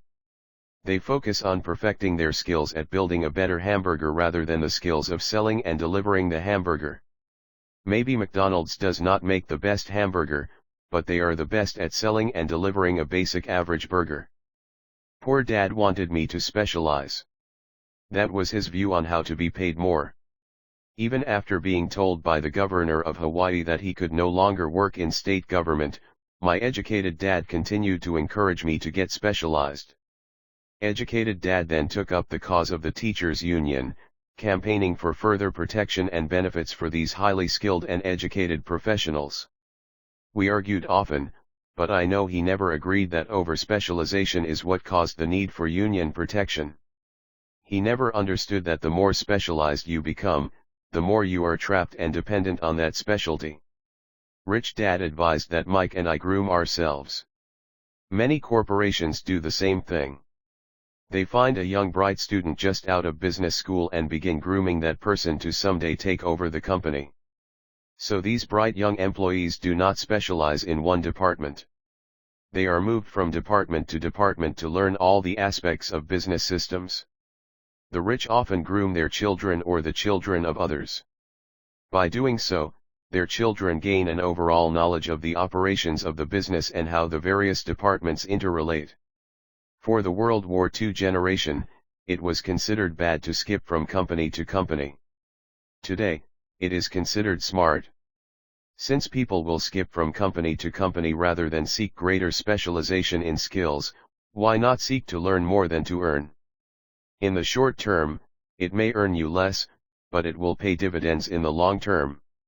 125 Chapter 6, Lesson 6. The main management skills needed for success are: 1. Management of cash flow. 2. Management of systems. 3. Management of people. The most important specialized skills are sales and marketing. The ability to sell, to communicate to another human being, be it a customer, employee, boss, spouse, or child, is the base skill of personal success. Communication skills such as writing, speaking, and negotiating are crucial to a life of success. These are skills I work on constantly, attending courses or buying educational resources to expand my knowledge. As I have mentioned, my educated dad worked harder and harder the more competent he became. He also became more trapped the more specialized he got. Although his salary went up, his choices diminished. Soon after he was locked out of government work, he found out how vulnerable he really was professionally. It is like professional athletes who suddenly are injured or are too old to play. Their once high-paying position is gone, and they have limited skills to fall back on. I think that is why my educated dad sided so much with the unions after that. He realized how much a union would have benefited him. Rich Dad encouraged Mike and me to know a little about a lot. He encouraged us to work with people smarter than we were and to bring smart people together to work as a team. Today it would be called a synergy of professional specialties.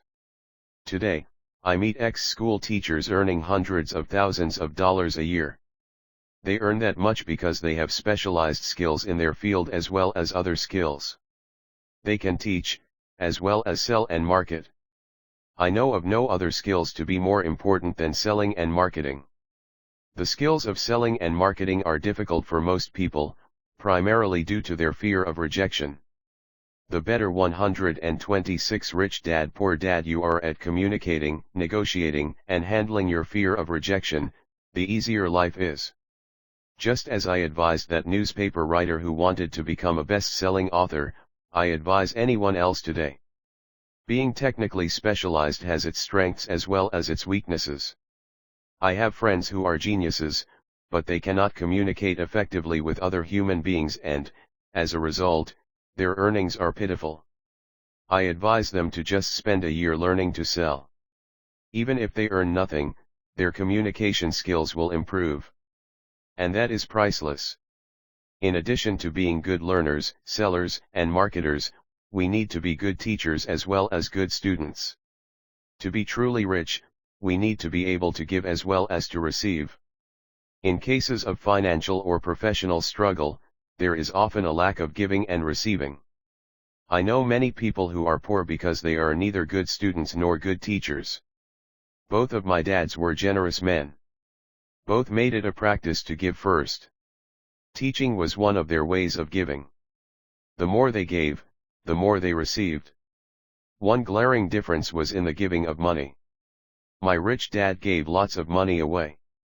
He gave to his church, to charities, and to his foundation. He knew that to receive money, you had to give money. Giving money is the secret to most great wealthy families. That is why there are organizations like the Rockefeller Foundation and the Ford Foundation. These are organizations designed to take their wealth and increase it, as well as give it away in perpetuity. My educated dad always said, "When I have some extra money, I'll give it." The problem was that there was never any extra. So he worked harder to draw more money in, rather than focus on the most important law of money: give, and you shall receive. Instead, he believed in, receive, and then you give. In conclusion, I became both dads. One part of me is a hardcore capitalist who loves the game of money making money. The other part is a socially responsible teacher who is deeply concerned with this ever-widening gap between the haves and have-nots.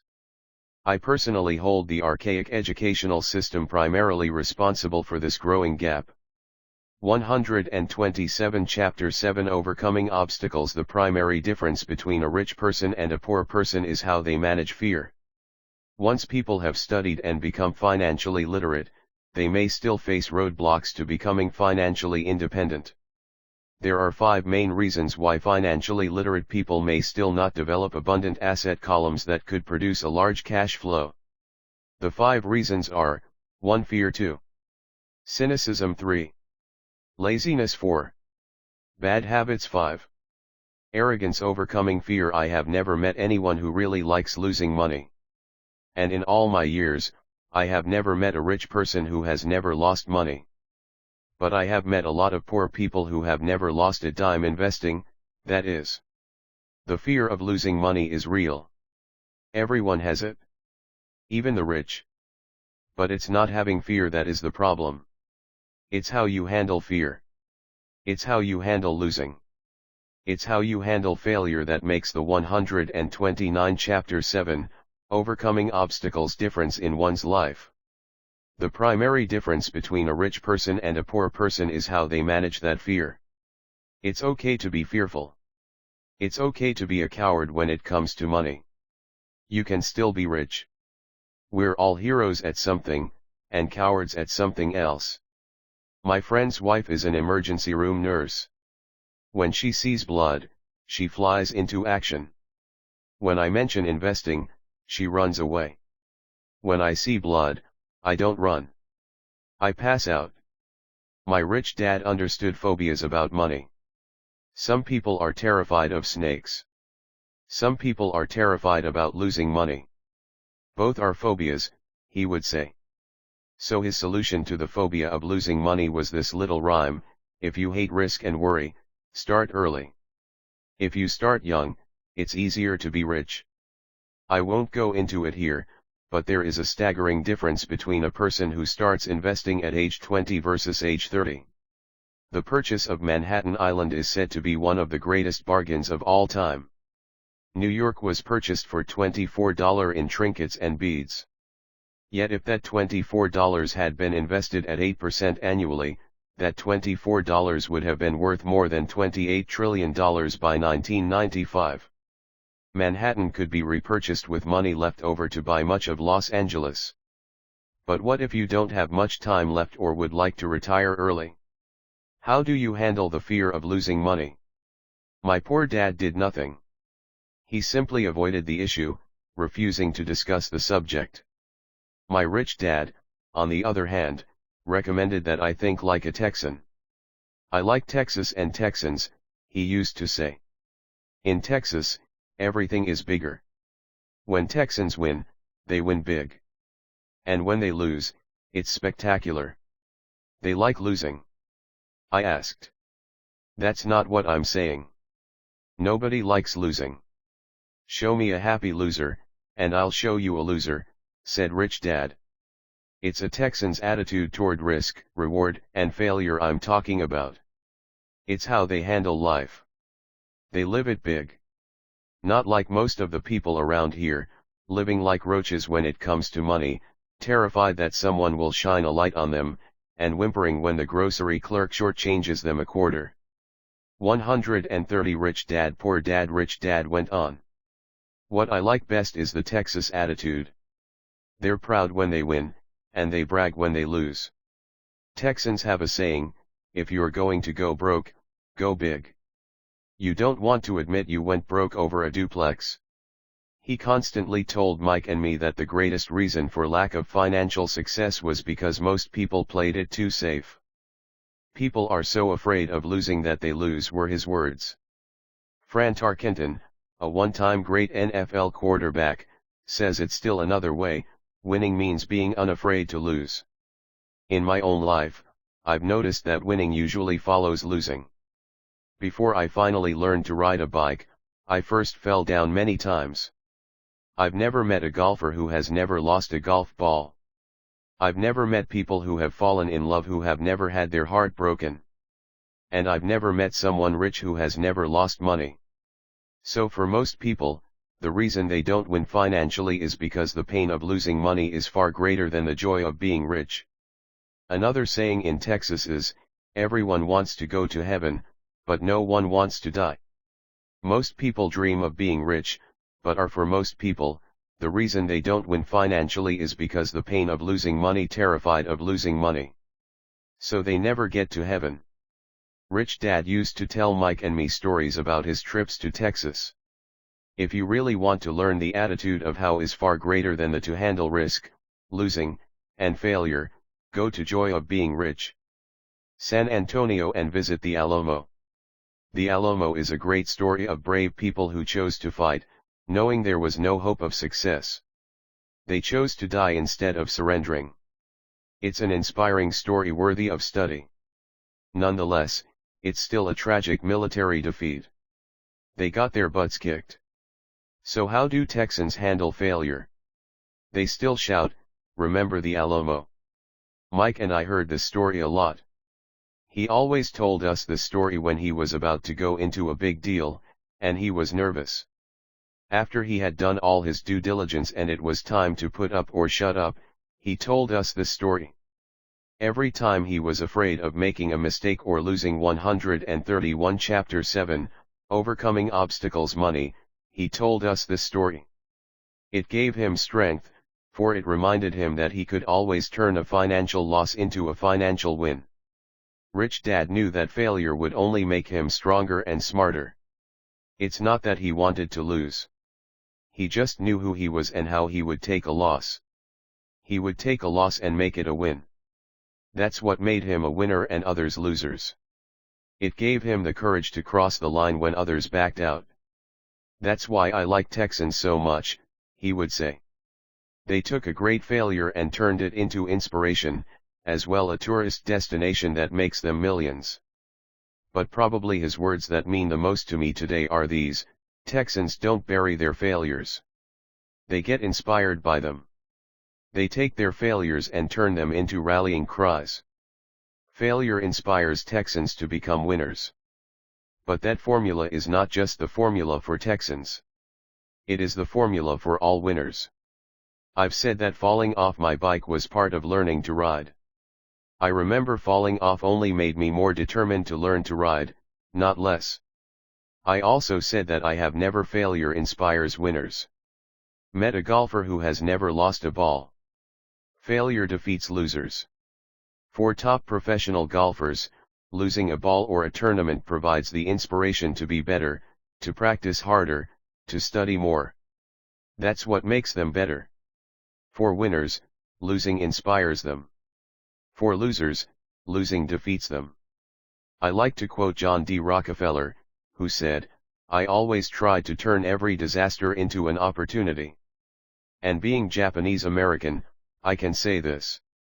Many people say that Pearl Harbor was an American mistake. I say it was a Japanese mistake.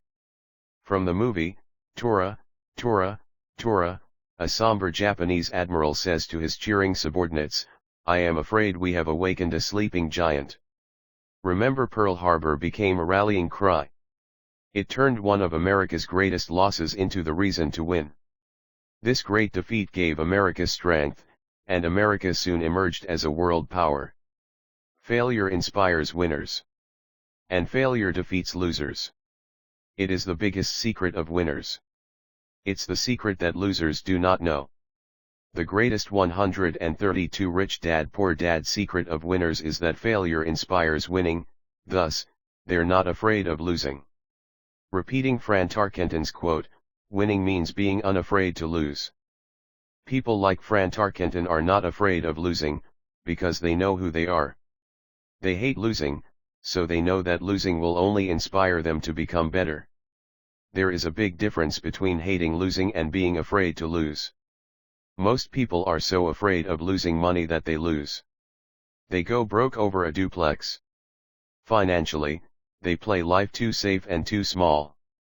They buy big houses and big cars, but not big investments. The main reason that over 90% of the American public struggles financially is because they play not to lose. They don't play to win. They go to their financial planners or accountants or stockbrokers and buy a balanced portfolio. Most have lots of cash in CDs, low-yield bonds, mutual funds that can be traded within a mutual fund family, and a few individual stocks. It is a safe and sensible portfolio. But it is not a winning portfolio. It is a portfolio of someone playing not to lose. Don't get me wrong. It's probably a better portfolio than more than 70% of the population has, and that's frightening. It's a great portfolio for someone who loves safety. But playing it safe and balanced on your investment portfolio is not the way successful investors play the game. If you have little money and you want to be rich, you must first be focused, not balanced. If you look at any successful person, at the start they were not balanced. Balanced people go nowhere. They stay in one spot.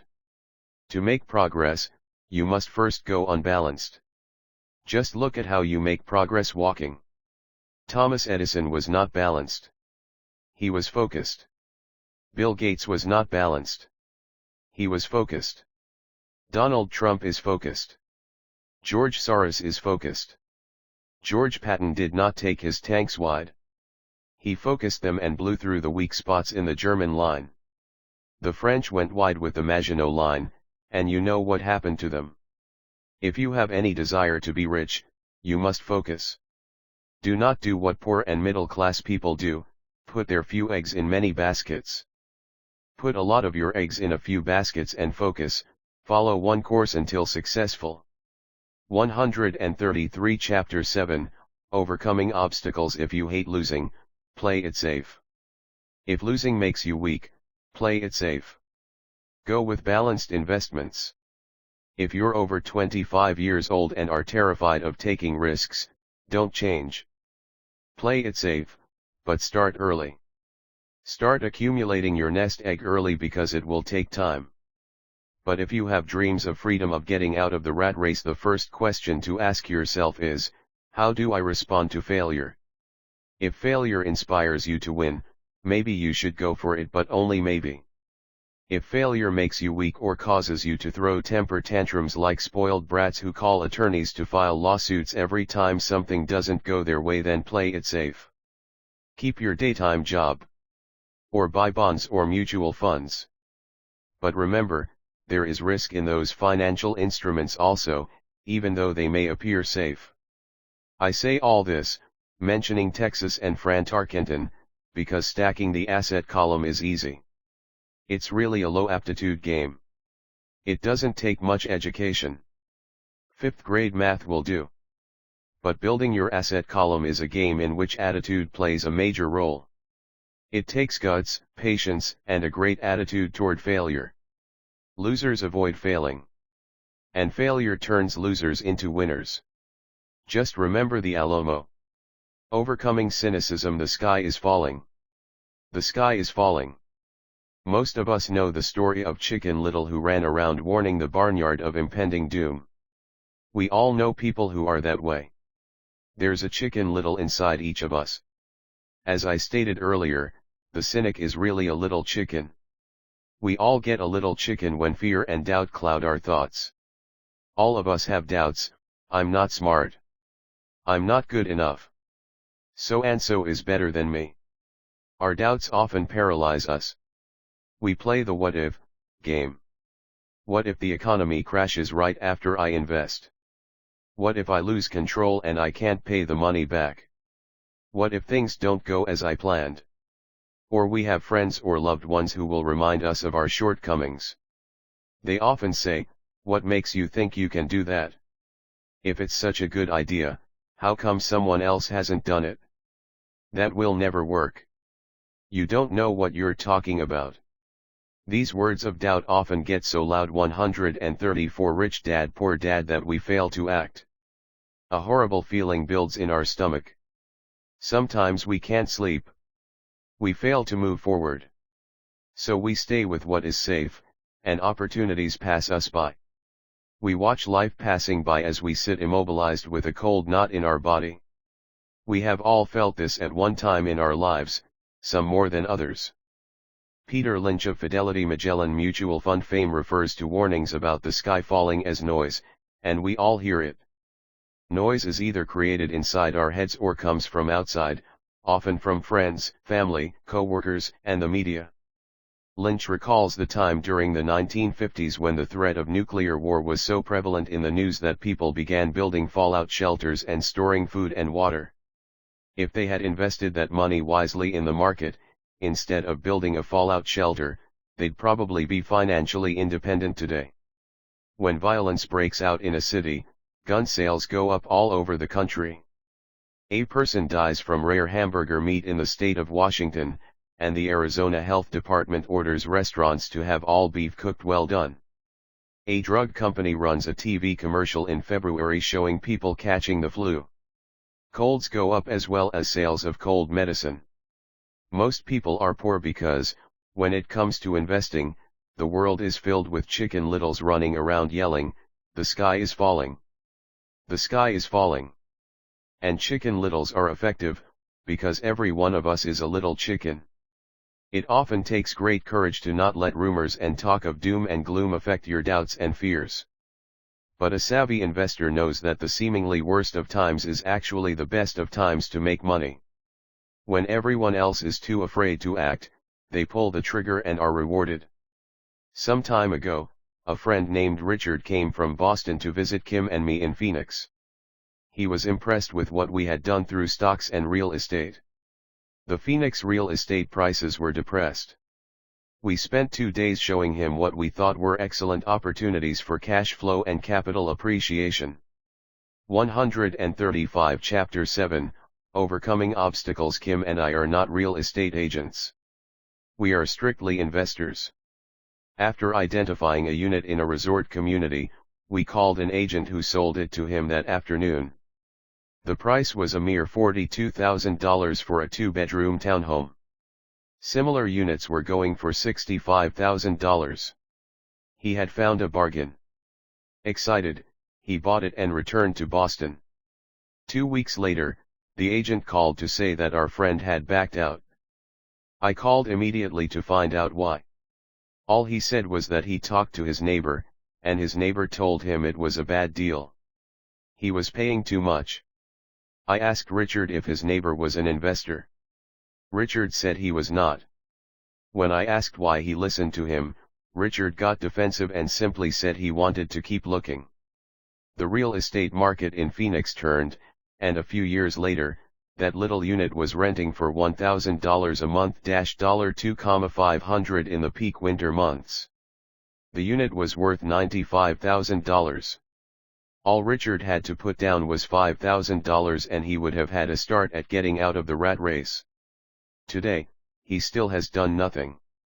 Richard's backing out did not surprise me. It's called buyer's remorse, and it affects all of us. The little chicken won, and a chance at freedom was lost. In another example, I hold a small portion of my assets in tax lien certificates instead of CDs. I earn 16% per year on my money, which certainly beats the interest rates banks offer on CDs.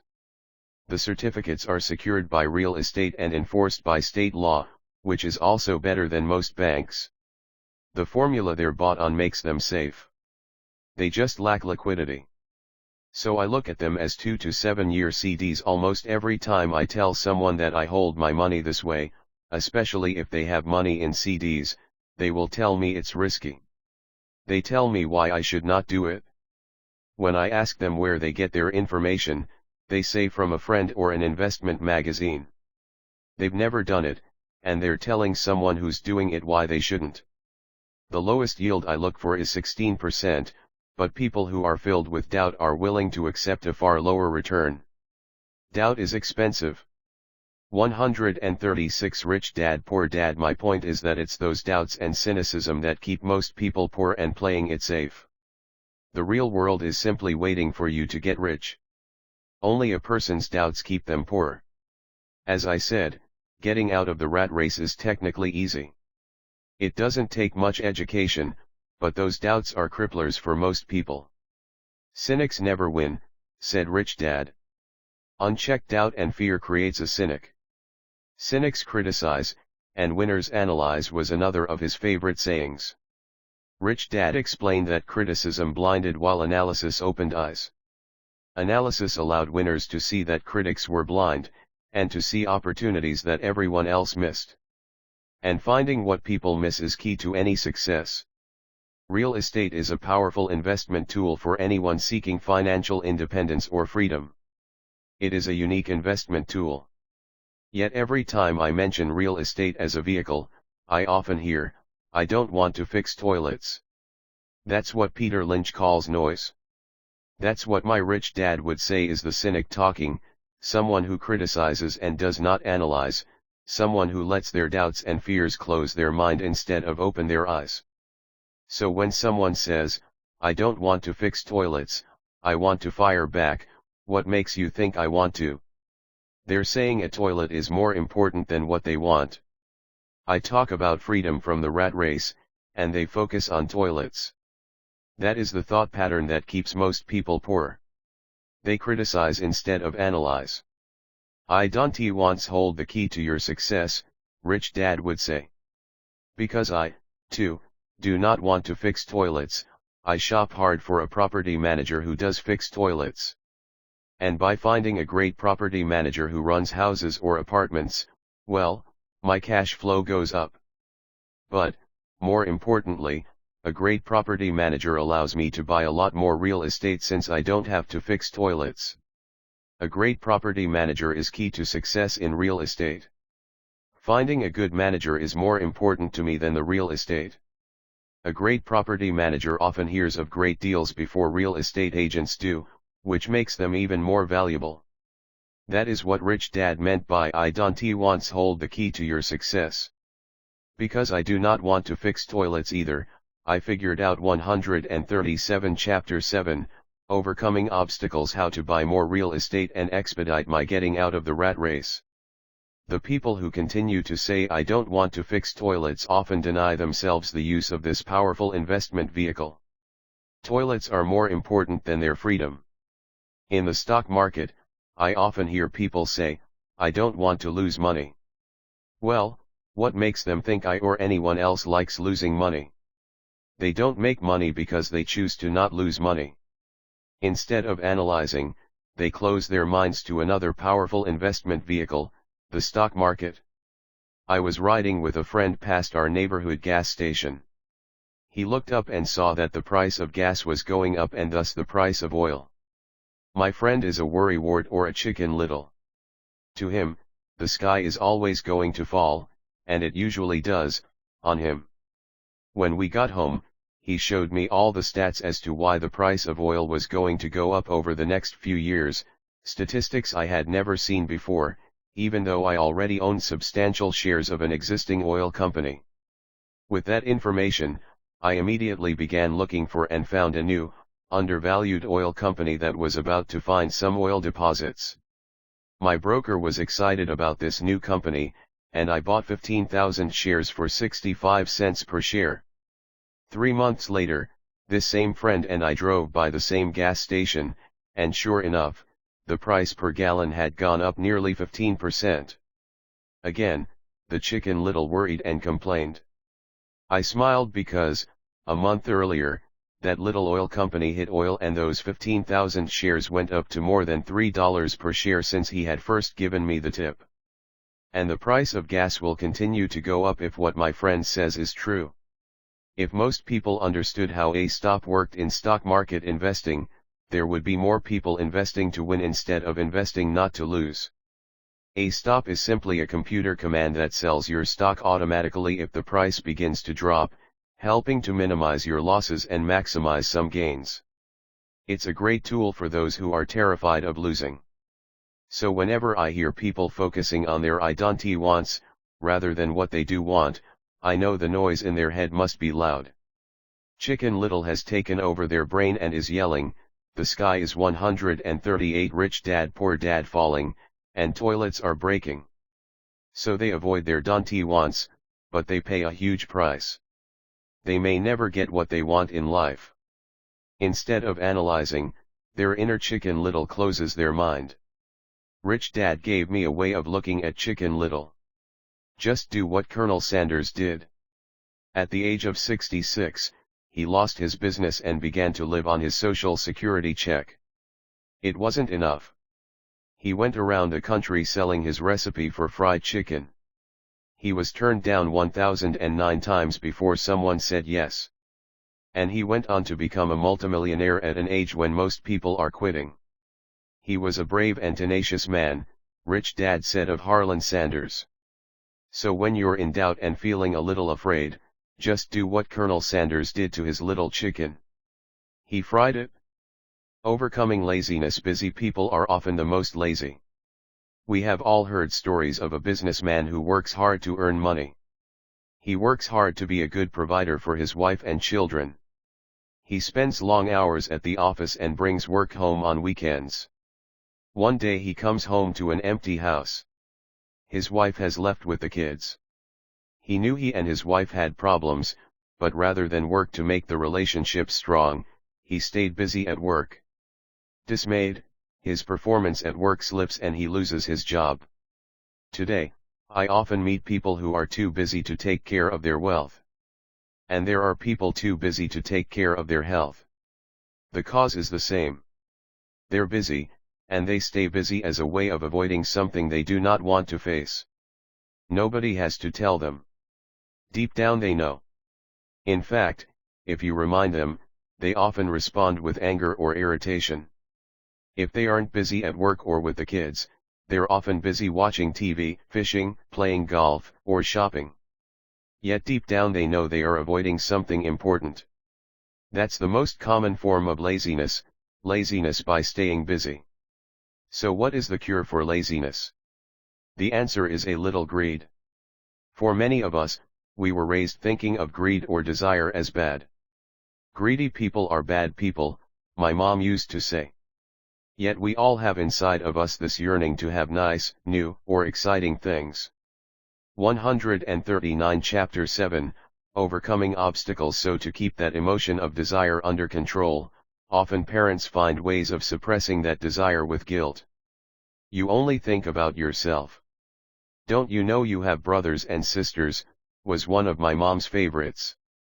You want me to buy you what, was a favorite of my dad. Do you think we're made of money? Do you think money grows on trees? We're not rich people, you know. It wasn't so much the words, but the angry guilt trip that went with the words that got to me. Or the reverse guilt trip was that I'm sacrificing my life to buy this for you. I'm buying this for you because I never had this advantage when I was a kid. I have a neighbor who is stone broke but can't park his car in his garage. The garage is filled with toys for his kids. Those spoiled brats get everything they ask for. Rich Dad believed that the words "I can't afford it" shut down your brain. I don't want them to know the feeling of want are his everyday words. He has nothing set aside for their college or his retirement, but his kids have every toy ever made. How can I afford it? Opens up possibilities, excitement, and dreams. He recently got a new credit card in the mail and took his kids to visit Las Vegas. I'm doing it for the kids, he said with great sacrifice. Rich Dad forbade the words, "I can't afford it." In my real home, that's all I heard. Instead, Rich Dad required his children to say, "How can I afford it?" He believed that the words "I can't afford it" shut down your brain. It didn't have to think anymore. "How can I afford it?" opened up the brain and forced it to think and search for answers. But most importantly, he felt the words, "I can't afford it," were a lie. And the human spirit knows it. The human spirit is very, very powerful, he would say. It knows it can do anything. By having a lazy mind that says, "I can't afford it," a war breaks out inside you. Your spirit is angry, and your lazy mind must defend its lie. The spirit is screaming, "Come on. Let's go to the gym and work out." And the lazy mind says, "But I'm tired. I worked really hard today." Or the human 140 Rich Dad Poor Dad spirit says, "I'm sick and tired of being poor. Let's get out there and get rich." To which the lazy mind says, "Rich people are greedy. Besides, it's too much bother. It's not safe. I might lose money. I'm working hard enough as it is. I've got too much to do at work anyway. Look at what I have to do tonight. My boss wants it finished by morning. I can't afford it." Also causes sadness, a helplessness that leads to despondency and often depression. "How can I afford it?" opens up possibilities, excitement, and dreams. So Rich Dad was not so concerned about what we wanted to buy as long as we understood that how can I afford it, creates a stronger mind and a dynamic spirit. Thus he rarely gave Mike or me anything. He would instead ask, how can you afford it, and that included college, which we paid for ourselves. It was not the goal, but the process of attaining the goal that he wanted us to learn. The problem I see today is that there are millions of people who feel guilty about their desire or their greed. It's old conditioning from their childhood. While they desire to have the finer things that life offers, most have been conditioned subconsciously to say, I can't have that, or I'll never be able to afford that. When I decided to exit the rat race, it was simply a question of how can I afford to never work again. And my mind began to kick out answers and solutions. The hardest part was fighting my real parents' dogma, we can't afford that. Stop thinking only about yourself. Why don't you think about others, and other similar sentiments designed to instill guilt to suppress my greed. So how do you beat laziness? Once again, the answer is a little greed. It's that radio station WIIFM, which stands for What's in it for me. A person needs to sit down and ask, what would my life be like if I never had to work again? What would I do if I had all the money I needed? Without that little greed, the desire to have something better, progress is not made. Our world progresses because we all desire a better life. New inventions are made because we desire something better. We go to school and study hard because we want something better. So whenever you find yourself avoiding something 141 Chapter 7, overcoming obstacles you know you should be doing, then the only thing to ask yourself is, what's in it for me? Be a little greedy. It's the best cure for laziness. Too much greed, however, as anything in excess can be, is not good. But just remember what Michael Douglas said in the movie Wall Street, greed is good. Rich Dad said it differently, guilt is worse than greed, for guilt robs the body of its soul. I think Eleanor Roosevelt said it best, do what you feel in your heart to be right, for you'll be criticized anyway. You'll be damned if you do, and damned if you don't. Overcoming bad habits. Our lives are a reflection of our habits more than our education. After seeing the movie Conan the Barbarian, starring Arnold Schwarzenegger, a friend said, I'd love to have a body like Schwarzenegger. Most of the guys nodded in agreement. I even heard he was really puny and skinny at one time, another friend added. Yeah, I heard that too, another one said. I heard he has a habit of working out almost every day in the gym. Yeah, I'll bet he has too. Nah, said the group cynic. I'll bet he was born that way. Besides, let's stop talking about Arnold and get some beers. This is an example of habits controlling behavior. I remember asking my rich dad about the habits of the rich. Instead of answering me outright, he wanted me to learn through example, as usual. When does your dad pay his bills? Rich Dad asked. The first of the month, I said. Does he have anything left over? He asked. Very little, I said. That's the main reason he struggles, said Rich Dad. He has bad habits. Your dad pays everyone else first. He pays himself last, but only if he has anything left over. Which he usually doesn't, I said. But he has to pay his bills, doesn't he? You're saying he shouldn't pay his bills. 142 Rich Dad Poor Dad Of course not, said Rich Dad. I firmly believe in paying my bills on time. I just pay myself first. Before I pay even the government. But what happens if you don't have enough money? I asked. What do you do then? The same, said Rich Dad. I still pay myself first. Even if I'm short of money. My asset column is far more important to me than the government. But, I said. Don't they come after you? Yes, if you don't pay, said Rich Dad. Look, I did not say not to pay. I just said I pay myself first, even if I'm short of money. But, I replied. How do you do that? It's not how. The question is why, Rich Dad said. Okay, why? Motivation, said Rich Dad. Who do you think will complain louder if I don't pay them, me, or my creditors? Your creditors will definitely scream louder than you, I said, responding to the obvious. You wouldn't say anything if you didn't pay yourself. So you see, after paying myself, the pressure to pay my taxes and the other creditors is so great that it forces me to seek other forms of income. The pressure to pay becomes my motivation. I've worked extra jobs, started other companies, traded in the stock market, anything just to make sure those guys don't start yelling at me. That pressure made me work harder, forced me to think, and all in all, made me smarter and more active when it comes to money. If I had paid myself last, I would have felt no pressure, but I'd be broke. So it is the fear of the government or other people you owe money to that motivates you. That's right, said Rich Dad. You see, government bill collectors are big bullies. So are bill collectors in general. Most people give in to these bullies. They pay them and never pay themselves. You know the story of the 98-pound weakling who gets sand kicked in his face. I nodded. I see that ad for weightlifting and bodybuilding lessons in the comic books all the time. 143 Chapter 7, Overcoming Obstacles. If I pay myself first, I get financially stronger, mentally and fiscally. Well, most people let the bullies kick sand in their faces. I decided to use the fear of the bully to make me stronger. Others get weaker. Forcing myself to think about how to make extra money is like going to the gym and working out with weights.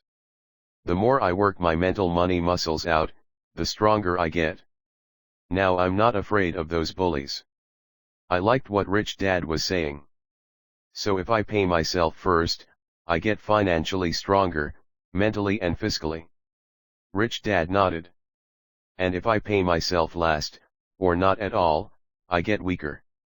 So people like bosses, managers, tax collectors, bill collectors, and landlords push me around all my life just because I don't have good money habits.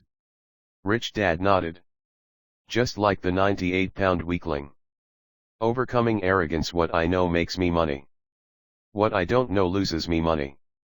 Every time I have been arrogant, I have lost money.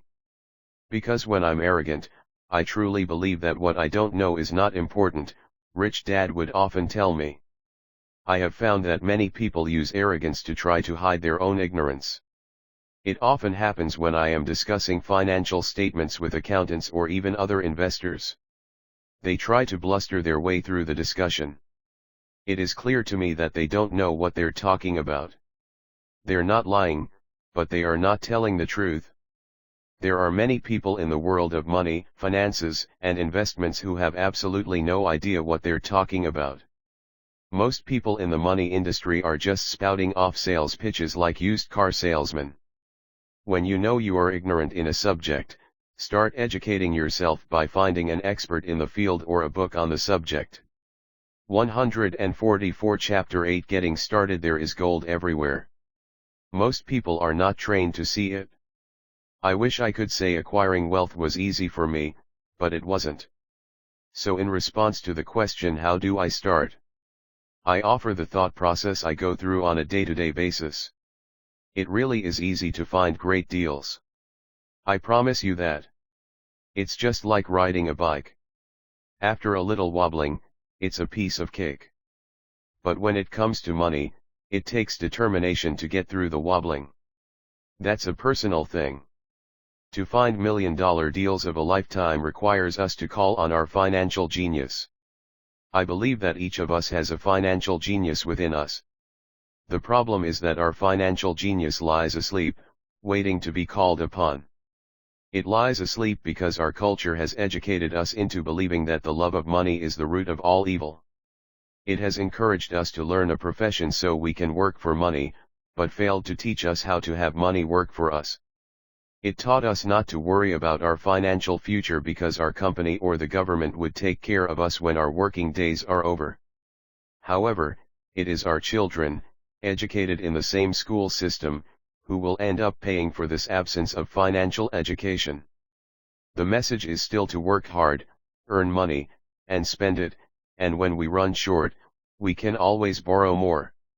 Unfortunately, 90% of the Western world subscribes to the above dogma, simply because it's easier to find a job and work for money. If you are not one of the masses, I offer you the following 10 steps to awaken your financial genius. I simply offer you the steps 145 Chapter 8, Getting Started I have personally followed. If you want to follow some of them, great. If you don't, make up your own. Your financial genius is smart enough to develop its own list. While in Peru, I asked a gold miner of 45 years how he was so confident about finding a gold mine. He replied, "There is gold everywhere. Most people are not trained to see it." And I would say that is true. In real estate, I can go out and in a day come up with 4 or 5 great potential deals, while the average person will go out and find nothing, even looking in the same neighborhood. The reason is that they have not taken the time to develop their financial genius. I offer you the following 10 steps as a process to develop your God-given powers over which only you have control. 1. Find a reason greater than reality, the power of spirit. If you ask most people if they would like to be rich or financially free, they would say yes. But then reality sets in. The road seems too long with too many hills to climb. It's easier to just work for money and hand the excess over to your broker. I once met a young woman who had dreams of swimming for the US Olympic team. The reality was that she had to get up every morning at 4 o'clock to swim for 3 hours before going to school. She did not party with her friends on Saturday night. She had to study and keep her grades up, just like everyone else. When I asked her what fueled her superhuman ambition and sacrifice, she simply said, "I do it for myself and the people I love. It's love that gets me over the hurdles and sacrifices." A reason or a purpose is a combination of wants and don't wants. When people ask me what my reason for wanting to be rich is, I tell them that it is a combination of deep emotional wants and don't wants. I will list a few. First, the don't wants, for they create the wants. I don't want to work all my life. I don't want what my parents aspired for, which was job security and a house in the suburbs. I don't like being an employee. I hated that my dad always missed my football games because 146 Rich Dad Poor Dad, he was so busy working on his career. I hated it when my dad worked hard all his life and the government took most of what he worked for at his death. He could not even pass on what he worked so hard for when he died. The rich don't do that. They work hard and pass it on to their children. Now the wants. I want to be free to travel the world and live in the lifestyle I love. I want to be young when I do this. I want to simply be free. I want control over my time and my life. I want money to work for me. Those are my deep-seated emotional reasons. What are yours? If they are not strong enough, then the reality of the road ahead may be greater than your reasons. I have lost money and been set back many times, but it was the deep emotional reasons that kept me standing up and going forward. I wanted to be free by age 40, but it took me until I was 47, with many learning experiences along the way. As I said, I wish I could say it was easy. It wasn't. But it wasn't that hard either. I've learned that, without a strong reason or purpose, anything in life is hard. If you do not have a strong reason, there is no sense reading further. It will sound like too much work. To make daily choices, the power of choice is the main reason people want to live in a free country. We want the power to choose. Financially, with every dollar we get in our hands, we hold the power to choose our future, to be rich, poor, or middle class. Our spending habits reflect who we are. Poor people simply have poor spending habits. The benefit I had as a boy was that I loved playing Monopoly constantly. Nobody told me Monopoly was only for kids, so I just kept playing the game as an adult. I also had a rich dad who pointed out to me the difference between an asset and a liability. So a long time ago, as a little boy, I chose to be rich, and I knew that all I had to do was learn to acquire assets, real assets. My best friend, Mike, had an asset column handed to him, but he still had to choose 147 Chapter 8, getting started to learn to keep it. Many rich families lose their assets in the next generation simply because there was no one trained to be a good steward over their assets. Most people choose not to be rich. For 90% of the population, being rich is too much of a hassle. So they invent sayings that go, "I'm not interested in money. I'll never be rich. I don't have to worry. I'm still young. When I make some money, then I'll think about my future. My husband/wife handles the finances." The problem with those statements is that they rob the person who chooses to think such thoughts of two things. One is time, which is your most precious asset. The second is learning. Having no money should not be an excuse to not learn. But that is a choice we all make daily, the choice of what we do with our time, our money, and what we put in our heads. That is the power of choice. All of us have choice. I just choose to be rich, and I make that choice every day. Invest first in education. In reality, the only real asset you have is your mind, the most powerful tool we have dominion over. Each of us has the choice of what we put in our brain once we're old enough. You can watch TV, read golf magazines, or go to ceramics class or a class on financial planning. You choose. Most people simply buy investments rather than first investing in learning about investing. A friend of mine recently had her apartment burglarized. The thieves took her electronics and left all the books. And we all have that same choice. 90% of the population buys TV sets, and only about 10% buy business books. So what do? I go to seminars. I like it when they are at least 2 days long because I like to immerse myself in a subject. In 1973, I was watching this guy on TV who was advertising a 3-day seminar on how to buy real estate for nothing down. I spent $385 and that course has made me at least $2 million, if not more. But more importantly, it bought me life. I don't have to work for the rest of my life because of that one course. I go to at least 2 such courses every year. I love CDs and audiobooks. The reason, I can easily review what I just heard. I was listening to an investor say something I completely disagreed with. Instead of becoming arrogant and critical, I simply 148 Rich Dad Poor Dad listened to that 5-minute stretch at least 20 times, maybe more. But suddenly, by keeping my mind open, I understood why he said what he said. It was like magic. I felt like I had a window into the mind of one of the greatest investors of our time. I gained tremendous insight into the vast resources of his education and experience.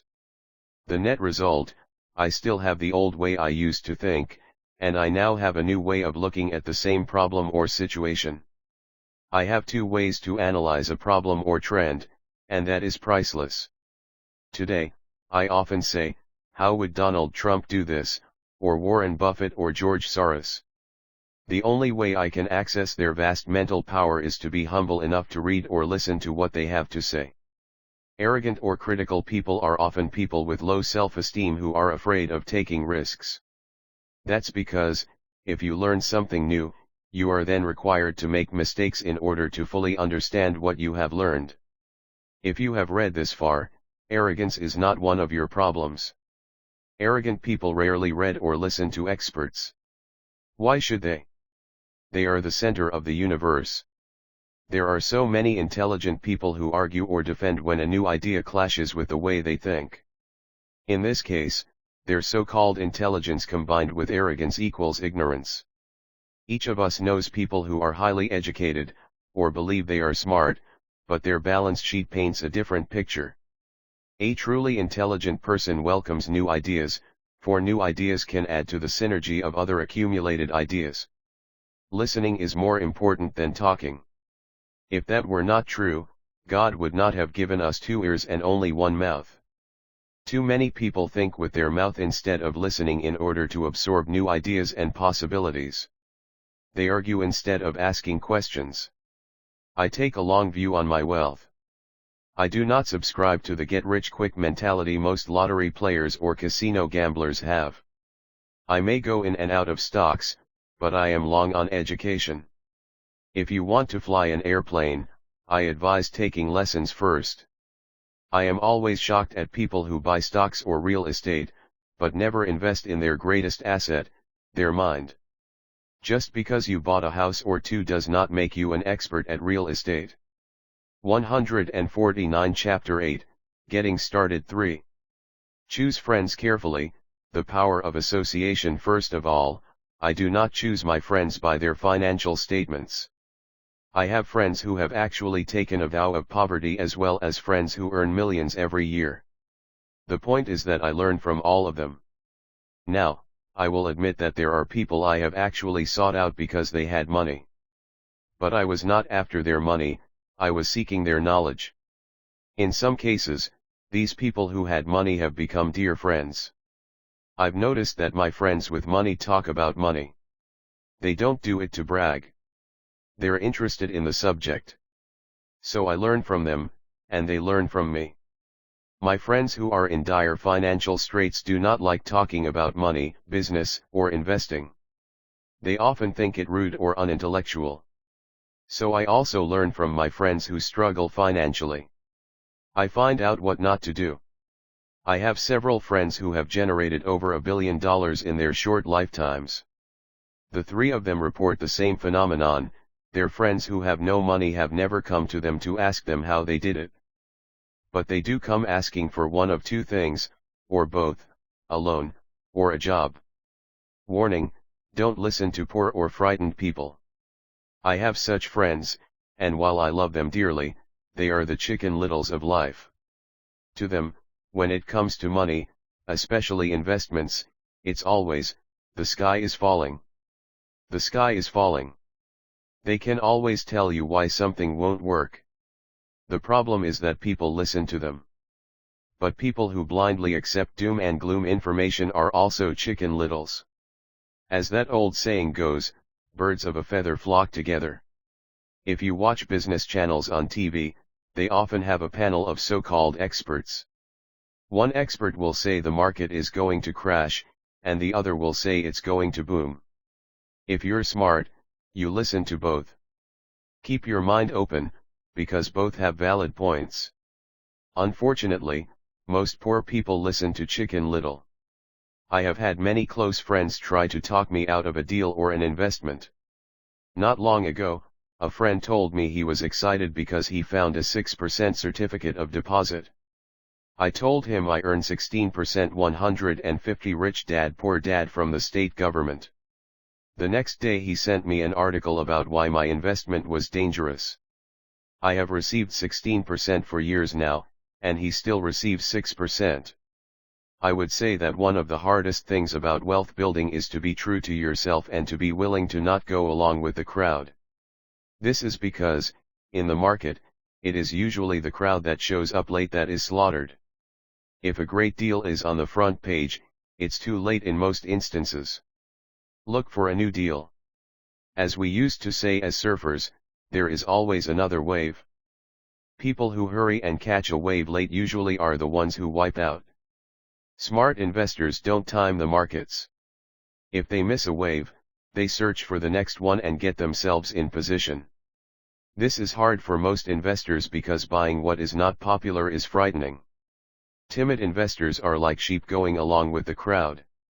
Or their greed gets them in when wise investors have already taken their profits and moved on. Wise investors buy an investment when it's not popular. They know their profits are made when they buy, not when they sell. They wait patiently. As I said, they do not time the market. Just like a surfer, they get in position for the next big swell. It's all insider trading.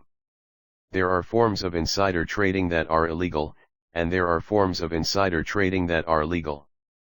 But either way, it's insider trading. The only distinction is, How far away from the inside are you?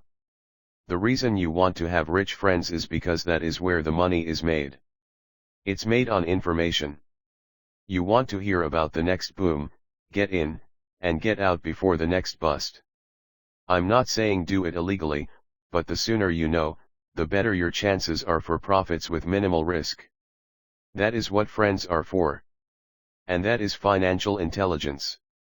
Master a formula and then learn a new one, the power of learning quickly in order to make bread. Every baker follows a recipe, even if it's only held in their head. The same is true for making money. Most of us have heard the saying, you are what you eat. I have a different slant. I say, you become what you study. In other words, 151 Chapter 8, Getting Started. Be careful what you learn, because your mind is so powerful that you become what you put in your head. For example, if you study cooking, you then tend to cook. If you don't want to be a cook anymore, then you need to study something else. When it comes to money, the masses generally have one basic formula they learned in school, and it's this: work for money. The predominant formula I see in the world is that every day millions of people get up, go to work, earn money, pay bills, balance checkbooks, buy some mutual funds, and go back to work. That is the basic formula, or recipe. If you're tired of what you're doing, or you're not making enough, it's simply a case of changing the formula via which you make money. Years ago, when I was 26, I took a weekend class called How to Buy Real Estate Foreclosures. I learned a formula. The next trick was to have the discipline to actually put into action what I had learned. That is where most people stop. For 3 years, while working for Xerox, I spent my spare time learning to master the art of buying foreclosures. I've made several $1 million using that formula. So after I mastered that formula, I went in search of other formulas. For many of the classes, I did not directly use the information I learned, but I always learned something new. I have attended classes designed for derivative traders, commodity option traders, and chowlogists. I was way out of my league, being in a room full of people with doctorates in nuclear physics and space science. Yet, I learned a lot that made my stock and real estate investing more meaningful and lucrative.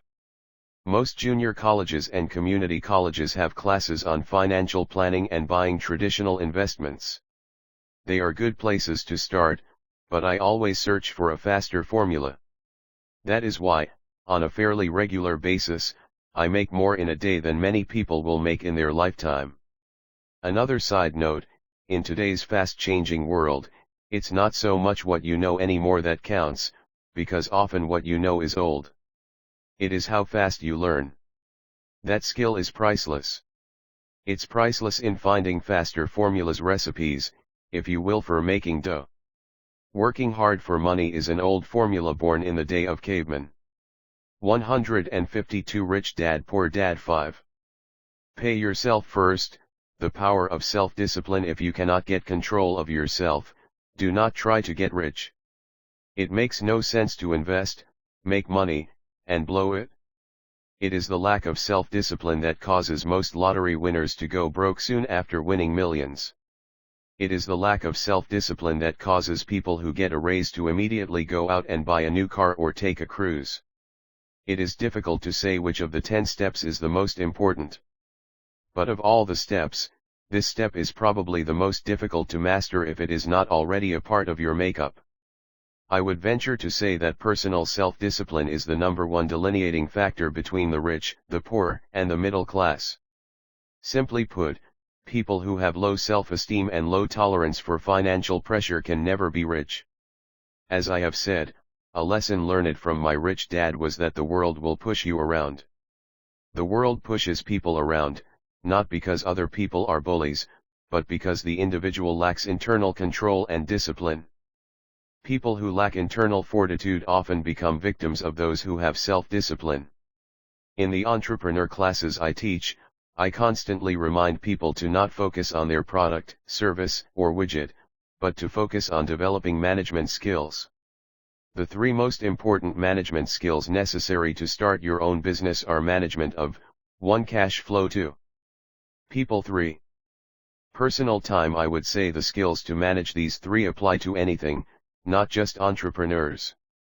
The three matter in the way you live your life as an individual, or as part of a family, a business, a charitable organization, a city, or a nation. Each of these skills is enhanced by the mastery of self-discipline. I do not take the saying, "Pay yourself first," lightly. The statement, "Pay yourself first," comes from George Clason's book, The Richest Man in Babylon. Millions of copies have been sold. But while millions of people freely repeat that powerful statement, 153 Chapter 8, getting started, few follow the advice. As I said, financial literacy allows one to read numbers, and numbers tell the story. By looking at a person's income statement and balance sheet, I can readily see if people who spout the words, "Pay yourself first," actually practice what they preach. A picture is worth 1,000 words. So let's review the financial statements of people who pay themselves first against someone who doesn't. Study the diagrams and see if you can pick up some distinctions. Again, it has to do with understanding cash flow, which tells the story. Most people look at the numbers and miss the story. People who pay themselves first: income statement, income, salary, job, expenses, taxes, rent, food, balance sheet, assets, save, invest, liabilities. 154 Rich Dad, Poor Dad. Do you see it? The diagram reflects the actions of individuals who choose to pay themselves first. Each month, they allocate money to their asset column before they pay their monthly expenses. Although millions of people have read Clason's book and understand the words, "Pay yourself first," in reality they pay themselves last. Now I can hear the howls from those of you who sincerely believe in paying your bills first. And I can hear all the responsible people who pay their bills on time. I am not saying be irresponsible and not pay your bills. All I am saying is do what the book says, which is, pay yourself first. And the previous diagram is the correct accounting picture of that action. People who pay everyone else first: income statement, income, job, salary, expenses, taxes, rent, food, balance sheet, assets, liabilities. 155 Chapter 8, getting started. If you can truly begin to understand the power of cash flow, you will soon realize what is wrong with the previous diagram, or why 90% of people work hard all their lives and need government support like Social Security when they are no longer able to work. Kim and I have had many bookkeepers, accountants, and bankers who have had a major problem with this way of looking at, pay yourself first. The reason is that these financial professionals actually do what the masses do, they pay themselves last. There have been times in my life when, for whatever reason, cash flow was far less than my bills. I still paid myself first. My accountant and bookkeeper screamed in panic, "They're going to come after you. The IRS is going to put you in jail. You're going to ruin your credit rating. They'll cut off the electricity." I still paid myself first. Why, you ask? Because that's what the story, The Richest Man in Babylon, was all about, the power of self-discipline and the power of internal fortitude. As my rich dad taught me the first month I worked for him, most people allow the world to push them around. A bill collector calls and you pay or else. A sales clerk says, "Oh, just put it on your charge card." Your real estate agent tells you, "Go ahead." The government allows you a tax deduction on your home. That is what the book is really about: having the guts to go against the tide and get rich. You may not be weak, but when it comes to money, many people get wimpy. I am not saying be irresponsible. The reason I don't have high credit card debt, and doodad debt, is because I pay myself first. The reason I minimize my income is because I don't want to pay it to the government. That is why my income comes from my asset column, through a Nevada corporation. If I work for money, the government takes it. Although I pay my bills last, I am financially astute enough to not get into a tough financial situation. I don't like consumer debt. I actually have liabilities that are higher than 99% of the population, but I don't pay for them. Other people pay for my liabilities. They're called tenants. So rule number 1 in paying yourself first is, don't get into consumer debt in the first place. Although I pay my bills last, I set it up to have only small unimportant bills that are due. 156 Rich Dad Poor Dad. When I occasionally come up short, I still pay myself first. I let the creditors and even the government scream. I like it when they get tough. Why? Because those guys do me a favor. They inspire me to go out and create more money. So I pay myself first, invest the money, and let the creditors yell. I generally pay them right away anyway. Kim and I have excellent credit. We just don't cave into pressure and spend our savings or liquidate stocks to pay for consumer debt. That is not too financially intelligent. To successfully pay yourself first, keep the following in mind. 1. Don't get into large debt positions that you have to pay for. Keep your expenses low. Build up assets first. Then buy the big house or nice car. Being stuck in the rat race is not intelligent. 2. When you come up short, let the pressure build and don't dip into your savings or investments. Use the pressure to inspire your financial genius to come up with new ways of making more money, and then pay your bills. You will have increased your ability to make more money as well as your financial intelligence. So many times I have gotten into financial hot water and used my brain to create more income while staunchly defending the assets in my asset column. My bookkeeper has screamed and dived for cover, but I was like a good soldier defending the fort assets. Poor people have poor habits. A common bad habit is innocently called dipping into savings. The rich know that savings are only used to create more money, not to pay bills. I know that sounds tough, but as I said, if you're not tough inside, the world will always push you around anyway. If you do not like financial pressure, then find a formula that works for you. A good one is to cut expenses, put your money in the bank, pay more than your fair share of income tax, buy safe mutual funds, and take the vow of the average. But this violates the pay yourself first rule. 157 Chapter 8, Getting Started. This rule does not encourage self-sacrifice or financial abstinence. It doesn't mean pay yourself first and starve. Life was meant to be enjoyed. If you call on your financial genius, you can have all the goodies of life, get rich, and pay bills. And that is financial intelligence. 6. Pay your brokers well. The power of good advice. Sometimes I see people posting a sign in front of their house that says, "For sale by owner." Or I see people on TV claiming to be discount brokers. My rich dad taught me to take the opposite approach. He believed in paying professionals well, and I have adopted that policy also. Today, I have expensive attorneys, accountants, real estate brokers, and stock brokers. Why? Because if, and I do mean if, the people are professionals, their services should make you money. And the more money they make, the more money I make. We live in the information age. Information is priceless. A good broker should provide you with information, as well as take the time to educate you. I have several brokers who do that for me. Some taught me when I had little or no money, and I am still with them today. What I pay a broker is tiny in comparison with what kind of money I can make because of the information they provide. I love it when my real estate broker or stockbroker makes a lot of money because that usually means I made a lot of money.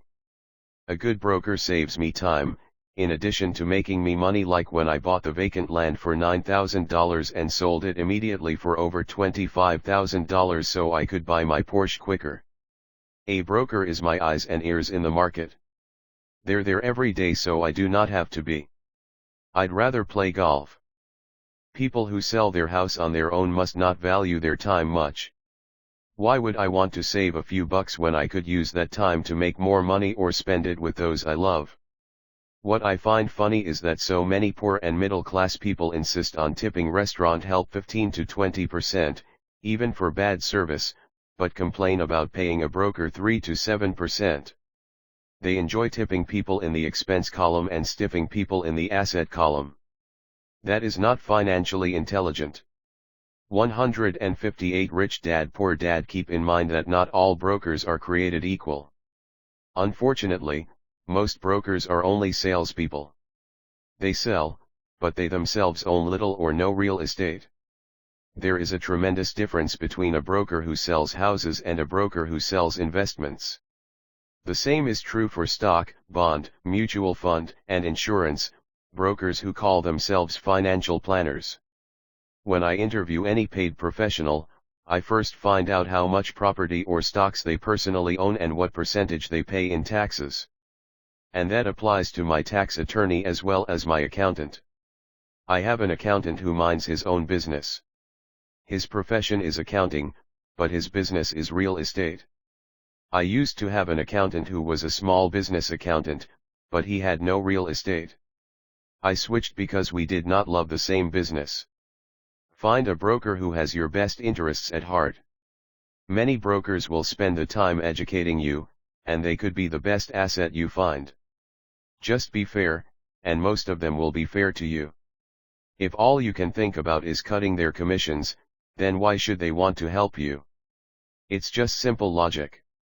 As I said earlier, one of the management skills is the management of people. Many people only manage people they feel smarter than and they have power over.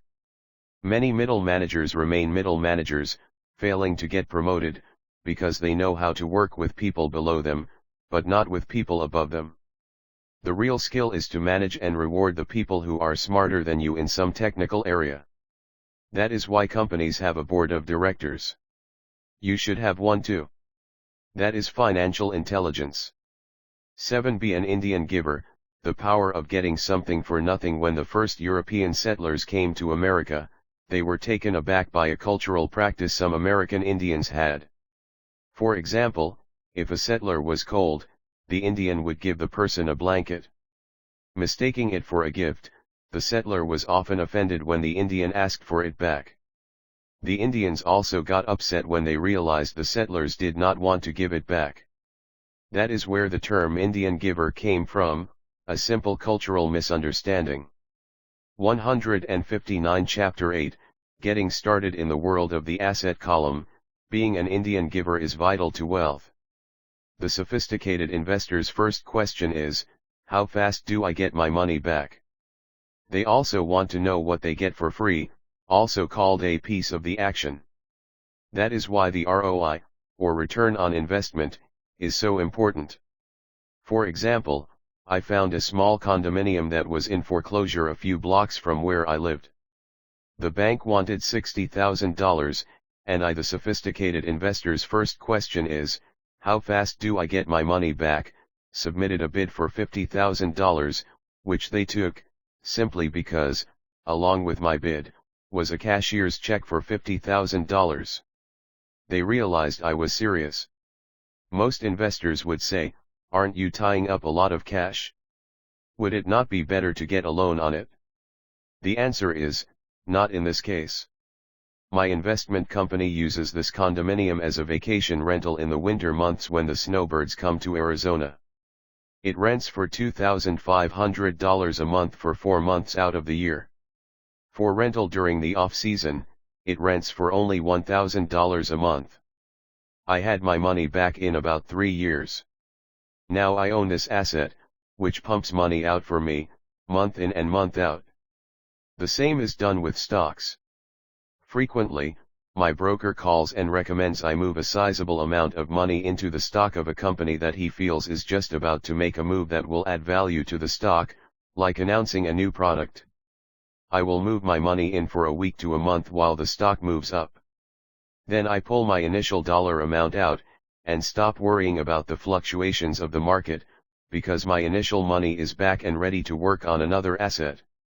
So my money goes in, and then it comes out, and I own an asset that was technically free.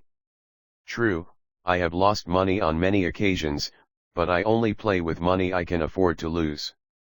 I would say, on an average 10 investments, I hit home runs on 2 or 3, while 5 or 6 do nothing, and I lose on 2 or 3. But I limit my losses to only the money I have in at that time. 160 Rich Dad Poor Dad. People who hate risk put their money in the bank. In the long run, safe savings are better than no savings. But it takes a long time to get your money back and, in most instances, you don't get anything for free with it. On every one of my investments, there must be an upside, something for free like a condominium, a mini storage, a piece of free land, a house, stock shares, or an office building. And there must be limited risk, or a low-risk idea. There are books devoted entirely to this subject, so I will not talk about it here. Ray Kroc, of McDonald's fame, sold hamburger franchises, not because he loved hamburgers, but because he wanted the real estate under the franchise for free. So wise investors must look at more than ROI. They look at the assets they get for free once they get their money back. That is financial intelligence. 8. Use assets to buy luxuries. The power of focus. A friend's child has been developing a nasty habit of burning a hole in his pocket. Just 16, he wanted his own car. The excuse, all his friends' parents gave their kids cars. The child wanted to go into his savings and use it for a down payment. That was when his father called me and then came to see me. Do you think I should let him do it, or should I just buy him a car? I answered, it might relieve the pressure in the short term, but what have you taught him in the long term? Can you use this desire to own a car and inspire your son to learn something? Suddenly the lights went on, and he hurried home. 2 months later I ran into my friend again. Does your son have his new car? I asked. No, he doesn't. But I gave him $3,000 for the car. I told him to use my money instead of his college money. Well, that's generous of you, I said. Not really. The money came with a hitch. 161 Chapter 8, Getting Started. So what was the hitch? I asked. Well, first we played your cash flow game. We then had a long discussion about the wise use of money. After that, I gave him a subscription to the Wall Street Journal and a few books on the stock market. Then what? I asked. What was the catch? I told him the $3,000 was his, but he could not directly buy a car with it. He could use it to find a stockbroker and buy and sell stocks. Once he had made $6,000 with the $3,000, the money would be his for the car, and the $3,000 would go into his college fund. And what are the results? I asked. Well, he got lucky early in his trading, but lost everything a few days later. Then he really got interested. Today, I would say he is down $2,000, but his interest is up. He has read all the books I bought him, and he's gone to the library to get more. He reads the Wall Street Journal voraciously, watching for indicators. He's got only $1,000 left, but his interest and learning are sky high. He knows that if he loses that money, he walks for 2 more years. But he does not seem to care. He even seems uninterested in getting a car, because he's found a game that is more fun. What happens if he loses all the money? I asked. We'll cross that bridge when we get to it. I'd rather have him lose everything now than wait till he's our age to risk losing everything. And besides, that is the best $3,000 I've ever spent on his education. What he is learning will serve him for life, and he seems to have gained a new respect for the power of money. As I said earlier, if a person cannot master the power of self-discipline, it is best not to try to get rich.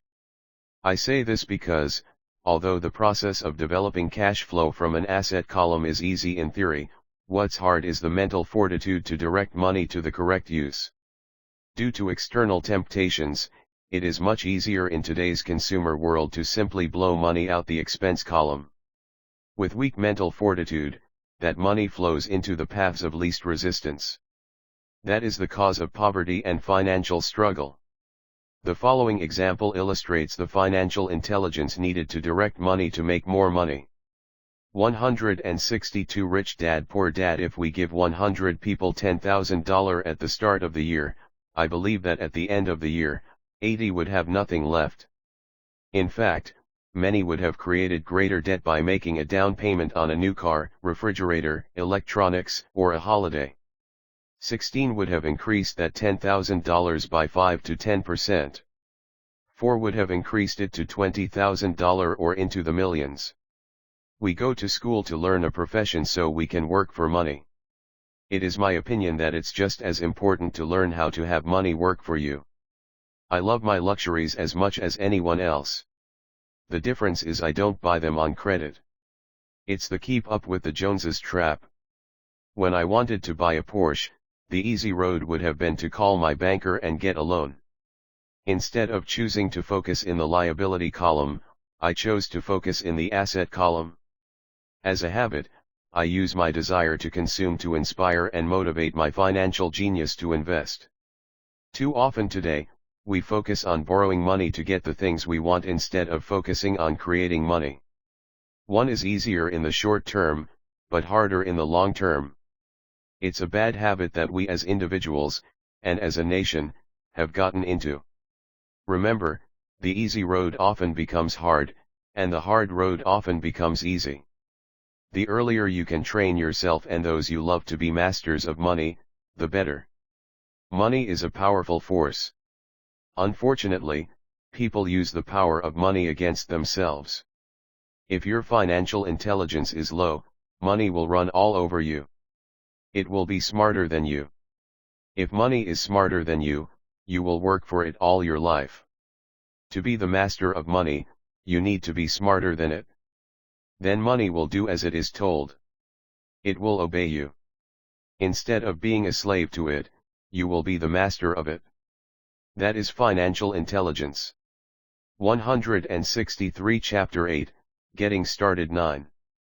Choose Heroes, The Power of Myth. When I was a kid, I greatly admired Willie Mays, Hank Aaron, and Yogi Berra. They were my heroes, and I wanted to be just like them. I treasured their baseball cards, I knew their stats, the RBIs, the eras, their batting averages, how much they got paid, and how they came up from the minor leagues. As a 9-year-old kid, when I stepped up to bat or played first base or catcher, I wasn't me. I pretended I was a famous baseball player. It's one of the most powerful ways we learn, and we often lose that as adults. We lose our heroes. Today, I watch young kids playing basketball near my home. On the court they're not little Johnny. They're pretending to be their favorite basketball hero. Copying or emulating heroes is true power learning. I have new heroes as I grow older.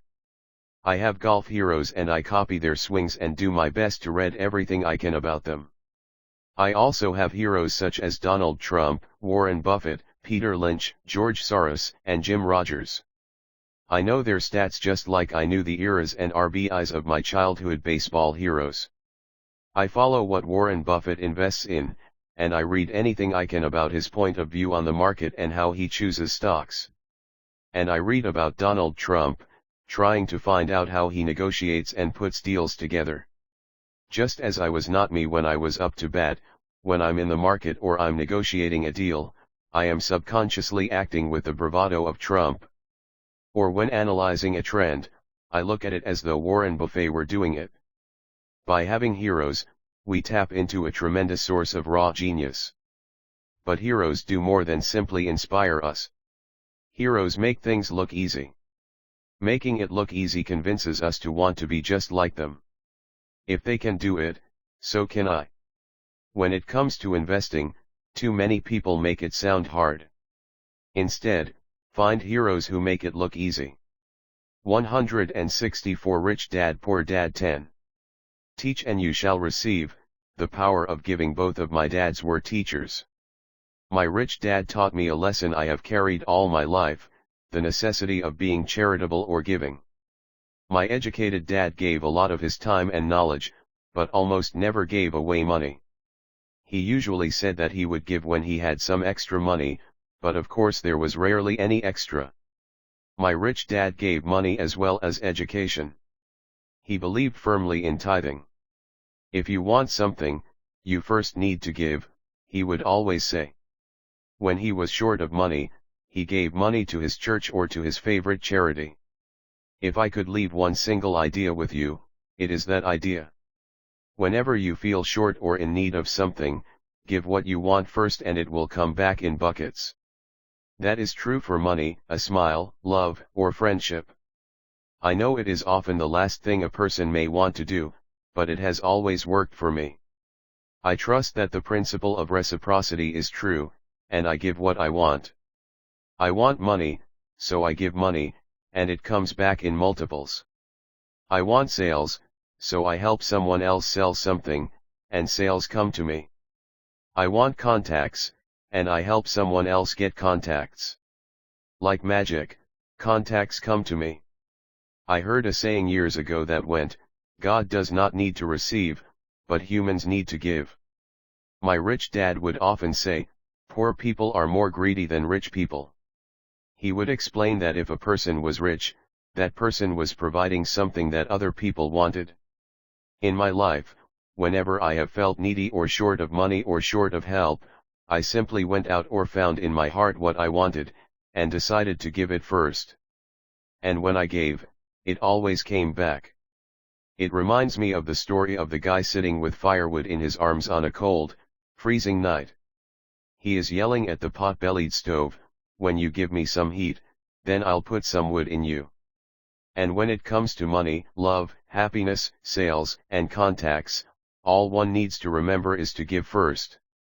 165 Chapter 8, Getting Started. Often just the process of thinking of what I want, and how I could give that to someone else, breaks free a torrent of bounty. Whenever I feel that people aren't smiling at me, I simply begin smiling and saying hello. Like magic, the next thing I know I'm surrounded by smiling people. It is true that your world is only a mirror of you. So that's why I say, teach, and you shall receive. I have found that the more I teach those who want to learn, the more I learn. If you want to learn about money, teach it to someone else. A torrent of new ideas and finer distinctions will come in. There are times when I have given and nothing has come back, or what I have received is not what I wanted. But upon closer inspection and soul searching, I was often giving to receive in those instances, instead of giving for the joy that giving itself brings. My dad taught teachers, and he became a master teacher. My rich dad always taught young people his way of doing business. In retrospect, it was their generosity with what they knew that made them smarter. There are powers in this world that are much smarter than we are. You can get there on your own, but it's easier with the help of the powers that be. You only need to be generous with what you have. 166 Chapter 9. Still want more? Here are some to-dos. Many people may not be satisfied with my 10 steps. They see them more as philosophies than actions. I think understanding the philosophy is just as important as the action. There are many people who want to do instead of think, and then there are people who think but do not do. I would say that I am both. I love new ideas, and I love action. So for those who want a to-do list on how to get started, I will share with you some of the things I do, in abbreviated form. Stop doing what you're doing. In other words, take a break and assess what is working and what is not working. The definition of insanity is doing the same thing over and over and expecting a different result. Stop doing what is not working, and look for something new. Look for new ideas. For new investing ideas, I go to bookstores and search for books on different and unique subjects. I call them formulas. I buy how-to books on formulas I know nothing about. For example, in the bookstore I found the book The 16% Solution by Joel Moskowitz. I bought the book and read it, and the next Thursday, I did exactly as the book said. Most people do not take action, or they let someone talk them out of whatever new formula they are studying. My neighbor told me why 16% would not work. I did not listen to him because he's never done it. 167 Chapter 9, Here are some to-dos. Find someone who has done what you want to do. Take them to lunch and ask them for tips and tricks of the trade. As for 16% tax lien certificates, I went to the county tax office and found a government employee who worked in that office. I found out that she, too, invested in the tax liens. Immediately, I invited her to lunch. She was thrilled to tell me everything she knew and how to do it. After lunch, she spent all afternoon showing me everything. By the next day, I found 2 great properties with her help that have been accruing interest at 16% ever since. It took a day to read the book, a day to take action, an hour for lunch, and a day to acquire 2 great deals. Take classes, read, and attend seminars. I search newspapers and the internet for new and interesting classes, many of which are free or inexpensive. I also attend and pay for expensive seminars on what I want to learn. I am wealthy and free from needing a job simply because of the courses I took. I have friends who did not take those classes who told me I was wasting my money, and yet they're still at the same job. Make lots of offers. When I want a piece of real estate, I look at many properties and generally write an offer. If you don't know what the right offer is, neither do I. That is the job of the real estate agent. They make the offers. I do as little work as possible.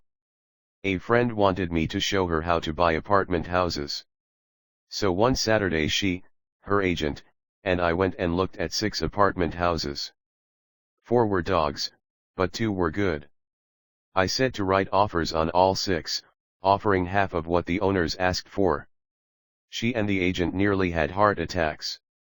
They thought it was rude, and would offend the sellers, but I really don't think the agent wanted to work that hard. So they did nothing and went on looking for a better deal. No offers were ever made, and that person is still looking for the right deal at the right price.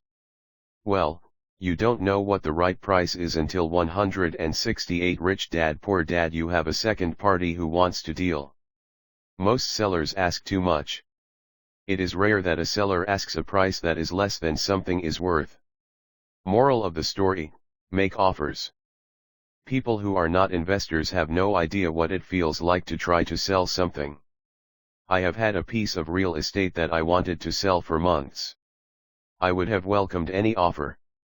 They could have offered me 10 pigs, and I would have been happy not at the offer, but just because someone was interested. I would have countered, maybe for a pig farm in exchange. But that's how the game works. The game of buying and selling is fun. Keep that in mind. It's fun and only a game. Make offers. Someone might say yes. I always make offers with escape clauses. In real estate, I make an offer with language that details subject to contingencies, such as the approval of a business partner. Never specify who the business partner is. Most people don't know that my partner is my cat. If they accept the offer, and I don't want the deal, I call home and speak to my cat. I make this ridiculous statement to illustrate how absurdly easy and simple the game is. So many people make things too difficult and take it too seriously. Finding a good deal, the right business, the right people, the right investors, or whatever is just like dating. You must go to the market and talk to a lot of people, make a lot of offers, counteroffers, negotiate, reject, and accept. I know single people who sit at home and wait for the phone to ring, but it's better to go to the market, even if it's only the supermarket. Search, offer, reject, negotiate, and accept are all parts of the process of almost everything in life.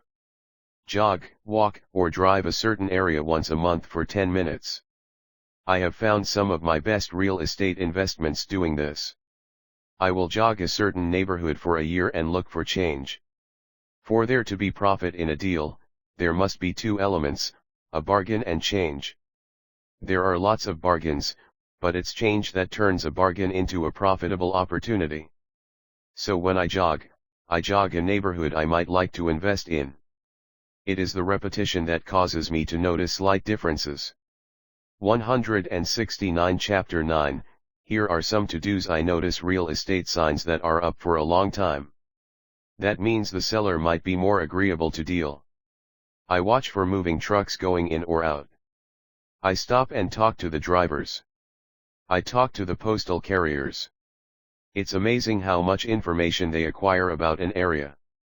I find a bad area, especially an area that the news has scared everyone away from. I drive it for sometimes a year waiting for signs of something changing for the better. I talk to retailers, especially new ones, and find out why they're moving in. It takes only a few minutes a month, and I do it while doing something else, like exercising, or going to and from the store. Shop for bargains in all markets. Consumers will always be poor. When the supermarket has a sale, say on toilet paper, the consumer runs in and stocks up. But when the housing or stock market has a sale, most often called a crash or correction, the same consumer often runs away from it. When the supermarket raises its prices, the consumer shops somewhere else. But when housing or the stock market raise their prices, the same consumer often rushes in and starts buying. Always remember, profits are made in the buying, not in the selling. Look in the right places. A neighbor bought a condominium for $100,000. I bought the identical condo next door for $50,000. He told me he's waiting for the price to go up. I told him that profit is made when you buy, not when you sell. He shopped with a real estate broker who owns no property of her own. I shopped at the foreclosure auction. I paid $500 for a class on how to do this. My neighbor thought that the $500 for a real estate investment class was too expensive. He said he could not afford the money, or the time. So he waits for the price to go up.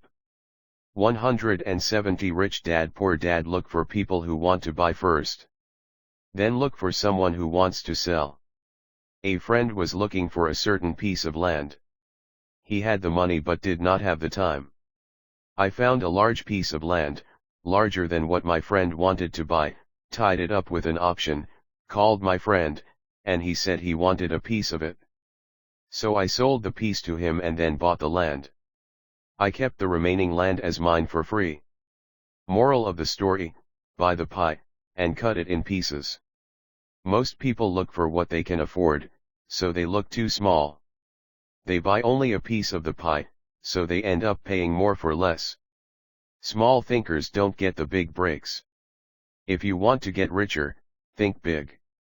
Think big. Retailers love giving volume discounts, simply because most business people love big spenders. So even if you're small, you can always think big. When my company was in the market for computers, I called several friends and asked them if they were ready to buy also. We then went to different dealers and negotiated a great deal because we wanted to buy so many. I have done the same with stocks. Small people remain small because they think small, act alone, or don't act all. Learn from history. All the big companies on the stock exchange started out as small companies. Colonel Sanders did not get rich until after he lost everything in his 60s.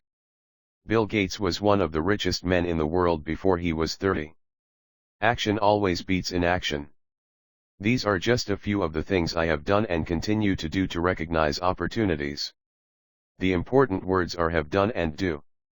As repeated many times throughout the book, you must take action before you can receive the financial rewards.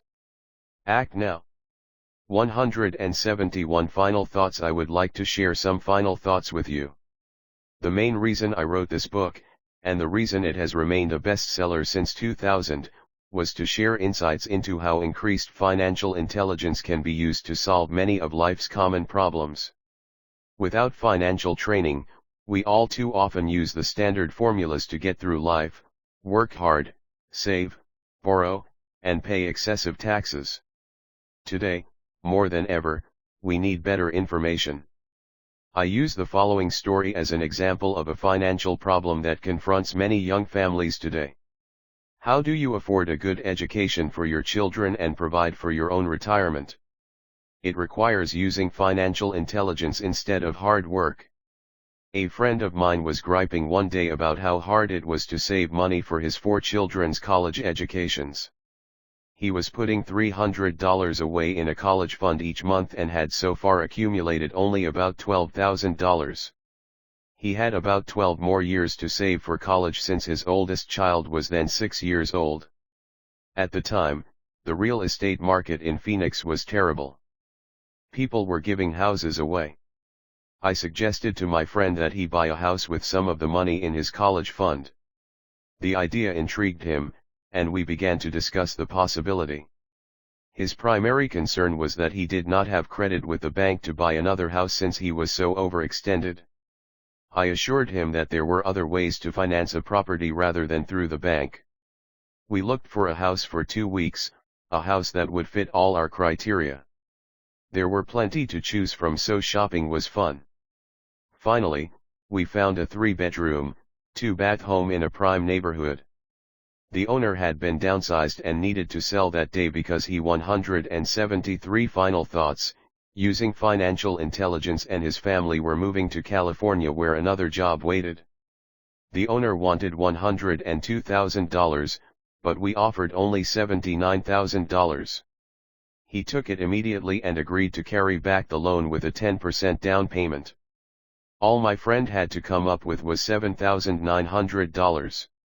As soon as the owner moved, my friend put the house up for rent. After all expenses were paid, including the mortgage, he put about $125 in his pocket each month. His plan was to keep the house for 12 years and let the mortgage get paid down faster by applying the extra $125 to the principal each month. We figured that in 12 years, a large portion of the mortgage would be paid off and he could possibly be clearing $800 a month by the time his first child went to college. He could also sell the house if it had appreciated in value. 3 years later, the real estate market greatly improved in Phoenix and he was offered $156,000 for the same house by the tenant who lived in it. Again, he asked me what I thought. I advised that he sell it, using a 1031 tax-deferred exchange. Suddenly, he had nearly $80,000 to operate with. I called another friend in Austin, Texas, who then moved this tax-deferred capital gain into a mini storage facility. Within 3 months, he began receiving checks for a little less than $1,000 a month, which he then poured back into the college fund. A couple of years later, the mini warehouse sold, and he received a check for nearly $330,000 as proceeds from the sale. He rolled those funds into a new project that would now generate over $3,000 a month in income, again, going into the college fund. He is now very confident that his goal will be met easily. It only took $7,900 to start and a little financial intelligence. His children will be able to afford the education they want, and he will then use the underlying asset, wrapped in his legal entity, to pay for his retirement. As a result of this successful investment strategy, he will be able to retire early. Thank you for reading this book. I hope it has provided some insights into utilizing the power of money to work for you. Today, we 174 Rich Dad Poor Dad need greater financial intelligence to simply survive. The idea that it takes money to make money is the thinking of financially unsophisticated people. It does not mean that they're not intelligent. They have simply not learned the science of making money. Money is only an idea. If you want more money, simply change your thinking. Every self-made person started small with an idea, and then turned it into something big. The same applies to investing. It takes only a few dollars to start and grow it into something big. I meet so many people who spend their lives chasing the big deal, or trying to amass a lot of money to get into a big deal, but to me that is foolish. Too often I have seen unsophisticated investors put their large nest egg into one deal and lose most of it rapidly. They may have been good workers, but they were not good investors. Education and wisdom about money are important. Start early. Buy a book. Go to a seminar. Practice. Start small. I turned $5,000 cash into a $1 million asset, producing $5,000 a month cash flow in less than 6 years. But I started learning as a kid. I encourage you to learn, because it's not that hard. In fact, it's pretty easy once you get the hang of it. I think I have made my message clear.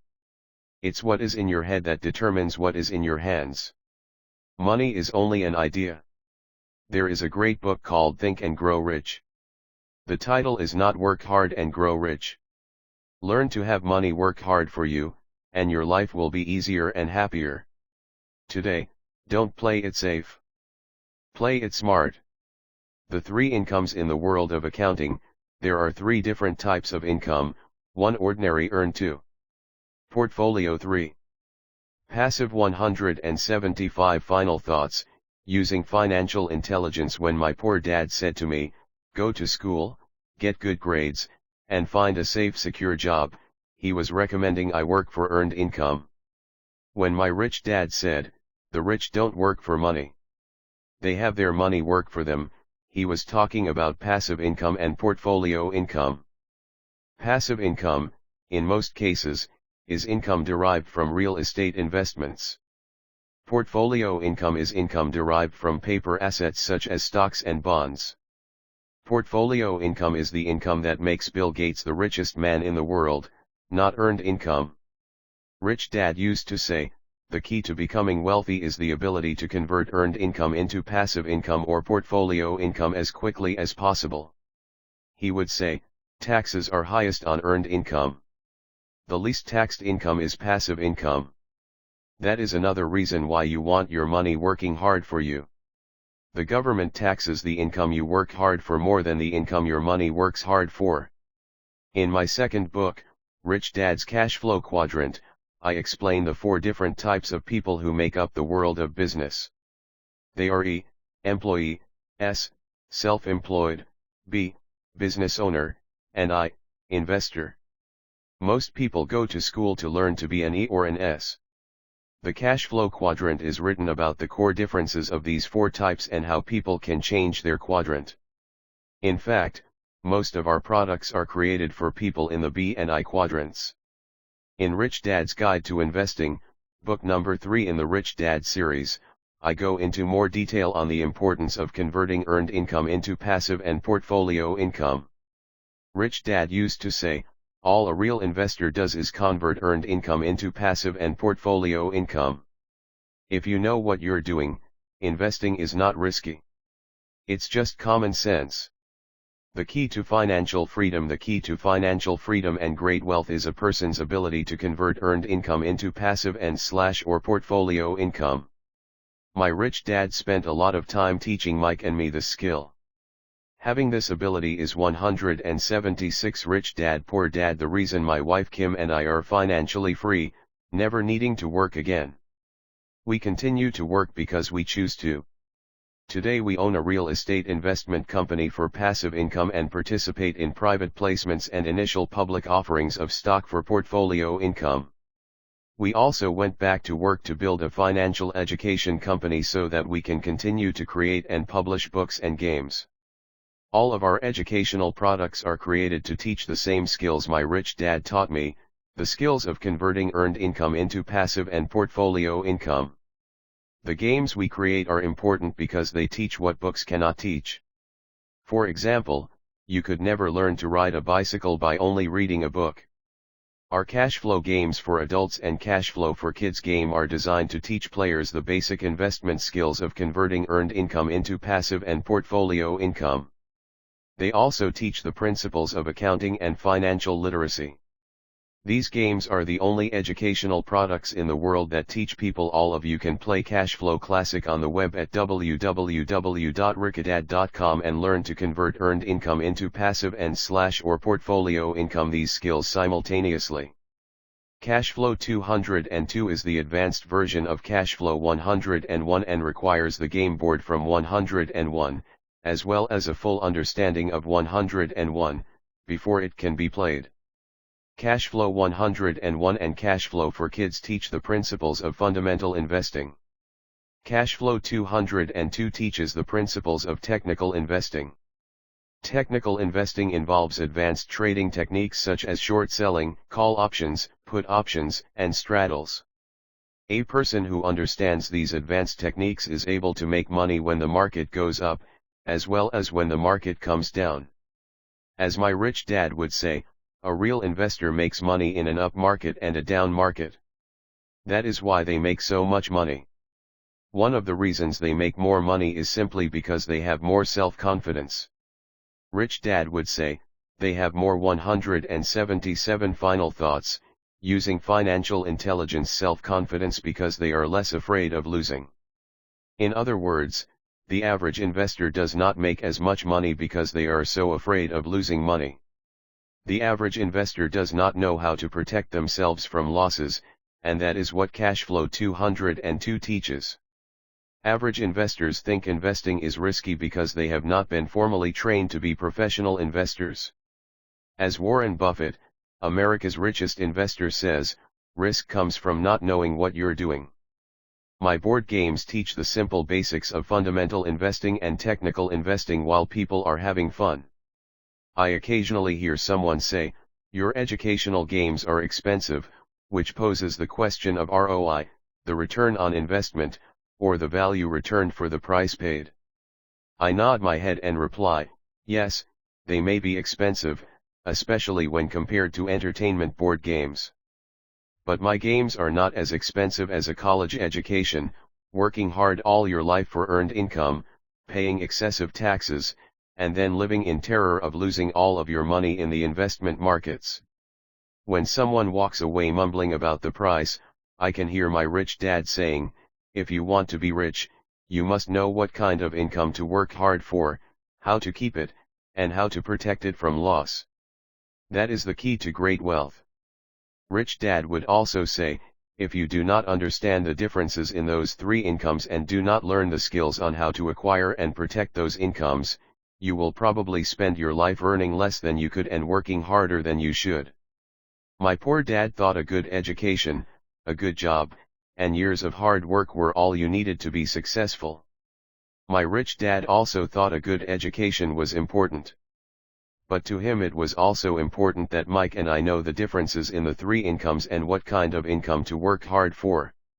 To him, that was basic financial education. Knowing the differences in the three incomes and learning the investment skills of how to acquire the different incomes is basic education for anyone who strives to acquire great wealth and achieve financial freedom, a special kind of freedom that only a few will ever know. As Rich Dad states in lesson number 1, the rich do not work for money. They know how to have money work hard for them. 178 Rich Dad Poor Dad. Rich Dad said, ordinary earned income is money you work for, and passive and portfolio income is money working for you. Knowing that little difference has been significant in my life. Or, as Robert Frost ends his poem, and that has made all the difference. Take action. All of you were given two great gifts, your mind and your time. It is up to you to do what you please with both. With each dollar bill that enters your hand, you, and only you, have the power to determine your destiny. Spend it foolishly, and you choose to be poor. Spend it on liabilities, and you join the middle class. Invest it in your mind and learn how to acquire assets, and you will be choosing wealth as your goal and your future. The choice is yours, and only yours. Every day with every dollar, you decide to be rich, poor, or middle class. Choose to share this knowledge with your children, and you choose to prepare them for the world that awaits. No one else will. You and your children's future will be determined by choices you make today, not tomorrow. I wish you great wealth and much happiness with this fabulous gift called life. Robert Kiyosaki 179 About the author Robert Kiyosaki, best known as the author of Rich Dad Poor Dad, the #1 personal finance book of all time. Robert Kiyosaki has challenged and changed the way tens of millions of people around the world think about money. He is an entrepreneur, educator, and investor who believes the world needs more entrepreneurs who will create jobs. With perspectives on money and investing that often contradict conventional wisdom, Robert has earned an international reputation for straight talk, irreverence, and courage, and has become a passionate and outspoken advocate for financial education.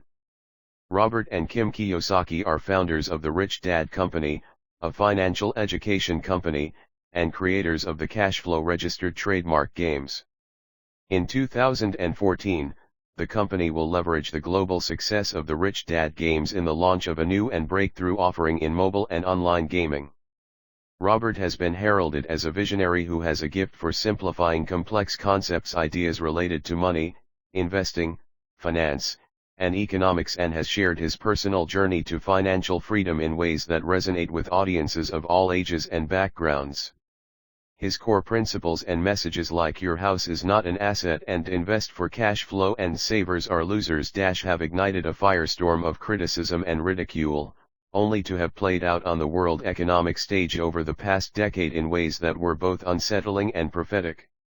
His point of view is that old advice, go to college, get a good job, save money, get out of debt, invest for the long term, and diversify, has become obsolete advice in today's fast-paced information age.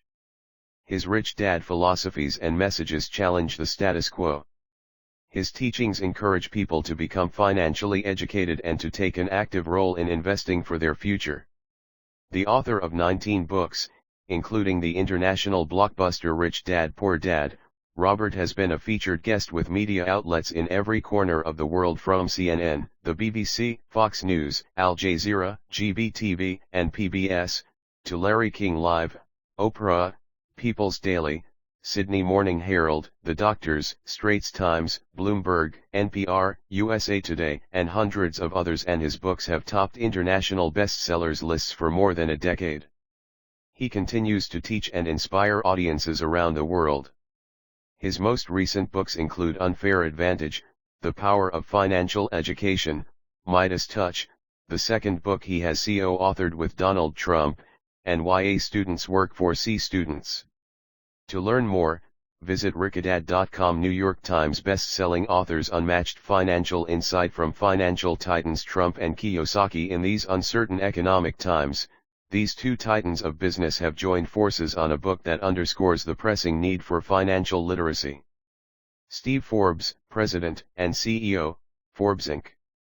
In Why We Want You to Be Rich, Two Men, One Message, Trump and Kiyosaki take an alternative approach to the standard personal finance book, writing a book on how they think, not a conventional how-to book. Gain insight into how Trump and Kiyosaki think. Learn why they win financially. See the world of money, business, and investing through their eyes.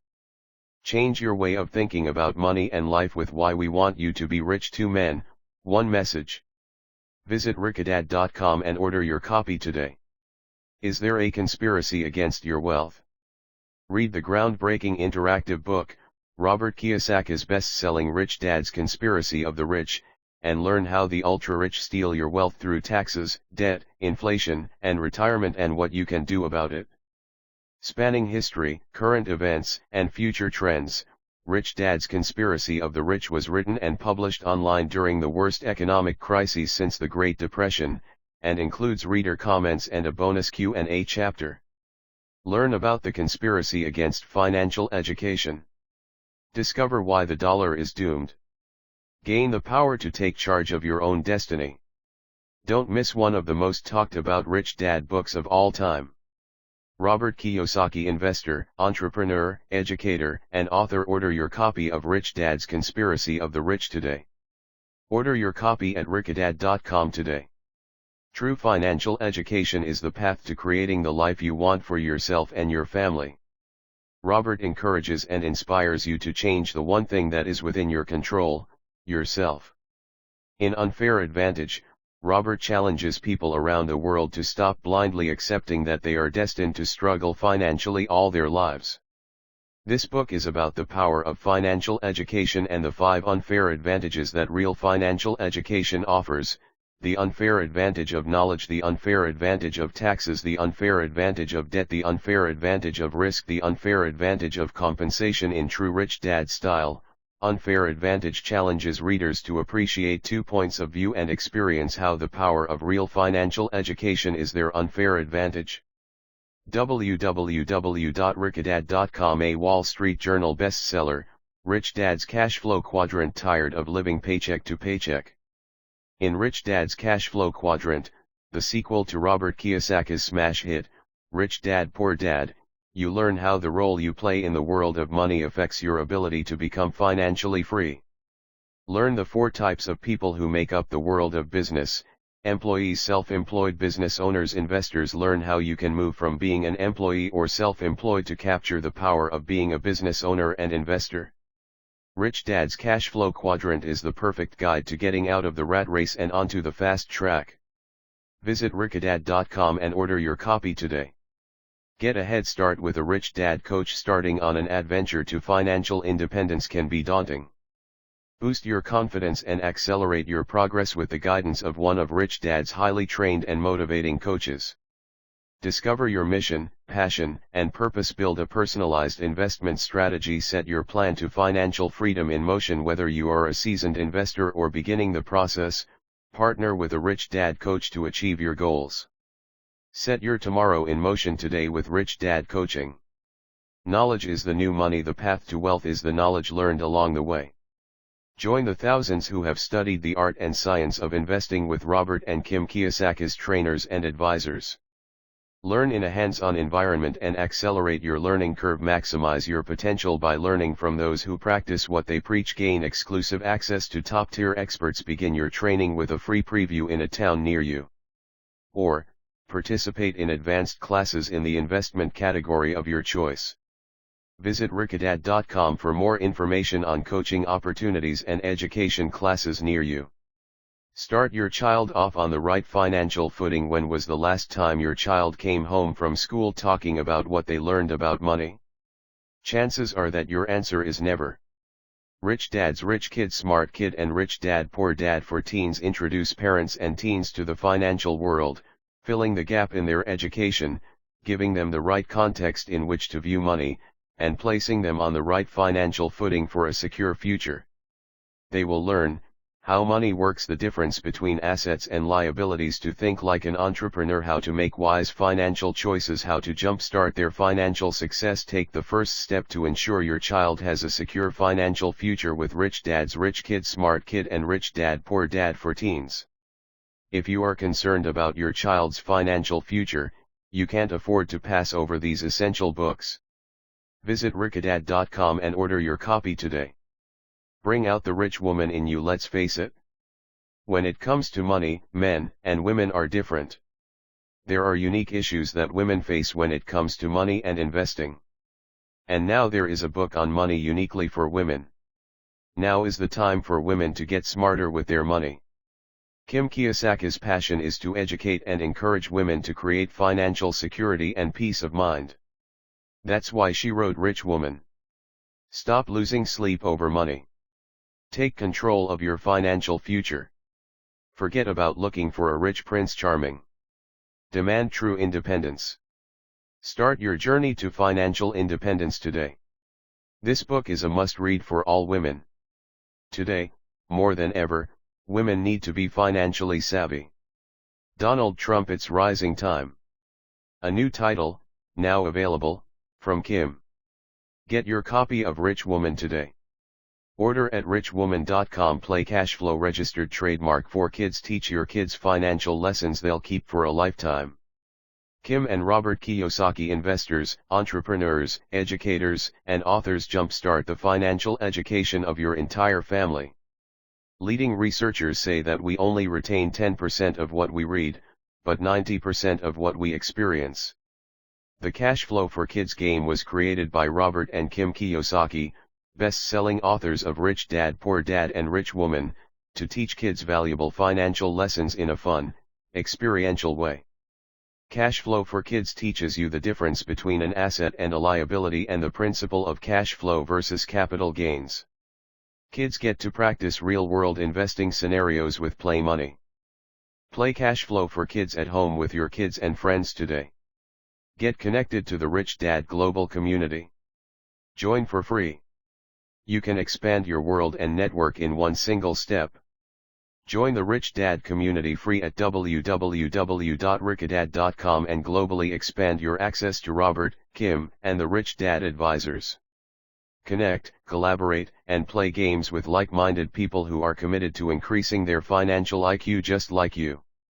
Just for registering, you will enjoy inspiring discussion forums, listening to live web chats with Robert and Kim, exchanging ideas and information with others, challenging gameplay with others all around the world, learning firsthand about new releases from Robert and Kim. Visit www.facebook.com/Robert Kiyosaki for what's on Robert's mind. Rich Dad is committed to communicating with you through social media channels. Follow the inspiration threads on Twitter, connect, and participate in Rich Dad Facebook commentary and enjoy the benefits of the financially literate. Visit richdad.com today and join the free Rich Dad community.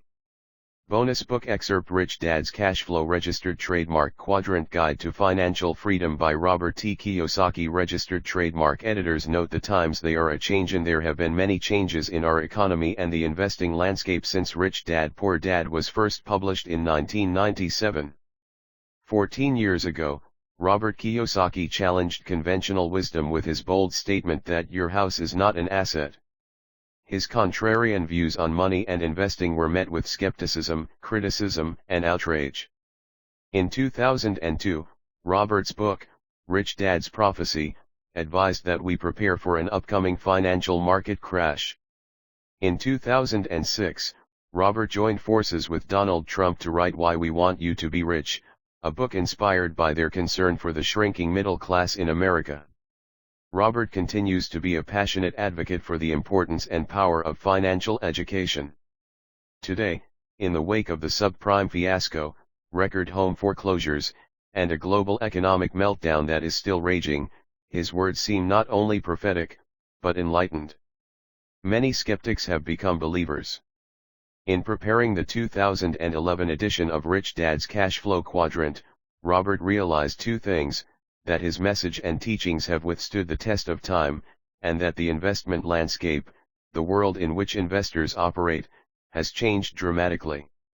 These changes have affected, and will continue to affect, those in the investor quadrant and have fueled Robert's decision to update an important section in this book. Chapter 5, The 5 Levels of Investors. 9 Contents. Introduction. Which quadrant are you in?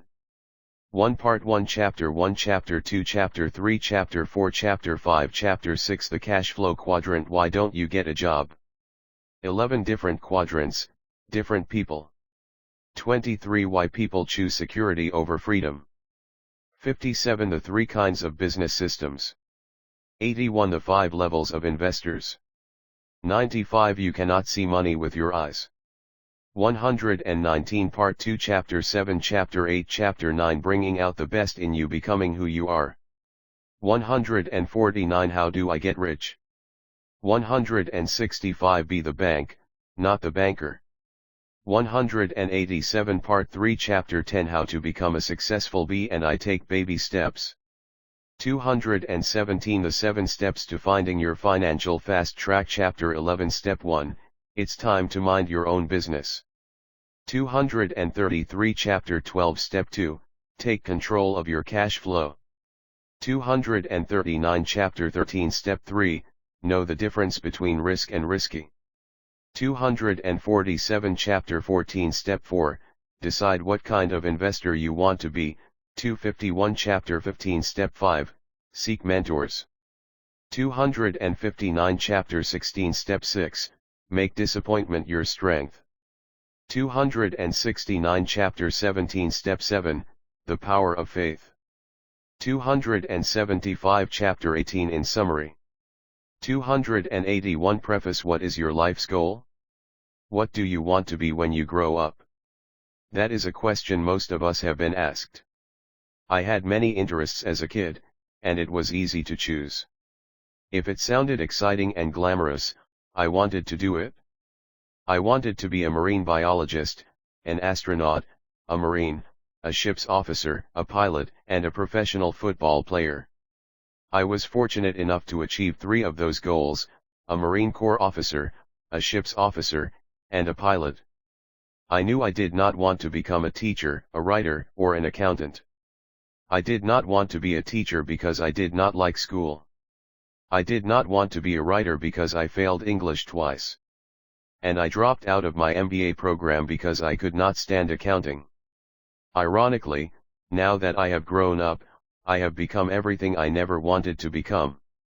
Although I dislike school, today I own an education company. I personally teach around the world because I love teaching. Although I failed English twice because I could not write, today I am best known as an author. My book, Rich Dad Poor Dad, was on the New York Times bestsellers list for over 7 years and is one of the top 3 best-selling books in the United States. The only books ahead of it are The Joy of Sex and The Road Less Traveled. Adding one more irony, Rich Dad Poor Dad and my Cashflow registered trademark board game are a book and a game about accounting, another subject I struggled with. So what does this have to do with the question, what is your goal in life? 15 Preface. The answer is found in the simple, yet profound, statement by a Vietnamese monk, Thich Nhat Hanh, the path is the goal. In other words, finding your path in life is your goal in life. Your path is not your profession, how much money you make, your title, or your successes and failures. Finding your path means finding out what you were put here on this earth to do.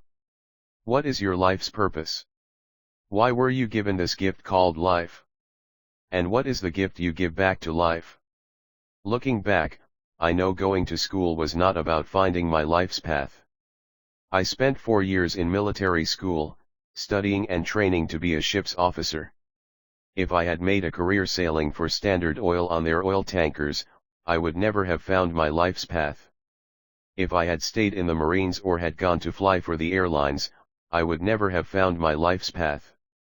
Had I continued on as a ship's officer or become an airline pilot, I would never have become an international best-selling author, been a guest on the Oprah show, written a book with Donald Trump, or started an international education company that teaches entrepreneurship and investing throughout the world.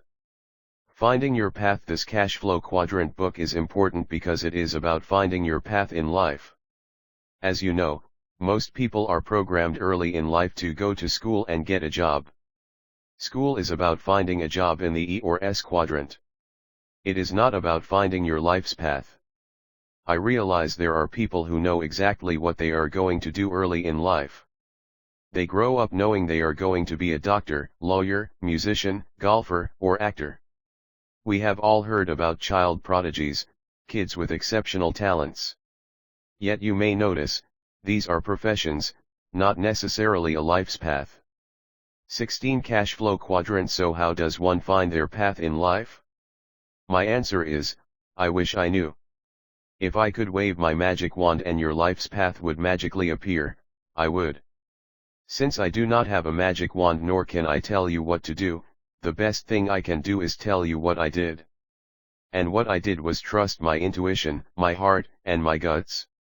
For example, in 1973, returning from the war, when my poor dad suggested I go back to school, get my higher degrees, and work for the government, my brain went numb, my heart went heavy and my gut said, no way.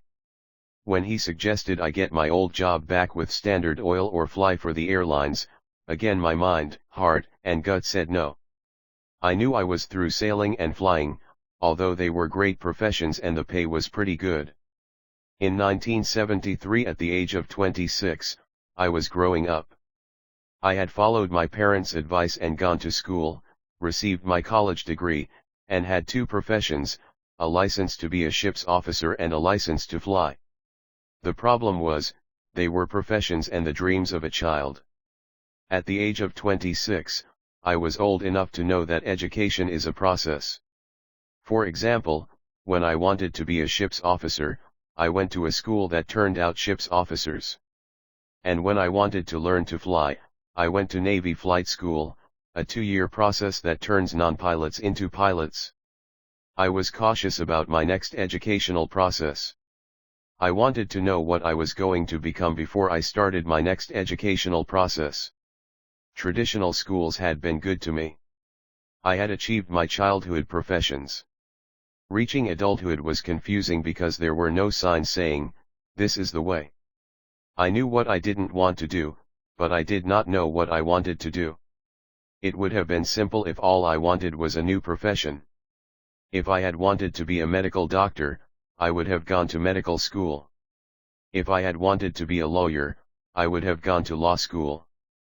But I knew there was more to life than just going to school to gain another professional credential. I did not realize it at the time, but at 26 years of age, I was now looking for my path in life, not my next profession. 17 Preface a different education. In 1973, in my last year of active duty flying for the Marine Corps when I was stationed near home in Hawaii, I knew I wanted to follow in my rich dad's footsteps. While in the Marines, I signed up for real estate courses and business courses on the weekends, preparing to become an entrepreneur in the B and I quadrants. At the same time, upon a friend's recommendation of a friend, I signed up for a personal development course, hoping to find out who I really was. A personal development course is non-traditional education because I was not taking it for credits or grades. I did not know what I was going to learn, as I did when I signed up for real estate courses. All I knew was that it was time to take courses to find out about me. In my first weekend course, the instructor drew this simple diagram on the flip chart: physical, mental, emotional, spiritual, 18 cash flow quadrant. With the diagram complete, the instructor turned and said, "To develop into a whole human being, we need mental, physical, emotional, and spiritual education." Listening to her explanation, it was clear to me that traditional schools were primarily about developing students mentally. That is why so many students who do well in school, do not do well in real life, especially in the world of money. As the course progressed over the weekend, I discovered why I dislike school. I realized that I loved learning, but hated school. Traditional education was a great environment for the A students, but it was not the environment for me. Traditional education was crushing my spirit, trying to motivate me with the emotion of fear, the fear of making mistakes, the fear of failing, and the fear of not getting a job. They were programming me to be an employee in the E or S quadrant. I realized that traditional education is not the place for a person who wants to be an entrepreneur in the B and I quadrants.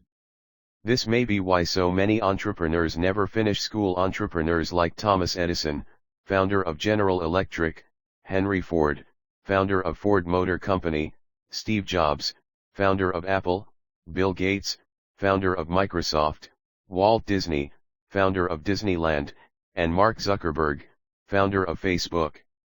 As the day went on and the instructor went deeper and deeper into these 4 types of personal development, I realized I had spent most of my life in very harsh educational environments. After 4 years at an all-male military academy and 5 years as a Marine pilot, I was pretty strong mentally and physically.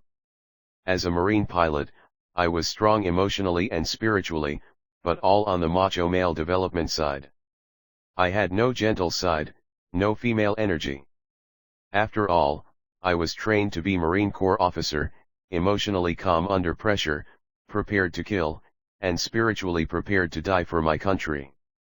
If you ever saw the movie Top Gun starring Tom Cruise, you get a glimpse into the masculine world and bravado of military pilots. I loved that world. I was good in that world. It was a modern-day world of knights and warriors. It was not a world for wimps. 19 Preface. In the seminar, I went into my emotions and briefly touched my spirit. I cried a lot because I had a lot to cry about. I had done and seen things no one should ever be asked to do. During the seminar, I hugged a man, something I had never done before, not even with my father. On Sunday night, it was difficult leaving the self-development workshop. The seminar had been a gentle, loving, honest environment. Monday morning was a shock to once again be surrounded by young egotistical pilots, dedicated to flying, killing, and dying for country. After that weekend seminar, I knew it was time to change. I knew developing myself emotionally and spiritually to become a kinder, gentler, and more compassionate person would be the hardest thing I could do. It went against all my years at the military academy and flight school. I never returned to traditional education again. I had no desire to study for grades, degrees, promotions, or credentials again. From then on, if I did attend a course or school, I went to learn, to become a better person. I was no longer in the paper chase of grades, degrees, and credentials. Growing up in a family of teachers, your grades, the high school and college you graduated from, and your advanced degrees were everything. Like the medals and ribbons on a Marine pilot's chest, advanced degrees and brand name schools were the status and the stripes that educators wore on their sleeves. In their minds, people who did not finish high school were the unwashed, the lost souls of life. Those with master's degrees looked down on those with only bachelor degrees. Those with a PhD were held in reverence.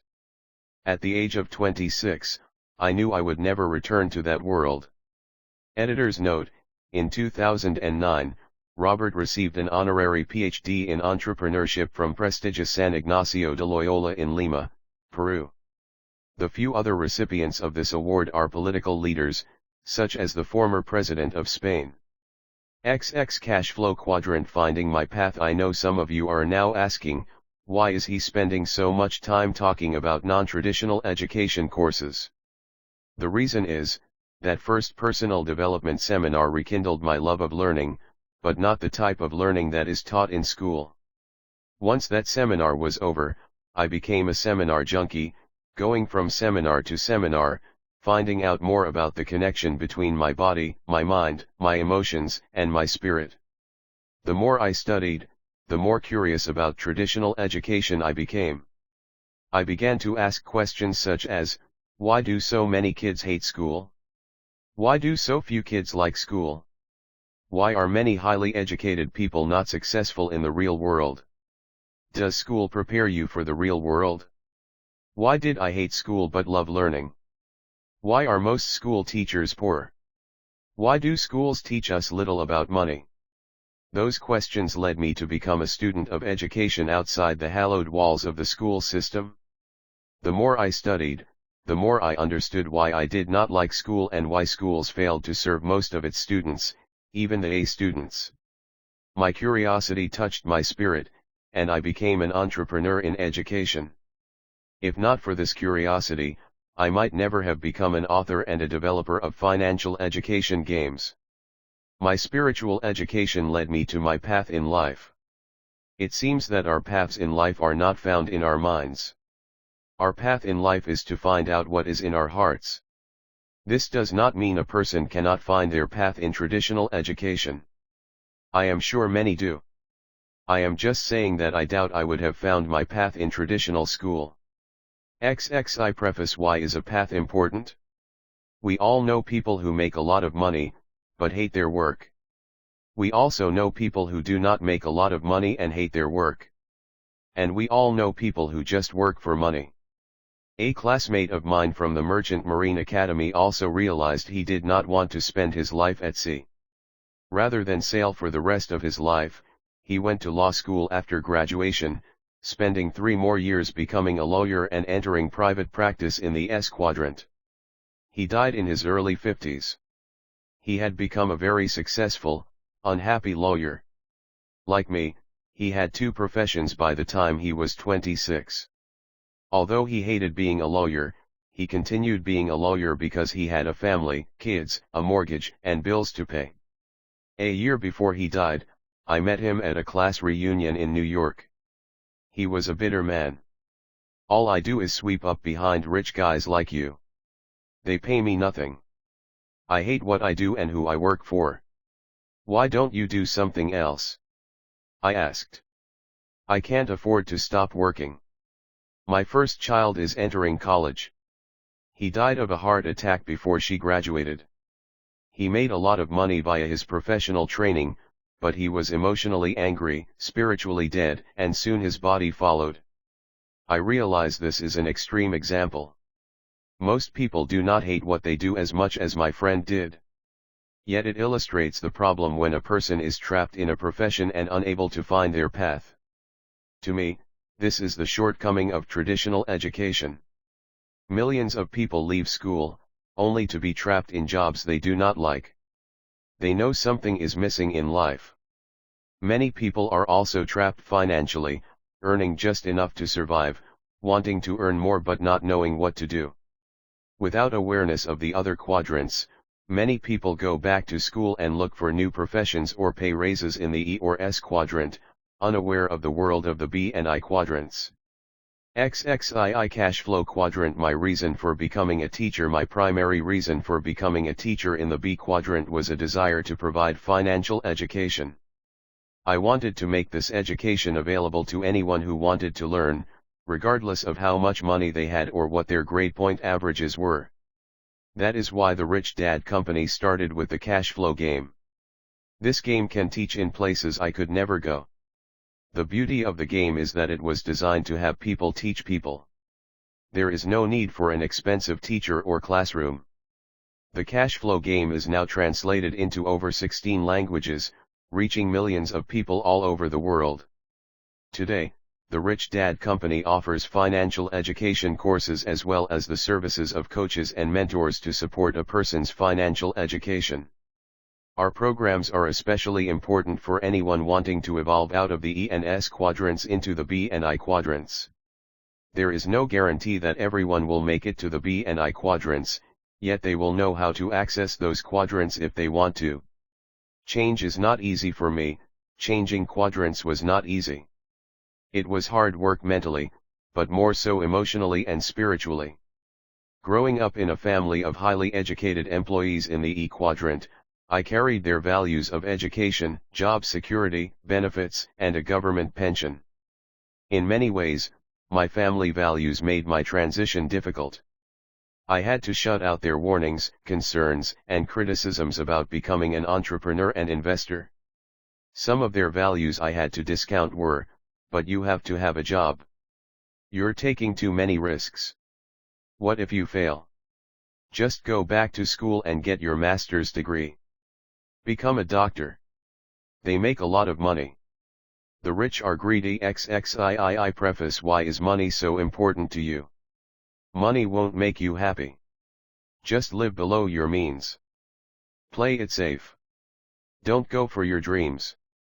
Diet and exercise. I mention emotional and spiritual development because that is what it takes to make a permanent change in life. For example, it rarely works to tell an overweight person, just eat less and exercise more. Diet and exercise may make sense mentally, but most people who are overweight do not eat because they are hungry.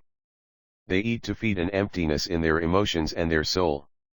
When a person goes on a diet and exercise program, they are only working on their mind and their body.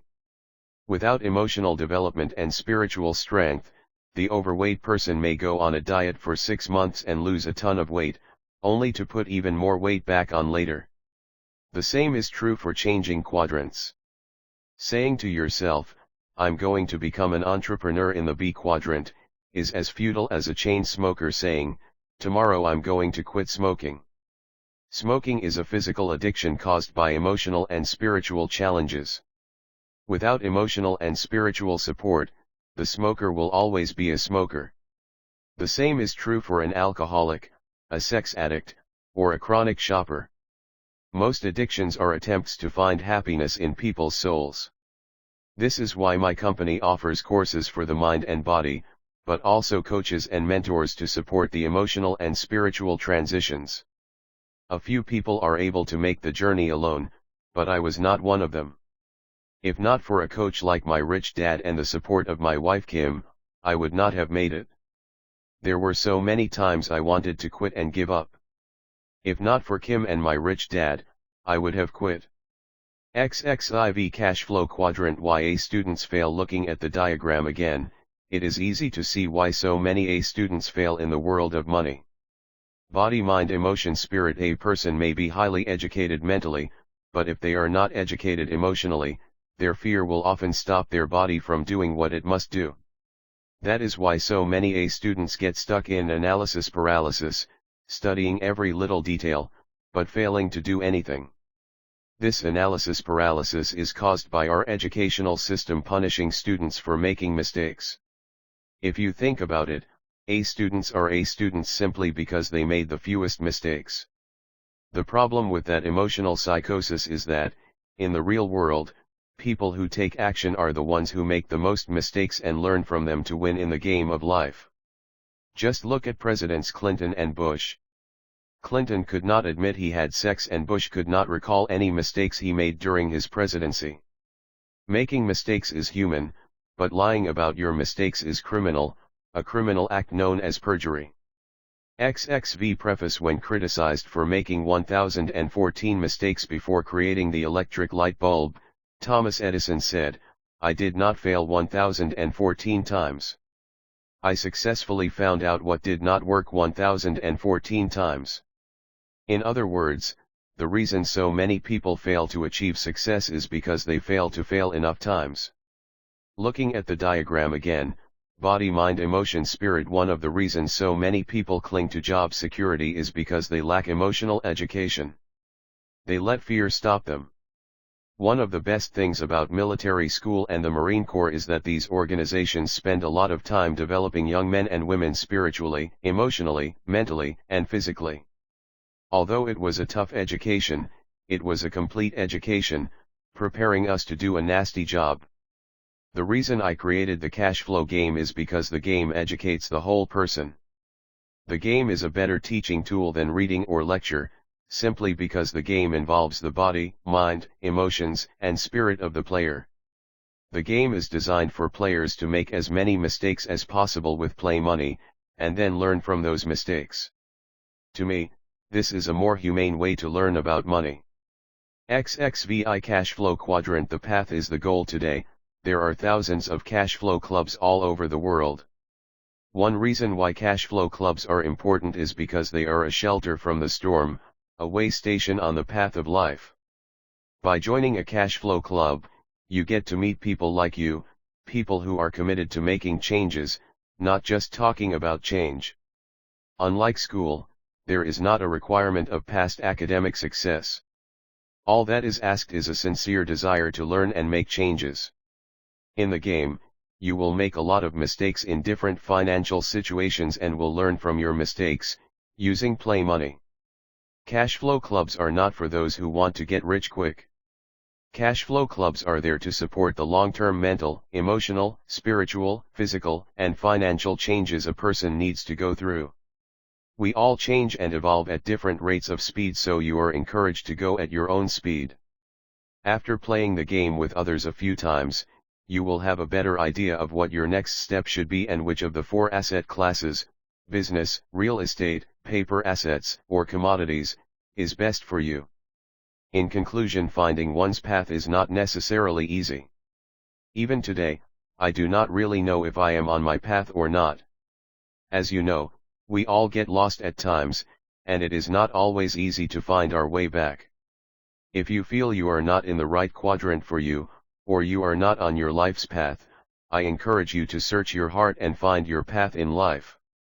You may know it is time to change if you are saying things like the following statements: I'm working with dead people. I love what I do, but I wish I could make more money. I can't wait for the weekend. I want to do my own thing. Is it quitting time yet? XXVII Preface: my sister is a Buddhist nun. Her path is to support the Dalai Lama, a path that pays nothing.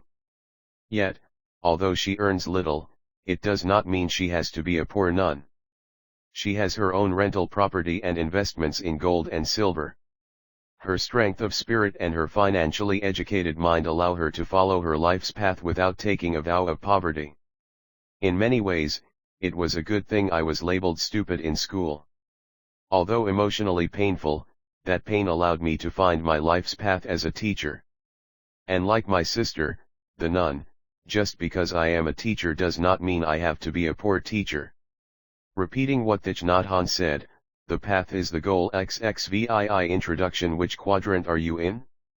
The cash flow quadrant registered trademark is a way to categorize people based on where their money comes from.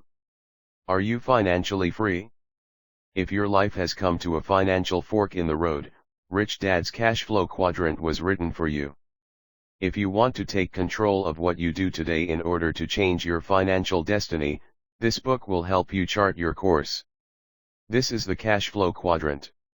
The letters in each quadrant represent: E for employee, S for small business or self-employed, B for big business, I for investor. 1 Introduction. Each of us resides in at least one of the 4 sections, quadrants, of the cash flow quadrant. Where we are is determined by where our cash comes from. Many of us are employees who rely on paychecks, while others are self-employed. Employees and self-employed individuals reside on the left side of the cash flow quadrant.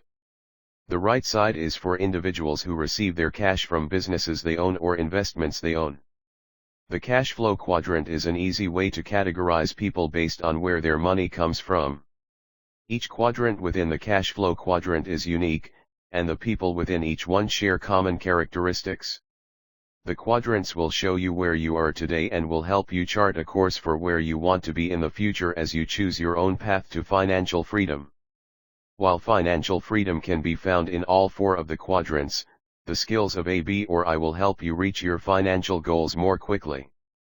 Successful E's need to become successful I's to ensure their financial security during retirement. What do you want to be when you grow up? This book is, in many ways, part 2 of my book, Rich Dad Poor Dad. For those of you who may not have read Rich Dad Poor Dad, it is about the different lessons my 2 dads taught me about money and life choices. One was my real dad, and the other was my best friend's dad. One was highly educated and the other was a high school dropout. One was poor, and the other was rich. 2 Cash flow quadrant. Poor dad's advice growing up: my highly educated, but poor, dad always said, go to school, get good grades, and find a safe, secure job. He was recommending a life path that looked like this: school. Poor dad recommended that I become either a well-paid E, employee, or a well-paid S, self-employed professional, such as a medical doctor, lawyer, or accountant. My poor dad was very concerned about a steady paycheck, benefits, and job security. That's why he was a well-paid government official, the head of education for the state of Hawaii. 3 Introduction. Rich dad's advice. My uneducated, but rich, dad offered very different advice. He said, go to school, graduate, build businesses, and become a successful investor. He was recommending a life path that looked like this: school. This book is about the mental, emotional, and educational process I went through in following my rich dad's advice. Who is this book for? This book is written for people who are ready to change quadrants, especially for individuals who are currently in the E and S categories and are contemplating moving to the B or I category. This book is for people who are ready to move beyond job security and begin to achieve financial security. It's not an easy life path, but the prize at the end of the road, financial freedom, is worth the journey. When I was 12 years old, Rich Dad told me a simple story that guided me to great wealth and financial freedom. It was his way of explaining the difference between the left side of the cash flow quadrant, the E and S quadrants, and the right side, or the B and I quadrants. The story goes like this: for cash flow quadrant. Once upon a time there was this quaint little village. It was a great place to live except for one problem. The village had no water unless it rained. To solve this problem once and for all, the village elders asked contractors to submit bids to deliver water to the village on a daily basis. 2 people volunteered to take on the task, and the elders awarded the contract to both of them. They felt that a little competition would keep prices low and ensure a backup supply of water. The first person who won the contract, Ed, immediately ran out, bought 2 galvanized steel buckets and began running back and forth to the lake, which was a mile away. He immediately began making money as he labored morning to dusk, hauling water from the lake with his 2 buckets. He would empty them into the large concrete holding tank the village had built. Each morning he had to get up before the rest of the village awoke to make sure there was enough water for the people. It was hard work, but he was very happy to be making money and for having one of the 2 exclusive contracts for this business. The second winning contractor, Bill, disappeared for a while. He wasn't seen for months, which made Ed very happy, since he had no competition. Instead of buying 2 buckets to compete with Ed, Bill wrote a business plan, created a corporation, found 4 investors, employed a president to do the work, and returned 6 months later with a construction crew. Within a year, his team had built a large volume stainless steel pipeline which connected the village to the lake. At the grand opening celebration, Bill announced that his water was cleaner than Ed's water. Bill knew that the villagers had complained about the water's lack of cleanliness. Bill also announced that he could supply the village with water 24 hours a day, 7 days a week. Ed could only deliver water on weekdays because he didn't want to work on weekends. Then Bill announced that he would charge 75% less than Ed did for this higher quality, more reliable water. The villagers cheered and immediately ran for the faucet at the end of Bill's pipeline. 5. Introduction. In order to compete, Ed immediately lowered his rates by 75%, bought 2 more buckets, added covers to his buckets and began hauling 4 buckets each trip. In order to provide better service, he hired his 2 sons to give him a hand on the night shift and on weekends. When his boys went off to college, he said to them, "Hurry back because someday this business will belong to you." For some reason, his 2 sons never returned. Eventually, Ed had employees and union problems.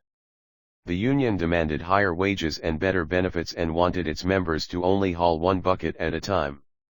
Meanwhile, Bill realized that if this village needed water, then other villages must need water too. He rewrote his business plan and went off to sell his high-speed, high-volume, low-cost, clean water delivery system to villages throughout the world. He only makes a penny per bucket of water delivered, but he delivers billions of buckets of water every day. Whether he works or not, billions of people consume billions of buckets of water, and all that money pours into his bank account. Bill developed a pipeline to deliver money to himself, as well as water to the villages. Bill lived happily ever after. Ed worked hard for the rest of his life and had financial problems forever after. The end. That story about Bill and Ed has guided me for years. It has assisted me in my life's decision-making process. I often ask myself, am I building a pipeline or hauling buckets? Am I working hard, or am I working smart?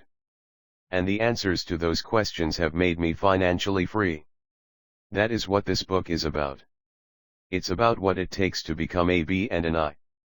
It's for people who are tired of hauling buckets and are ready to build pipelines for cash to flow into their pockets. 6. Cash Flow Quadrant. This book is divided into 3 parts. Part 1. The first part of this book focuses on the core differences between people in the 4 quadrants.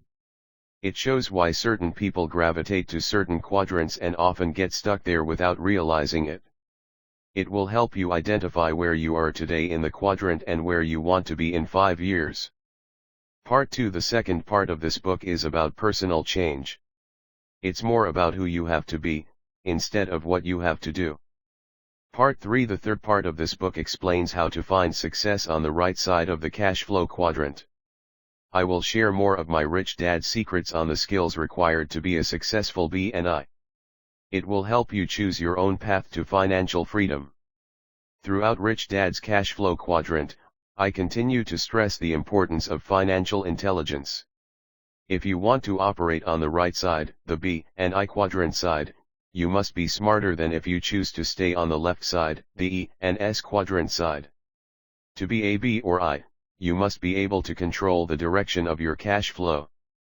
This book is written for people who are ready to make changes in their lives to move beyond job security and begin to build their own pipelines to achieve financial freedom. We are in the information age, which offers more opportunities for financial reward than ever before. Individuals with the skills of the B's and I's will be able to identify and seize those opportunities. To be successful in the information age, a person needs information from all 4 quadrants. Unfortunately, our schools are still in the industrial age and still prepare students for only the left side of the cash flow quadrant. If you're looking for new answers to move forward in the information age, this book is for you. It doesn't have all the answers, but it will share the deep personal and guiding insights I gained as I traveled from the E and S side to the B and I side. 7. My environment. The 6 adults I spend the most time with are,